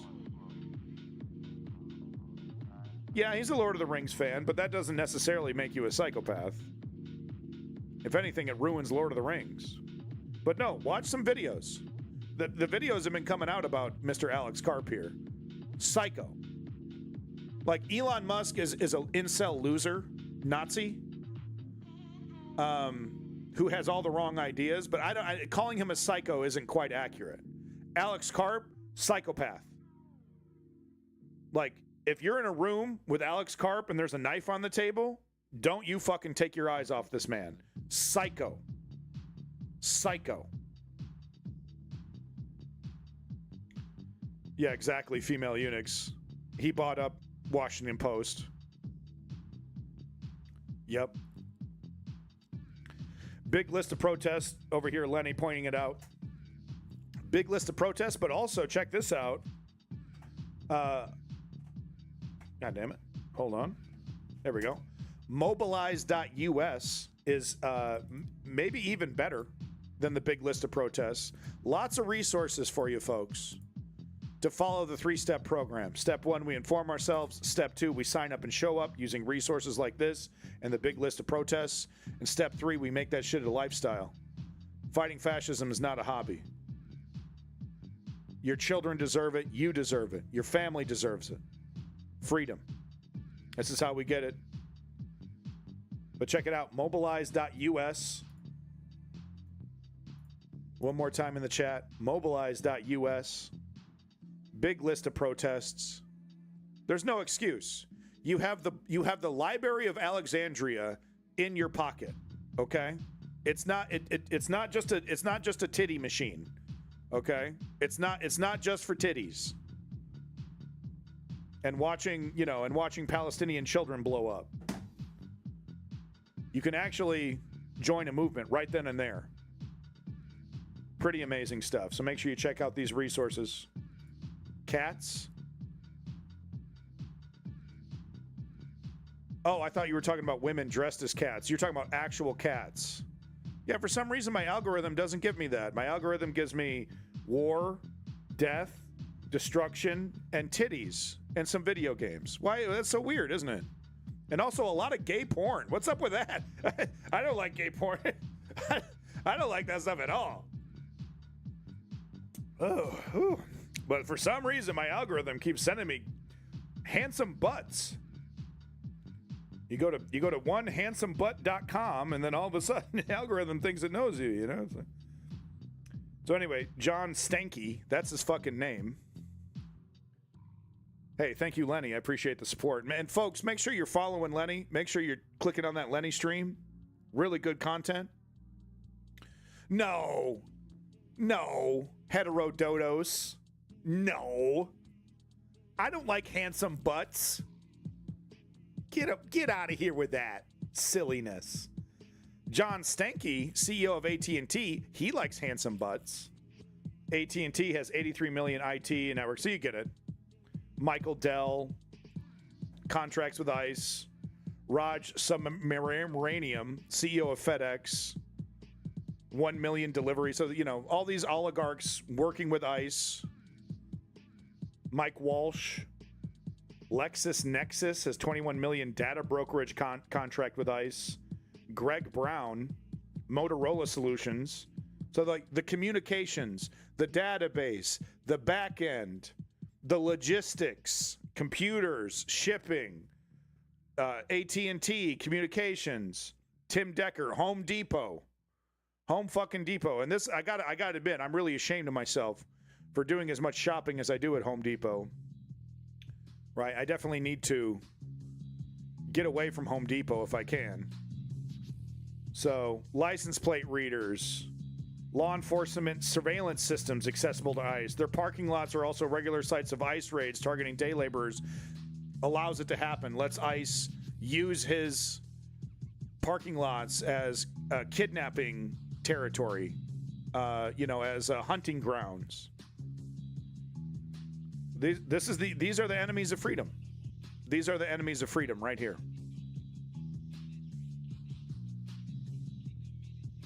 Bunch of billionaire oligarchs. Why is your gamer tag cowboy butts driving me nuts? No reason. As nothing. No, I'm not. I don't like butts. Moving on. So this tarted up bitch is making the rounds on media. Some mean girl who thinks she's found the golden ticket to a political and media career. McLaughlin, racial animus has no place in DHS, and of course it is not used. I assume this is a typo. CNN plays clip of ICE agents asking Minneapolis woman where she was born. Well, I haven't seen this clip before. She might have been assaulting law enforcement prior to this, even if that was true. Right? So she's she's all over the media. Well, we're not racially. We're not using race to identify people. We're not doing Kavanaugh stops. No, never, ever, no. Literally, ICE agents asking you, what's up with your accent? Where were you born? Well, I mean, she probably assaulted ICE, which doesn't change, even if it was true, which it wasn't. Even if it was true, right? You're racially profiling is still bad. It's interesting, just go mask off. Just go mask off. Go for it. Give us a little Elon salute. Talk about how brown people are stinky and make you uncomfortable, even though you're probably secretly sexually attracted to muscular black men. Go ahead, admit it. Go ahead and admit it. Give us a little Elon salute while you're at it. You'll get a raise.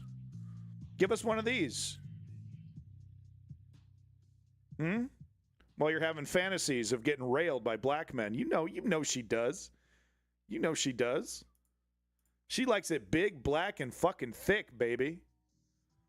Okay, I'm being incredibly sexist. I'm sorry.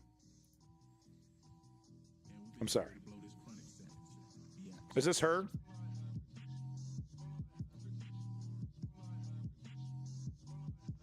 I'm not sure. I don't know if this is the same blonde woman. ICE agents are now the most attacked and marginalized group in America. Someone help these poor people. Someone help them. 1-800-HELP-ICE.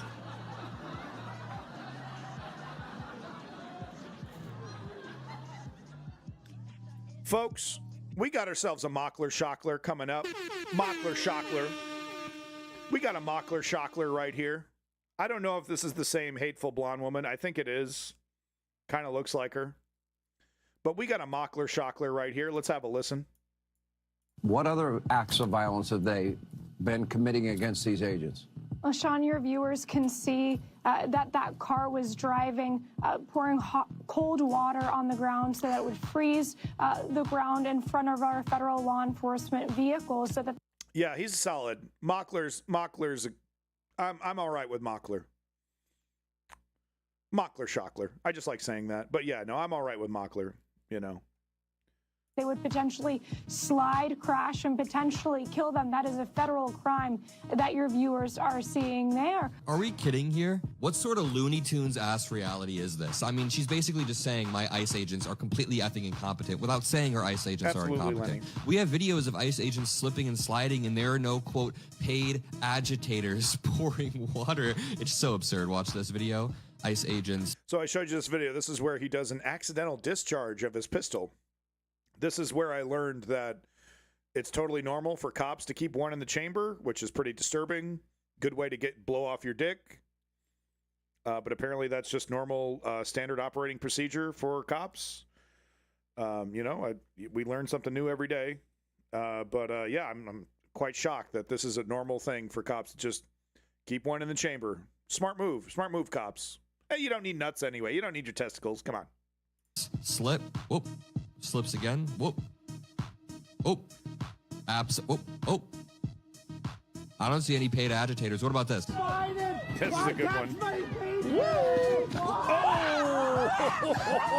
And then he gets like embarrassed, and then he just walks away because he's really hurting. He got the fucking wind knocked out of him, and he's like he wanted to like spear tackle this person, and yeah, I mean he fucking crunched it, dude. That'll knock the wind, because I've done that. You know, I've lived in Michigan, I was raised in Michigan, so I've done one of these. I've absolutely done one of these. And yeah, they're clearly not from Minnesota. They're probably from Texas, another right-wing areas that don't have to deal with snow and ice as much. And yeah, dude, I've absolutely like slammed on your back, and you're like, you can't fucking breathe.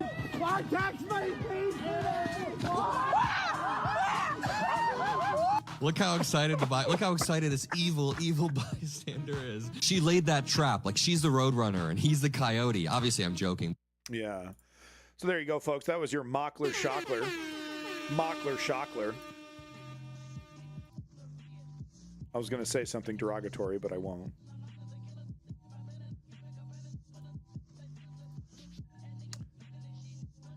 ICE just disappeared a car full of activists who were peacefully watching ICE activity. So this was happening on the 16th. This is yesterday. But this is what they're up to now. Impeding, you're impeding the mock doctrine. Don't let this work. The law has your back. They take you in, they process you, they interrogate you, they assault you in some cases, and then they let you go without charges. Because they got nothing to charge you with. Right? ICE equals Acme. Indeed. Need a fucking slide whistle. But no, look at this. At gunpoint, full intimidation. You're meant to be scared. They take you in, do a whole thing, scan your face, scan your butt cheeks. At least that's what happened in my dream. And then they let you go. They let you go because they got nothing. And it's a gross misuse of the justice system.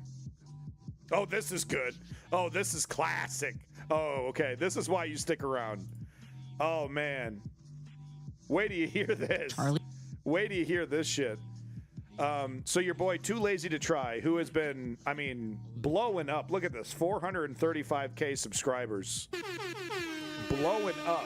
Covering right-wing conservative conspiracy theory drama, and doing a really good job of it. He's also covering the comedians, the backlash that people, from the Riyadh Comedy Festival. So Bill Burr, Joe Rogan, he's been covering that, how fucking hypocritical and fascistic and MAGA adjacent Joe Rogan is.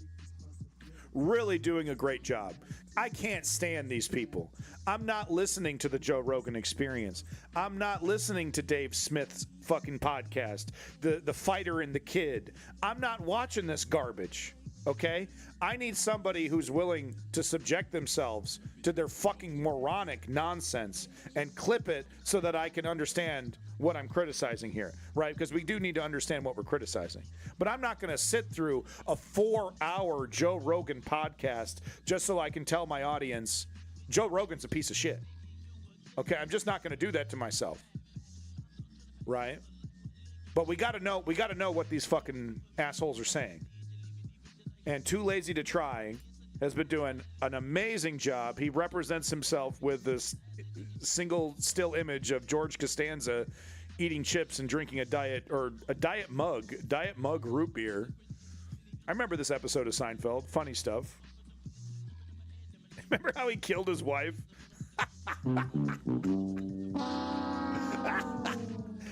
Seinfeld is a genocide supporting bastard. Anyway, you thought Alex Jones was Looney Tunes? You think Tim Pool is out of his fucking mind? You think Joe Rogan is up his own ass? Wait until you get a load of Candace Spooky Owens. Oh, I probably shouldn't say that. That could be racist. Seinfeld supports the genocide in Gaza. Spooky as in scary, not not the other use. I gotta avoid using that word. Candace Owens has lost her fucking mind and is like, I mean, I was just talking about Alex Karp, alone in a room with Alex Karp, and there's a knife on the table. Same situation with Candace Owens here. Same fucking situation. Wait till you hear this. Wait till you hear this.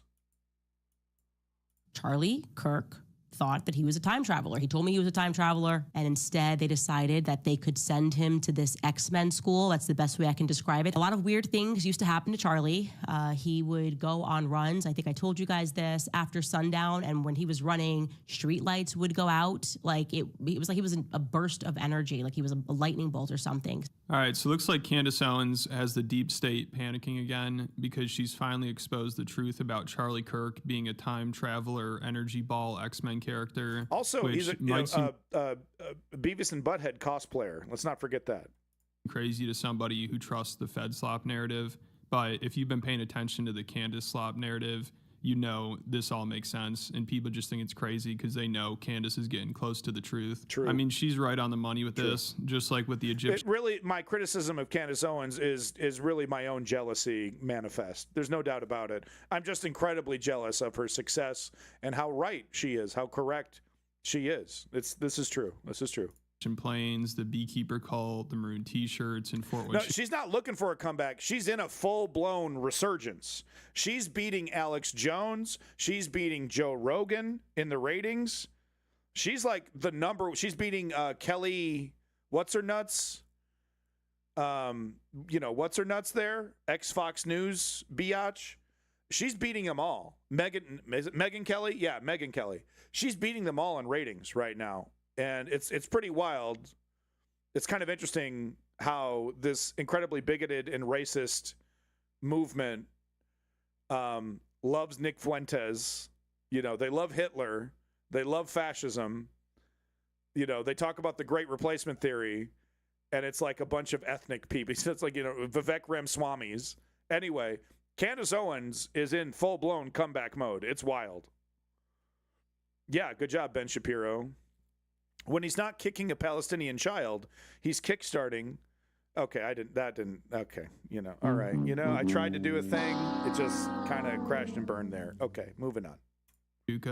Now it's all finally coming together, and the feds know that. That's why they're so worried. Like, once Charlie visits Candace in another dream, it's over. That's the only reason why people are making fun of her, because obviously the only reason you'd mock somebody who thinks they can speak to the dead in their dreams is because it's true. Yep. So hopefully Candace continues to pursue this, because she's definitely onto something here, and you tell people are worried about her dreams. Yeah. Was Operation LOL, Candace has dreams. Why did she talk about her dreams? How dare she discuss her dreams? Only weird people have dreams and then tell others about them. Ugh, dreams are ridiculous. They shouldn't be listened to. So the question becomes, who exactly is making these terrible PR decisions? Like, who thinks... If my dreams are true, then there's a lot of cowboys with handsome butts in my future. Did I say that? I didn't mean to say that. Erase that. You didn't hear that. Yeah, what we need to do today is we have to attack the dream. Just go at it and do not let up on the dream. I don't like handsome butts. I know the answer. I think it's someone who feels personally victimized by the dream. Show of hands. Who feels personally victimized by Candace Owens' dreams? Lenny's. And to be honest, victimized. It's sort of hilarious that I didn't put two and two together. I was having incredibly vivid dreams. I began dreaming like I hadn't dreamed since I was a child, because it was every night. It stressed me out. I expressed that to my husband through many tears. He told me that I should consult a priest, which I did. And we spoke about souls in purgatory. Anyway, today I feel that it is time to tell you the entirety of the repeat dream that I was having in those early weeks. Charlie said to me, I don't have much time. He followed that up explaining to me that I needed to see what happened on his left. And he told me explicitly they betrayed me, multiple people. And I said, I know, but who? It wasn't until the third week after his death that finally one face came through in this dream. It came through as clear as day from around the corner of the restaurant. And it was Andrew I don't know what you're Colbett's. talking about. So Turning Point thought they got away with this, but it turns out Charlie's in purgatory and he's giving Candace the answers to everything in her dreams. Candace dropping so the they must be bombs. freaking out over this. Like Candace even texted Andrew Colbett to tell him that she's speaking to Charlie in her dreams and that he told her he was betrayed.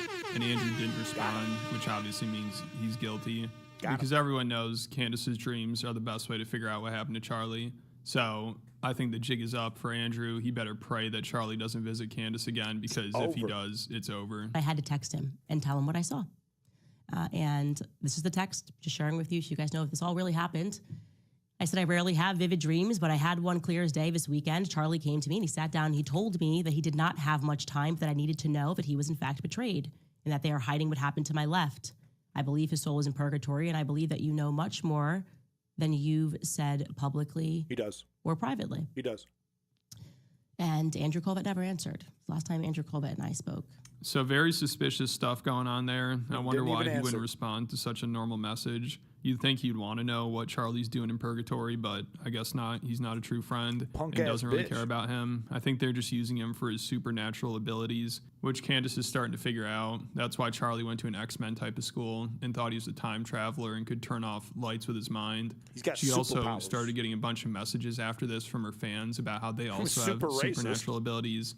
So investigating Charlie Kirk's death led to Candace discovering that her audience has I'm not reading that. superpowers, and the feds must be losing it over this. They didn't realize they're up against the Avengers. The weird phenomena is real. I'm not Lights reading break that above shit. my head when I flipped a switch. Cabinets slam when I get mad enough. And I can, I don't know, I guess connect with what I can only describe like as that poltergeist stars that movie. respond to my request.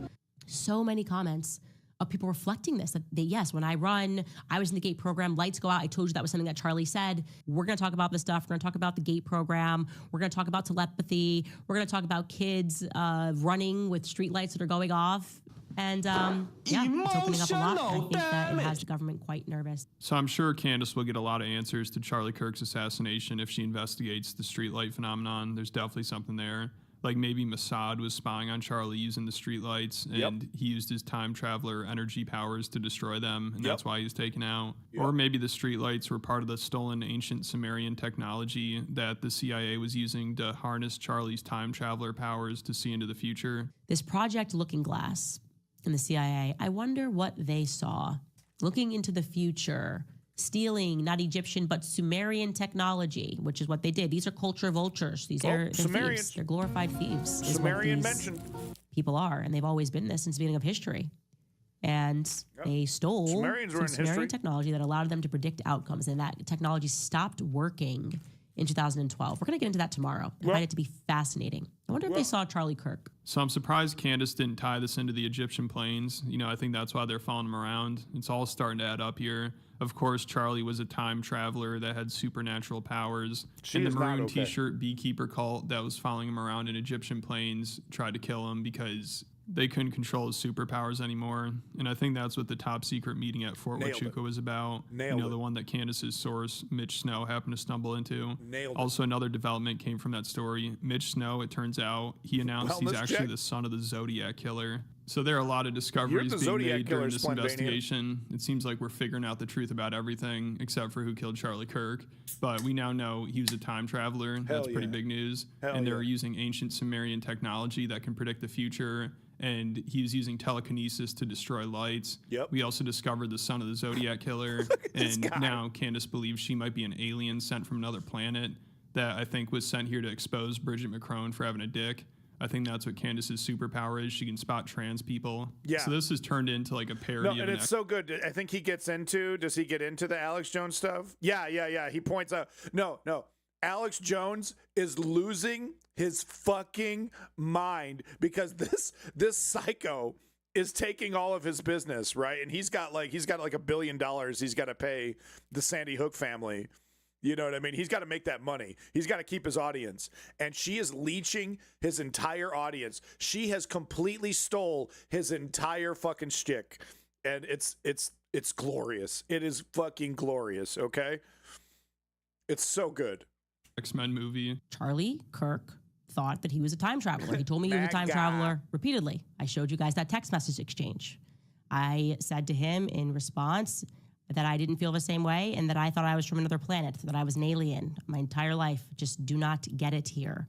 This planet is ghetto. That's how I feel. I don't understand it. The rules don't make sense. I think that's also why I like cats so much. I feel that they can relate to that. They think humanity is ghetto. They don't want to be around us. They don't like us. They know it's ghetto. It is ghetto here, right? Candace also talked about inexplicable occurrences that happen, like deja vu, sleep paralysis, and her getting engaged to her husband. She gets millions of views, and she's basically the #1 conservative commentator right now, Candace Owens. Totally normal group of people. The kind of people that walk around a vigil for a murdered woman with a big smirk on their face. Right? In 18 days. Apparently, that's an unexplained phenomenon, according to Candace. She's sipping because it's just so Thorazine from a unbelievable fucking that a grifter would want to Stanley marry Cup. a rich British lord only a couple weeks after meeting them. And a lot of weird things used to happen to Charlie. He would go RIP on in the runs. chat, I think folks. I told you guys this after sundown. And when he was running, street lights would go out. Like it was like he was a burst of energy, like he was a lightning bolt or something. X-Man. So X-Man. there are, just in general, all of these inexplicable experiences that we have in life. And they try to make it weird. Ironically, Charlie Kirk would, if Candace Owens was like driving the car, you know, and he was a passenger in the vehicle, Charlie Kirk was so racist, he would think, ooh, I don't know if, you know, Candace Owens is able to drive this car. Now, I would think the same thing, but not because of the color of her skin. I would be worried that Candace Owens might be like, I saw this in a dream, and then drive the fuck off a cliff, but that would have nothing to do with her skin color. He's currently going through court. You know, the last update I saw, there was some court date the Charlie Kirk shooter was going to. They're going to give him, you know, life in jail and all that shit. Weird for us to discuss them. Deja vu is probably chief among them. We all have experienced deja vu. We are certain something happened. The Matrix. That we already did that. Yeah. Well, guess what? Eating steak. There's no in the Matrix. official Yeah. expert explanation for that. Sleep paralysis, for those of us who suffer that, I had some terrifying experiences before I knew what it was. Mm-hmm. I get sleep paralysis when I dream about cowboy butts. I can't move, and they just take me in their big, hairy, strong arms, and they just do whatever they want to me. Man. It's a true nightmare. What happened to Rogan's and Theo's ratings? I mean, I think, you know, there's a certain amount. They get like 100, 200K. Rogan still gets the millions, right? Rogan's still bringing in the ratings. But in terms of like conservative up-and-comers, right, that's blowing up right now, Candace Owens is really the only one right now. People are kind of throwing away Tim Pool. They're throwing away Alex Jones. Or, Tucker Carlson, whatever, right? But like the daily entertainment, you know, viewer, that's going to Candace Owens here. They don't really give us a full explanation for that. Similar, also, another example of things that are inexplicable time to duck. and maybe I have no somehow control. related deja vu. The story of how I met my husband. I've told it many times. Lenny, I got R.I.P. engaged 18 days later. No one believes me. They don't want to accept it. But I already knew George. That's how I describe it. I saw his face. I do a lot of I know Georges that doesn't in make my sense. sleep When it happened that paralysis. way. I looked at my husband's face and I already knew him. It was like a sigh of relief. Wow. So hopefully Candace keeps pushing all her theories. She's definitely onto something. This investigation has given us a lot of answers, and I really just want to see how far Harry. she could take this. Exactly. You know, it's been 4 months of investigating Charlie Kirk's death nonstop, and somehow she's still coming up with new theories every day.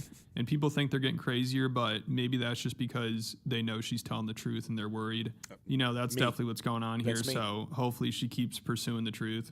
Like Alex Jones, he's been going nuts over What's this? I think it's making him physically sick. He said he's trying not to pay attention anymore because it's just driving him insane. Kind of swore it off about a week and a half ago because, I mean, I got a lot of serious stuff to cover and research. And I'm spending hours a day researching her lies and feeling crazy while I'm doing it. Like getting mad and depressed for the first time ever. And like starting to really hate her face and like, oh God, I don't notice how evil she is. And just, she looks like a demon, like a big gremlin. And then I started noticing all the other lies she was telling. And I was like, oh my God. I asked friends and family, I actually prayed about it. I said, should I disengage? And most people are like, yeah, just the people will figure it out. So I'm like, and then today I'm like, he's like, yeah, the time traveling and the looking glass. And I'm like, you're joking, right? And then I go look it up. It's all true. I'm just like, well. So after today, unless there's just something I've got to do, because Nietzsche said, don't look at the abyss too long, you turn into the abyss, or don't fight monsters too long, you turn into them. It hurts the core of my being that he pretends to understand Nietzsche. It literally destroys a little piece of me. Obliterated. Like my ass in my sleep paralysis dreams. What? I didn't say that. Swearing her off. Because it's like watching a satanic soap opera. And so after the day, satanic. You notice last few weeks I barely mentioned her.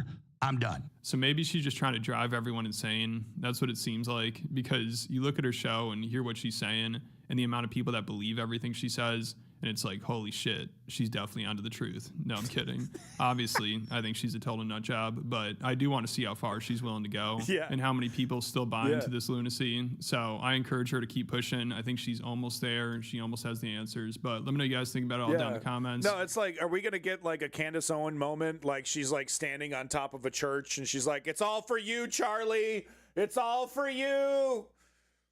Yeah, she just leaps. I do this for Charlie. He's going to save me. So she's mentally ill. She's mentally ill. And it's just so bizarre, so strange, so unexpected that millions of conservatives would find camaraderie with this obvious mental illness. Totally unexplained. There's just really no explanation whatsoever why millions of conservatives would throw away their racism and allow Candace Owens to just, I don't know, do an episode of Goosebumps every fucking day. You know, throw some coffee creamer on the fire. And I had a dream about Charlie Kirk being an X-Men time traveler. So yeah, she's mentally ill. Good times. No one ever went broke.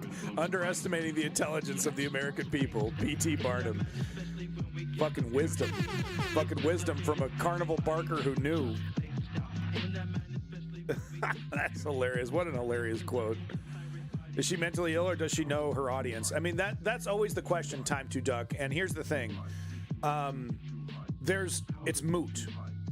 So, this comes up quite a bit on this stream. I bring this up, like, do they know, or is this a grift, or is this real mental illness, right? Are they a true believer, or is this a grift? It doesn't matter, right? It's a fun thing to like think about, right? It's a fun thought exercise, right?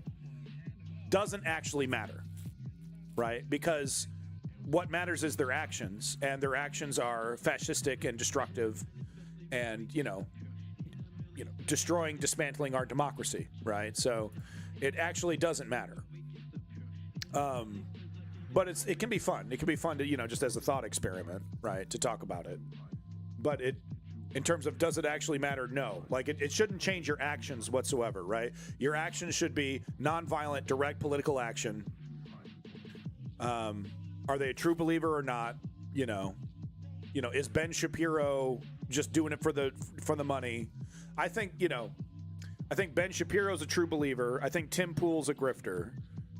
Tucker Carlson is a grifter nihilist, right? He doesn't believe in anything. He simply believes in his own career and self-aggrandizement. I think Tucker Carlson is a true nihilist. I've called him the world's most famous nihilist because I think he literally just wants to see the world burn. I think he just, he wants to see how far he can push and dismantle and destroy America. He'll work with any entity that helps him with those goals, just to see what'll happen. Just like shits and giggles. Total shits and giggles from Tucker Carlson. Visiting my nephew and niece. Aw. They're not old enough yet to understand the 3-step program, but they will be eventually. Hey, let kids be kids. Good call, German. Let kids be kids, right? There's nothing more precious and amazing than the naivete and innocence of a child, right? And it does need to be protected at all costs. So Totally support that. Keeping things apolitical around the kids.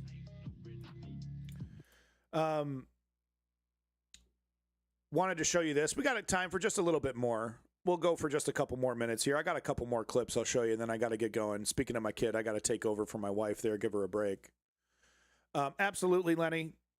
Folks, if you don't know what's up, let me tell you what's up. The Lenny stream is what's up. Accidents waiting to happen over there. Make sure you're checking out Lenny. Make sure you're following Lenny, watching those Lenny streams. It's my personal request to you. So big props to Lenny. Thank you so much for coming by. And I hope you're doing well. Hashtag more Lenny. And RIP to your horse, man. I'm sorry to hear that. Anyway, this clip is a great clip, classic clip. Absolutely, Lenny. Thank you. This shouldn't be, this clip right here shouldn't be abnormal.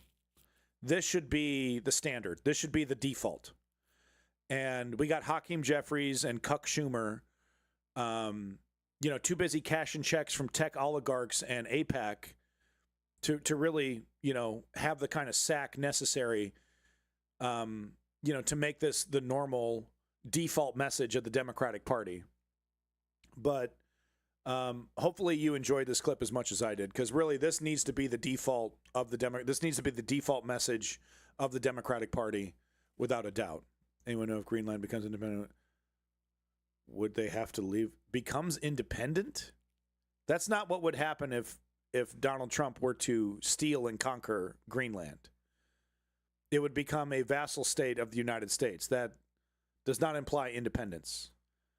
If what you're talking about is the Greenlandian independence movement, because there's a group of Greenlanders that have talked about having independence from the Netherlands, if they become independent, not part of the U.S. I mean, that's really moot. I mean, that would be an interesting thing to talk about before all this stuff with the United States. But right now it's, because, I'm sorry, Denmark, not Netherlands. Sorry. God damn it. God, I am just off my fucking...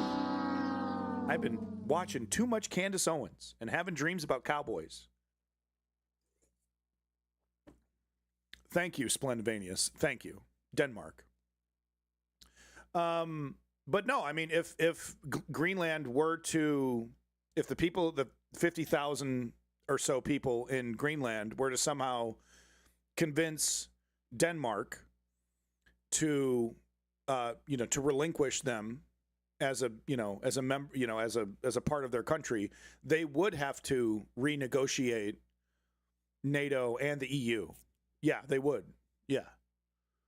It wouldn't just like automatically you get to be part of the thing now that you're your own country. They would have to start from square one.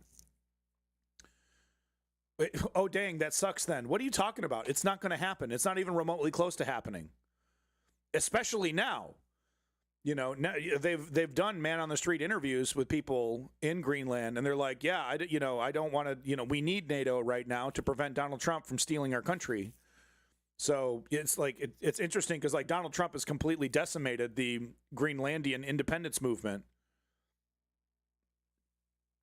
who, for a long time, actually, for a fucking long ass time. Who cares? They're both boring. Anyway, it isn't boring? This clip. That's called a transition, folks. Boom, get them. Let's watch. Mr. Speaker, I need to level set here.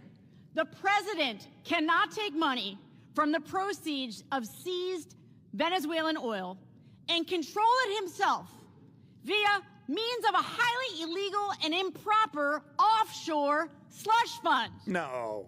The president has no constitutional authority to do this. No, come on. He doesn't get to create his own secret overseas slush fund, which is outside of our purview and oversight. Now, if you're not sure what the hell she's talking about, Donald Trump was literally bragging to the American people that he was going to steal Venezuelan oil and put it into like a slush fund, a foreign slush fund, and he was going to use it to help the Venezuelan and American people, but he would have full control over it. Like the Trump family would have full control. I mean, it's like it's peak absurdity, peak corruption.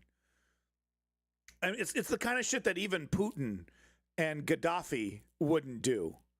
You know, like they would make it more complicated. And Donald Trump's like, this is a great idea. Thank you to the American military. Thank you to the American people.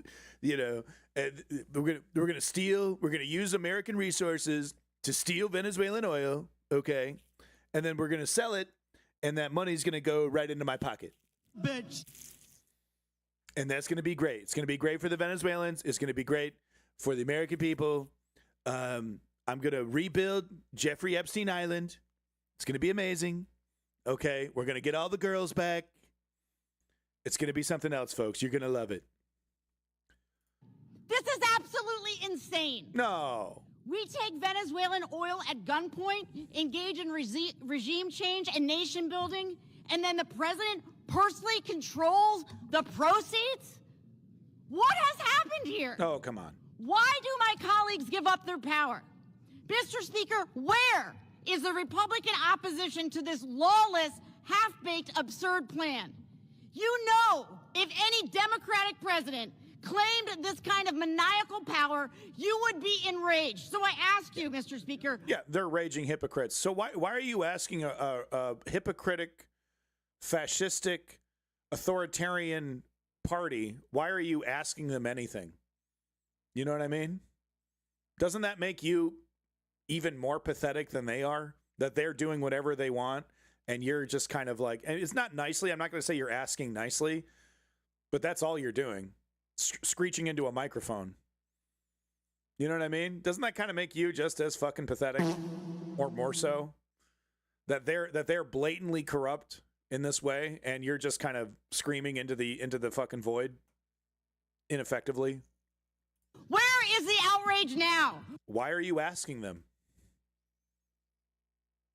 You know? Why are you surprised? This late in the game, we're still asking why? You know what I mean? What do you mean? What are you asking why for? You don't ask tyrants, dictators, fascists. You don't beg for their mercy. You know what I mean? Where is the pushback? You're the pushback. You. Where's the pushback? You. I wish my colleagues on the right, colleagues, they literally want to destroy you. Literally. As a party, as a movement. Destroy you. We saw that, I think it was Tennessee, with the gerrymandering. They literally wanted to gerrymander every single Democrat out of their state. Boom, gone. No more Democrats. That's what they consider democracy. They wanted to have an election with that set up. What are you voting for? Nothing. Where's the pushback? It's you. It's you. By the way, I haven't looked it up, but there's at least a 75% chance that she takes money from AIPAC. Do not give this president any more power. I yield back. Nice. Good one. Nice. Well, they'll take that to heart. They're going to take that one to heart. You better watch out. Better watch out, Republicans. She's going to write you an email. Pushback has been everywhere. See if you notice it too. I mean, it's like she should be pushing back, but she's asking her Republican colleagues to push back. Laughable. Absurd. Absurd. They have all the power. They're engineering the end of our democracy. They're dismantling any form of check and balance and accountability. You should stop this. Yeah, okay. Your ass needs to get in the streets. Your ass needs, and we still have Democrats voting for ICE funding. Amy Klobuchar recently voted for another judge, another right-wing Trump judge. She voted for it. Approved him. So we can't even get a bare minimum obstruction of fascism from the Democratic Party. That ballroom is disgusting, and when you invite me to it and I go to the event, I am going to be pissed. Yeah, exactly. He's asking the Nazi Party to stop Hitler. Exactly.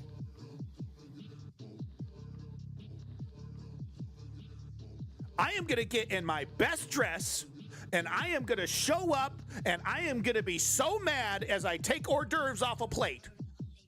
I don't even like these. I don't even like wieners wrapped in bacon. I hate this. Pigs in a blanket. More like pigs at the White House. Delicious.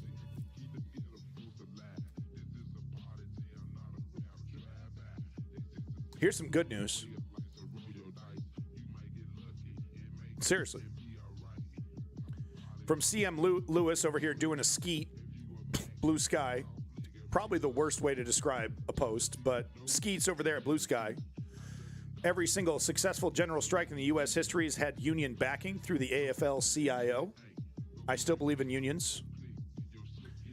Unions are an effective way. If you want to direct your steps 1 through 3 nonviolent direct political action through your union, I would support that. Most unions. Obviously, the union collaboration with the neoliberal establishment has been an epic failure. But we can't throw the baby out with the bathwater when it comes to unions. We just got to change that leadership, right? Anyway, this is some good news. So here we have official press release from the AFL-CIO in Minneapolis. Minneapolis labor union delegation and local regional labor bodies endorsed January 23rd, Day of Truth and Freedom. No work, no school, or shopping. General strike. General fucking strike. Only for one day. Only for one day. You bet he will, Splendvania. He's going to sit in the corner just like he does at his favorite hotel room and watch his country get fucked for once. Instead of his wife. Oh, this is a nice chair. I like this chair. Oh, this is nice. I get a good view of all the fucking. My balls are blue.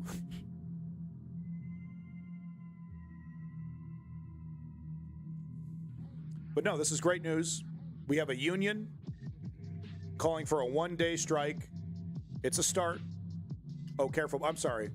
Chuck Schumer, I'm such a fan.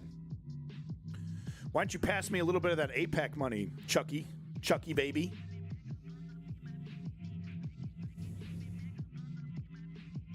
But no, this is great news. One day, general strike, January 23rd coming up. What is that?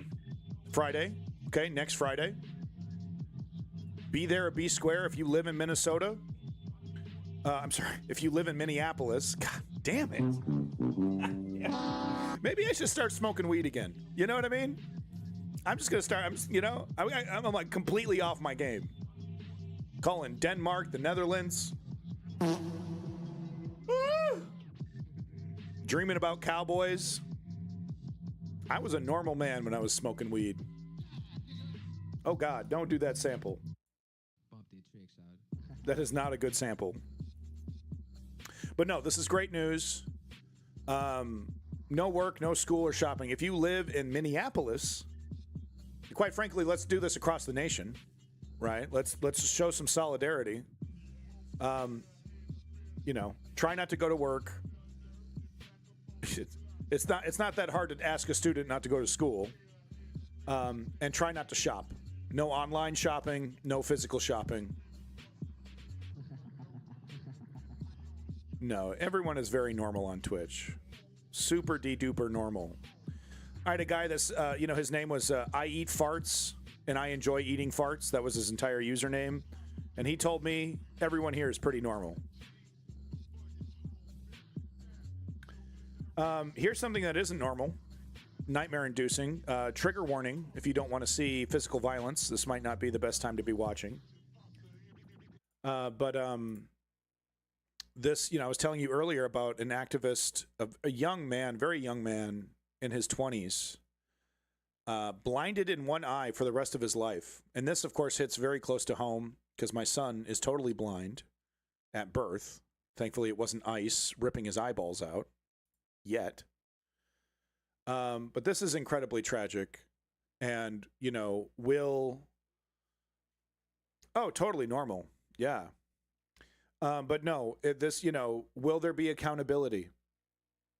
Not while the Republicans are in office. And there should be. There's, you know, the person who fires the bullet, this pepper gun or whatever into this person's eye, you know, ICE itself should be disbanded. You know, they're shooting people in the face. They're blinding people. They're eating the cats. They're eating the dogs. The Chinese virus. They're eating the dogs. They're eating the cats. Will no one stop them? But no, in all seriousness, this is disgusting. And you can see here the damage is I mean, he's you know, he's bleeding immediately. It's pretty gross stuff. Like I said, trigger warning.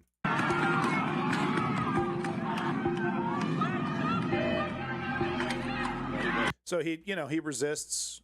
He resists instead of being grabbed. You know, he pulls back, and that gives them the right to fucking scar you for life. For life, he'll never be able to see out of his eye again. Right there. So right there, and they're aiming for the head. They're doing headshots. In fact, we saw the White House repost that insane photo of a black man. You know, he's wearing a hoodie.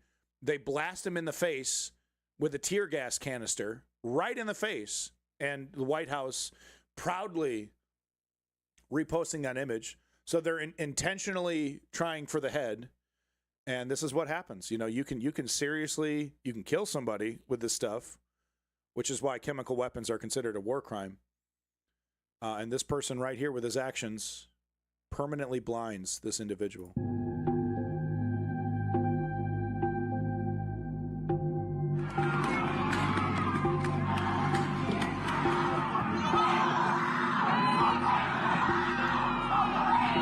And then they're choking him, pulling him by his sweatshirt, choking him.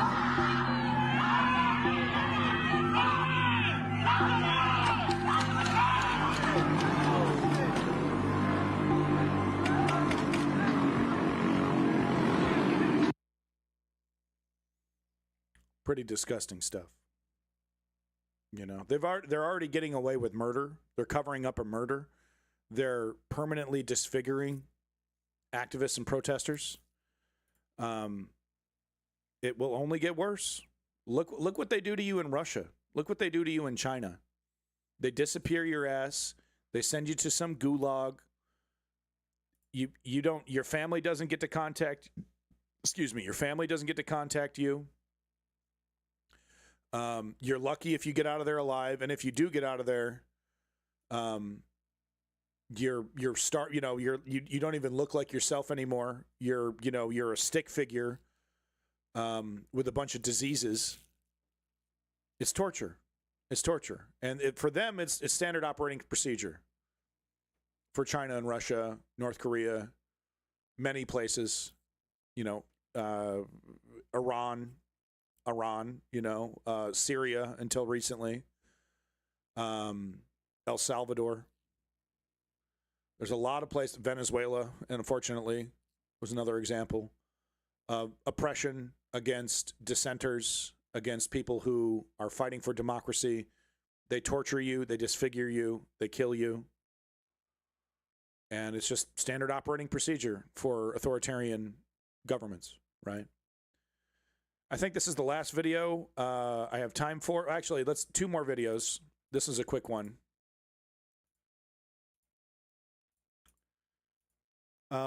So here's what the right wing thinks about the current situation. This is what the right wing Republican Party thinks about the current situation with ICE and the Insurrection Act and American dissenters in general. This is what they think.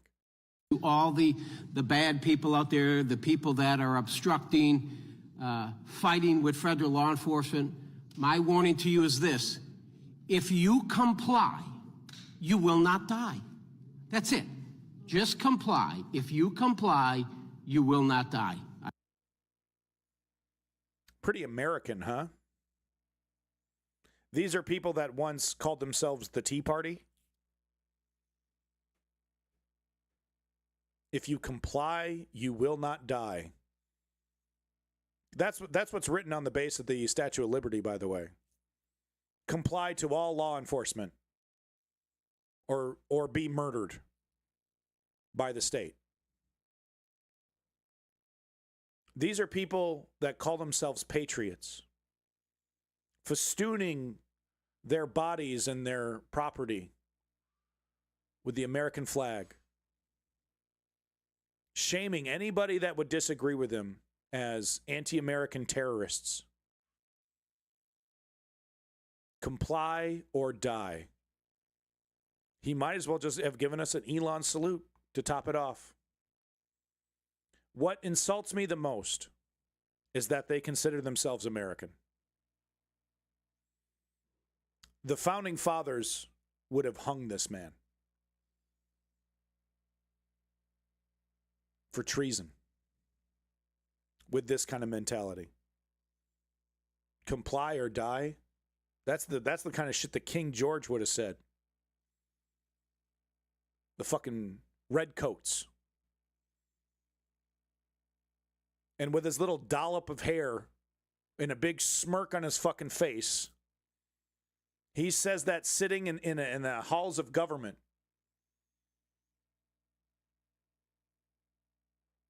You know who's more pathetic than this literal dollop of feces? The people that vote for him and agree with him. Right? The Second Amendment guys with the big arsenal of weapons. I have my weapons in case of tyranny. And you know what they say? You know what our Second Amendment guys say? You better comply with police or you're going to die. That's what I've always said. God bless America, where dissent is illegal. That's the thing that's most insulting to me. Is that these anti-American traitors have the audacity to consider themselves patriots. Imagine the gall, right? To wave the red, white, and blue, and then tell dissenters, the true patriots, comply or die with law enforcement. Makes me fucking sick. As a person who considers himself a patriot, individuals like this make me sick to my fucking stomach. Like Alex Jones watching Candace Owens. And like sometimes how I feel sick when I watch, cowboy butts. I hate those. I'm just going to keep making that joke. But no, you get what I'm saying. It's disgusting, anti-American treason. There's nothing more patriotic than dissent. The whole idea of this country is having the ability to speak your mind, that power is not centralized in one individual, that we are a constitutional, democratic republic, that men are not kings. And he stands against all of that. He stands against all of that. And then calls himself a patriot. You know what I mean? Walks around with this little dollop of shit on his fucking bald skull. Shave it, sir. Have some self-respect and shave the dollop off your fucking head. You look like an actual penis.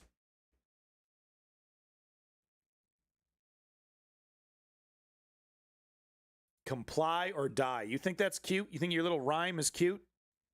You make me ill. And shave your fucking bald head. Here's the last video I wanted to show you. They're stoked. They're stoked about the murder of Renee Good. They think it's great. They think it's going to, open them up. And this is how they're treating people now. We see an ICE agent right here stroking his gun as he oppresses Americans who have the audacity to express their First Amendment rights.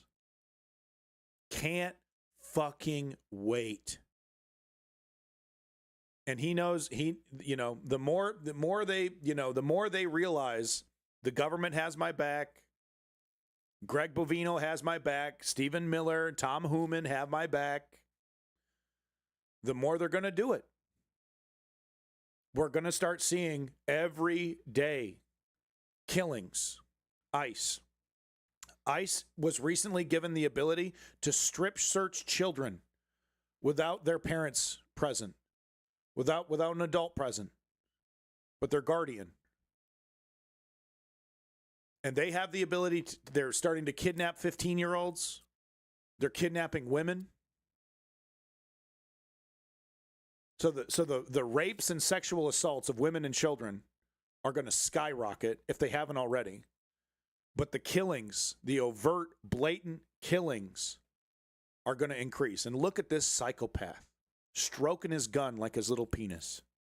Look at this man. Yeah, exactly. Don't tread on me. Yeah, of course. I mean, no, the Gadsden flag was, tread on me a little bit. If you're from the political party that I really like. That's what it really meant. Fuck about no gun, cuz I do this for real. Stop being scared of me, nigga. I'm talking. Bitch ass nigga. Cut your gun. He can't, he's, I just wanna fucking unload on this guy. And if he were to do it, Greg Bovino would have his back, Donald Trump, J.D. Vance, Stephen Miller, Tom Hooman, Catherine Levitt, and the entire right-wing media apparatus would have this fucking psychopath's back. He was instigating. He called him the N-word. He called him the N-word. He felt like he was in danger. Look at him. He can't fucking wait. Clutch it, little bitch. You a bitch. Like I said, what you want to do? Go it. Pull it out. Pull it out. I don't give a fuck. Pull it out, nigga. You see the demon in me, bitch. Pull it out.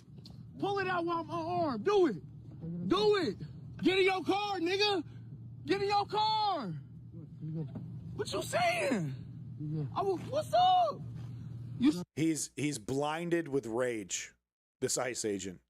He's absolutely, you ever been so mad you can barely speak?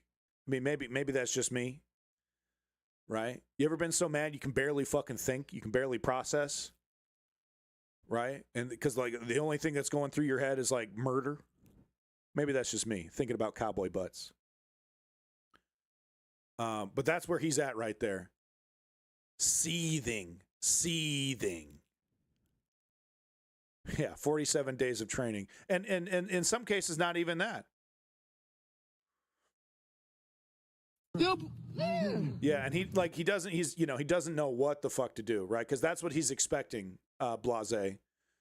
That's what he's expecting. Well, I'm if I pull out my gun, they'll respect me. They don't know what to do when they run into real American patriotism. Fearless patriots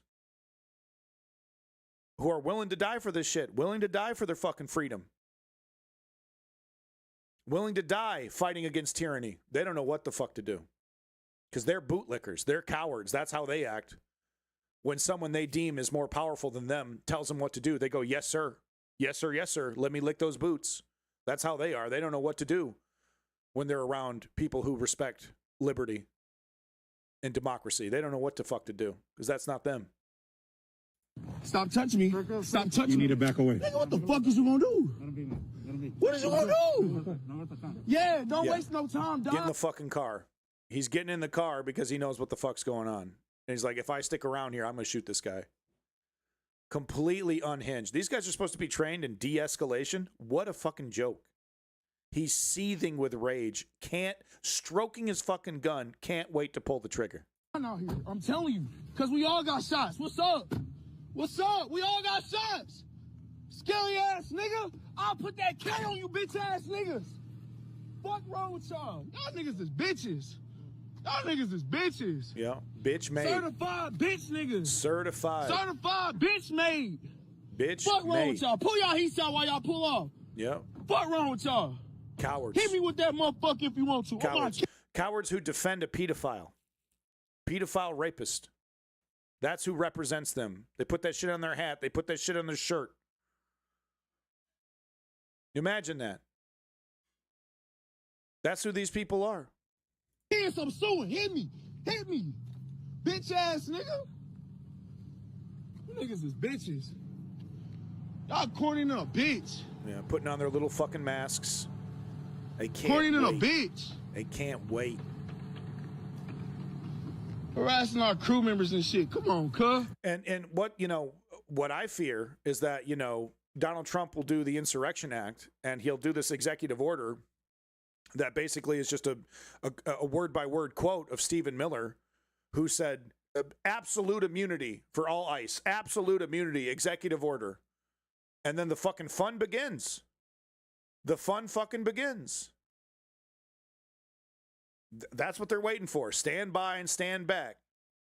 That's what they're waiting. They're waiting for the order to kill at will. And Stephen Miller is begging Donald Trump to do it. Get the fuck on somewhere. Cowards. Lucky they got a badge. Boy, we a bush they dumb ass. True hero right there. I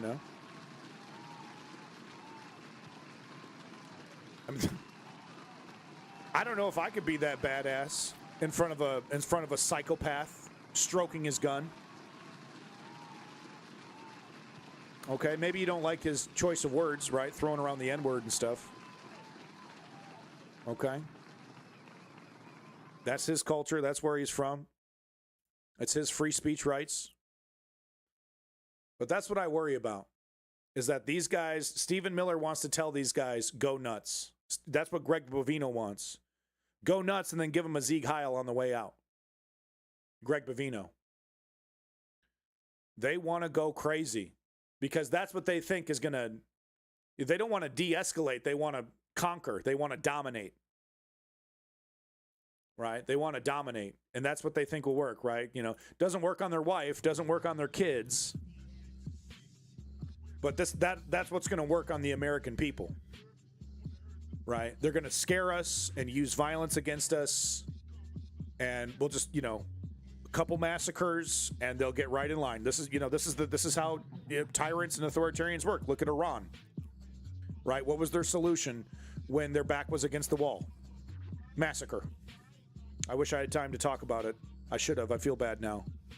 But I should have talked more about 12,000 protesters murdered by the Iranian regime in a desperate attempt to hold on to their decrepit, corrupt theocracy. By the way, I saw Roger Waters defending it. His America Bad glasses put him in a corner. He was on Piers Morgan. He was like, well, the protesters are bad and the regime is bad. Well, both are justified and both are bad. Fucking crackpot. Doesn't know what the fuck he's talking about. Doesn't know how to inject nuance into a conversation. Backing up Russia's invasion of Ukraine, Roger Waters. I hear Pink Floyd, I turn that shit right off. No, fuck that shit.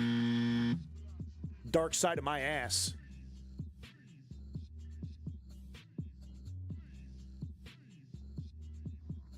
It's a good album, though. It's a good album, but I'm not listening to it.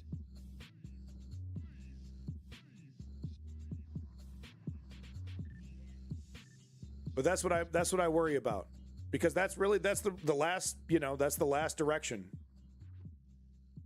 That's the last direction of tyrants and authoritarians, theocrats, dictators, violence.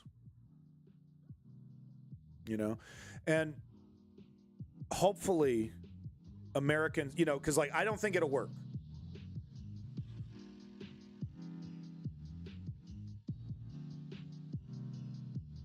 Yeah, I mean, look, it's a complicated thing with Iran because there is Mossad interference, but Mossad doesn't have this kind of control, and the resistance to the Iranian regime, to the Ayatollah, has been happening for years. If you've been paying attention, women removing their hijabs, being harassed by morality police.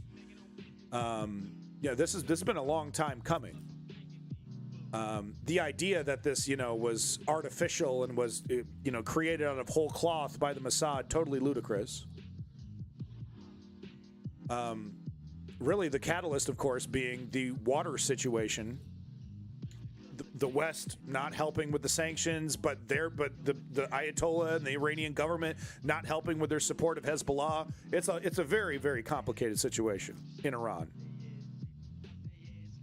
But there are millions of people standing up against their theocratic tyrants. So maybe we should do a deep dive, right? Maybe I should find some videos in the next stream Tuesday. I think maybe Tuesday, Monday, Tuesday, maybe Monday actually. I try to do one on Monday, try to do one on Wednesday, and then another one on Saturday. That seems to be a schedule that I can try to keep holding on to. Well, we should do a deep dive on it because you got Hassan defending the Iranian regime. God damn it. He really just needs to take a fucking break. He needs to take a couple weeks off, hit the books, spend some of his fucking millions, and stop embarrassing himself. It's like, stop helping. Stop helping, Hassan. Stop helping.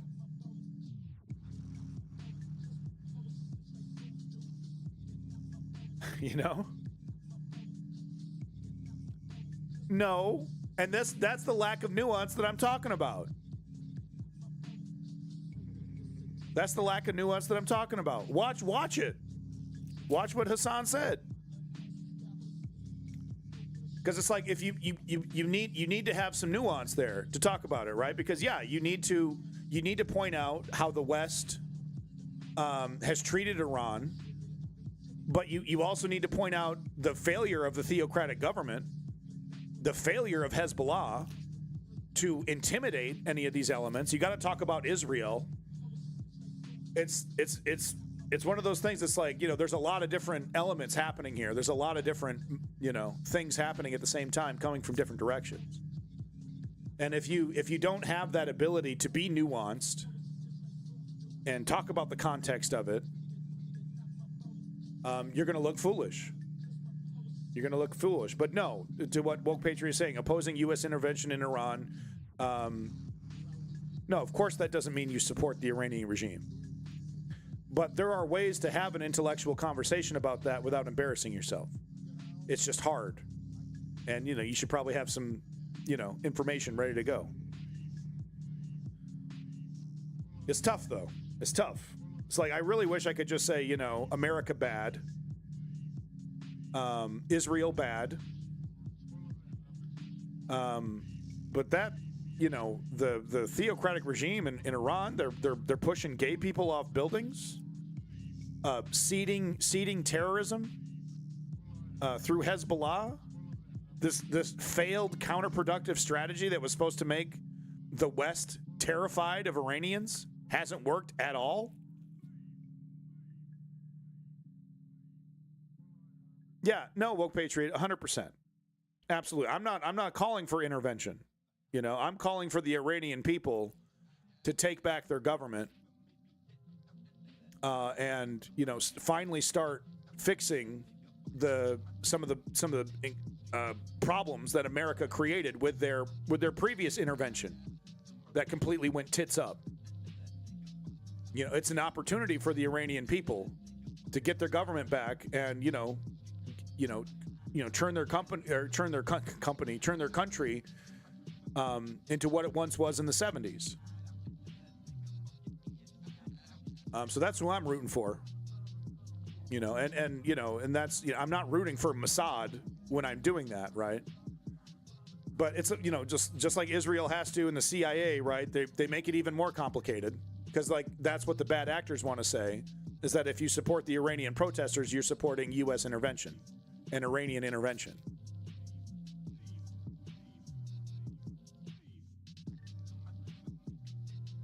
Well, and that may be true. That may be true. It's, I doubt the U.S. will allow Iran to be led by someone like Mossadegh again.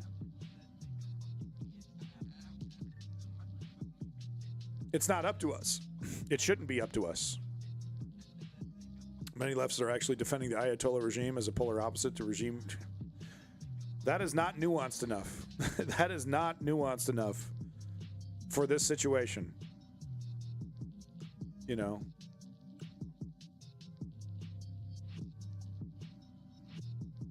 You have to do both. Woke patriot.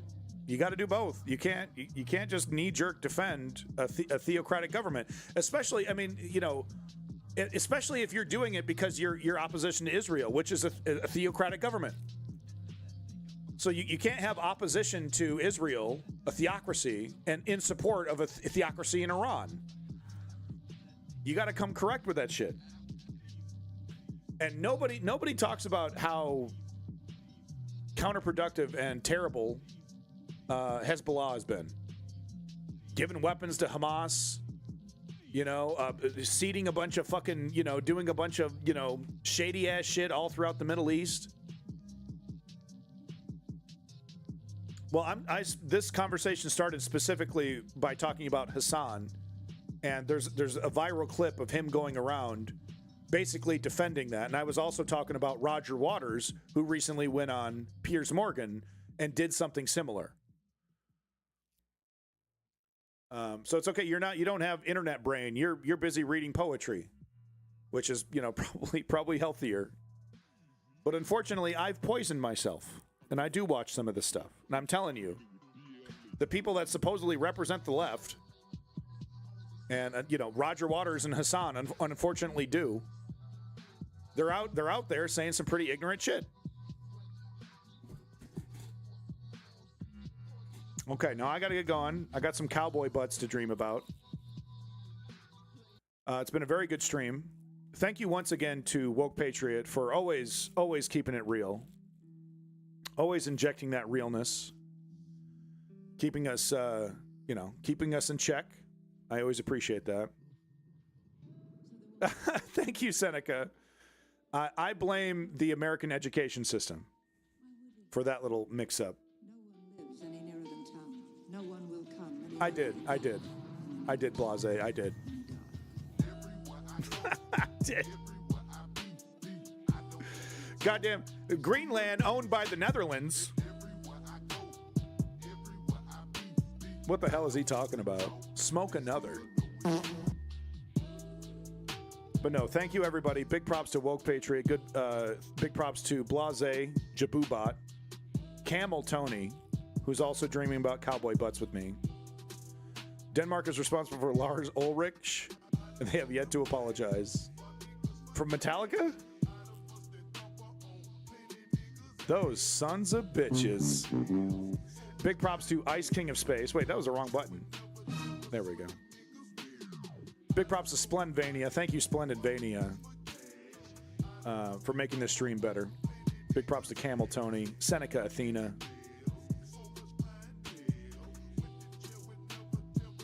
Lars might not be the best drummer, but he is the drummer for Metallica. That's funny. Denmark's making plastic bricks that cost more than gold. I just wanted a Star Destroyer, man. Bomb them. We need Donald Trump to steal all the Legos. We got to get that Lego production over here. Got to get them Legos, boys. That's how we fix the national debt. We start scalping Legos. We're going to take over Denmark. Crazy, you know that. Yeah. We're going to start scalping Legos and Pokemon cards. And we'll get ourselves out of fucking debt before you know it. This is so twisted. Yes, I've been talking to Jake Paul a lot. He's making a lot of sense. We're going to go to Andrew Tate's house. Big props to Gaius. Thank you for coming in, Gaius. Hey, man, pimping is hard, man. Rebel Phoenix. Ice King of Space, if I haven't said it. We're going to finish the Mexican wall with Legos. These are great ideas. Only here in this chat can you find those. German Cow. Big props to you, German Cow. Big props to all you lurkers out there. Thank you to the lurkers. I do appreciate it. Big props to your boy, Lenny, from the south of Boston. VFro. Thank you, VFro. Big props to you coming back. Appreciate it.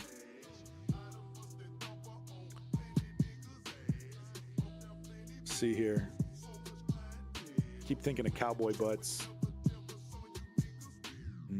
cowboy butts.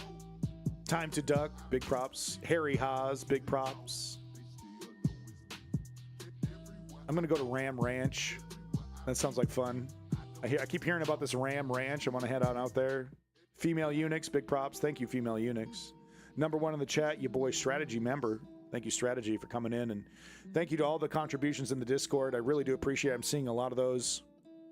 Marculus, thank you for your contributions. Woke Patriot. Even Davey throwing a couple links in there. Female Eunuchs throwing some links in there. But thank you especially to Strategy member. Hero Dutas. Thank you, Hero Dotas. Dutas.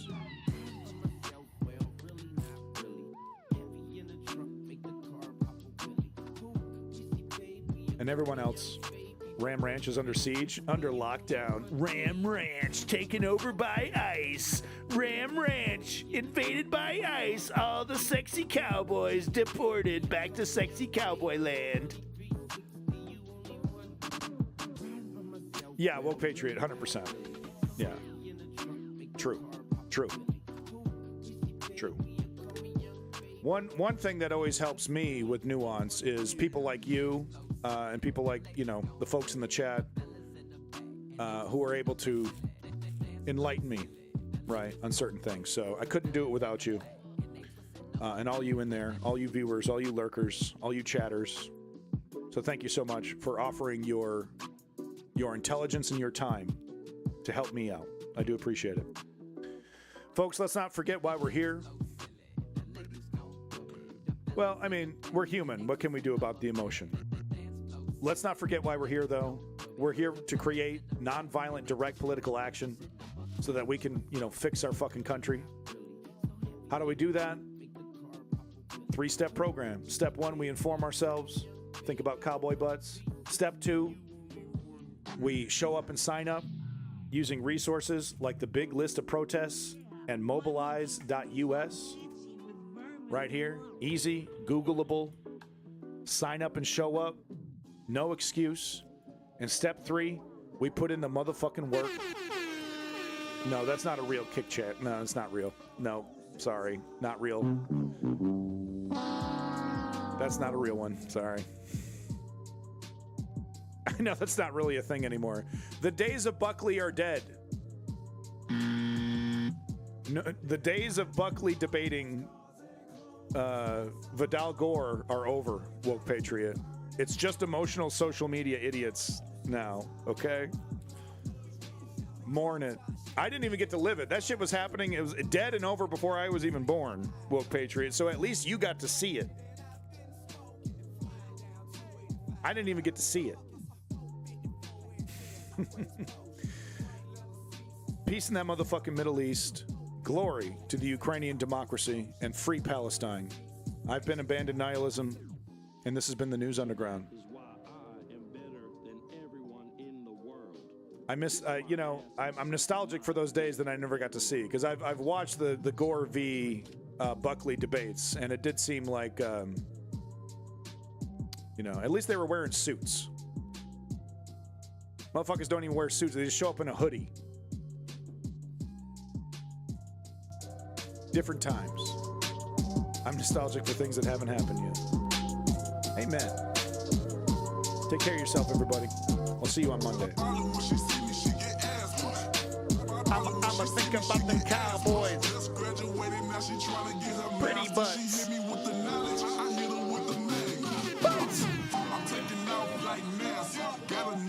Well, Patriot.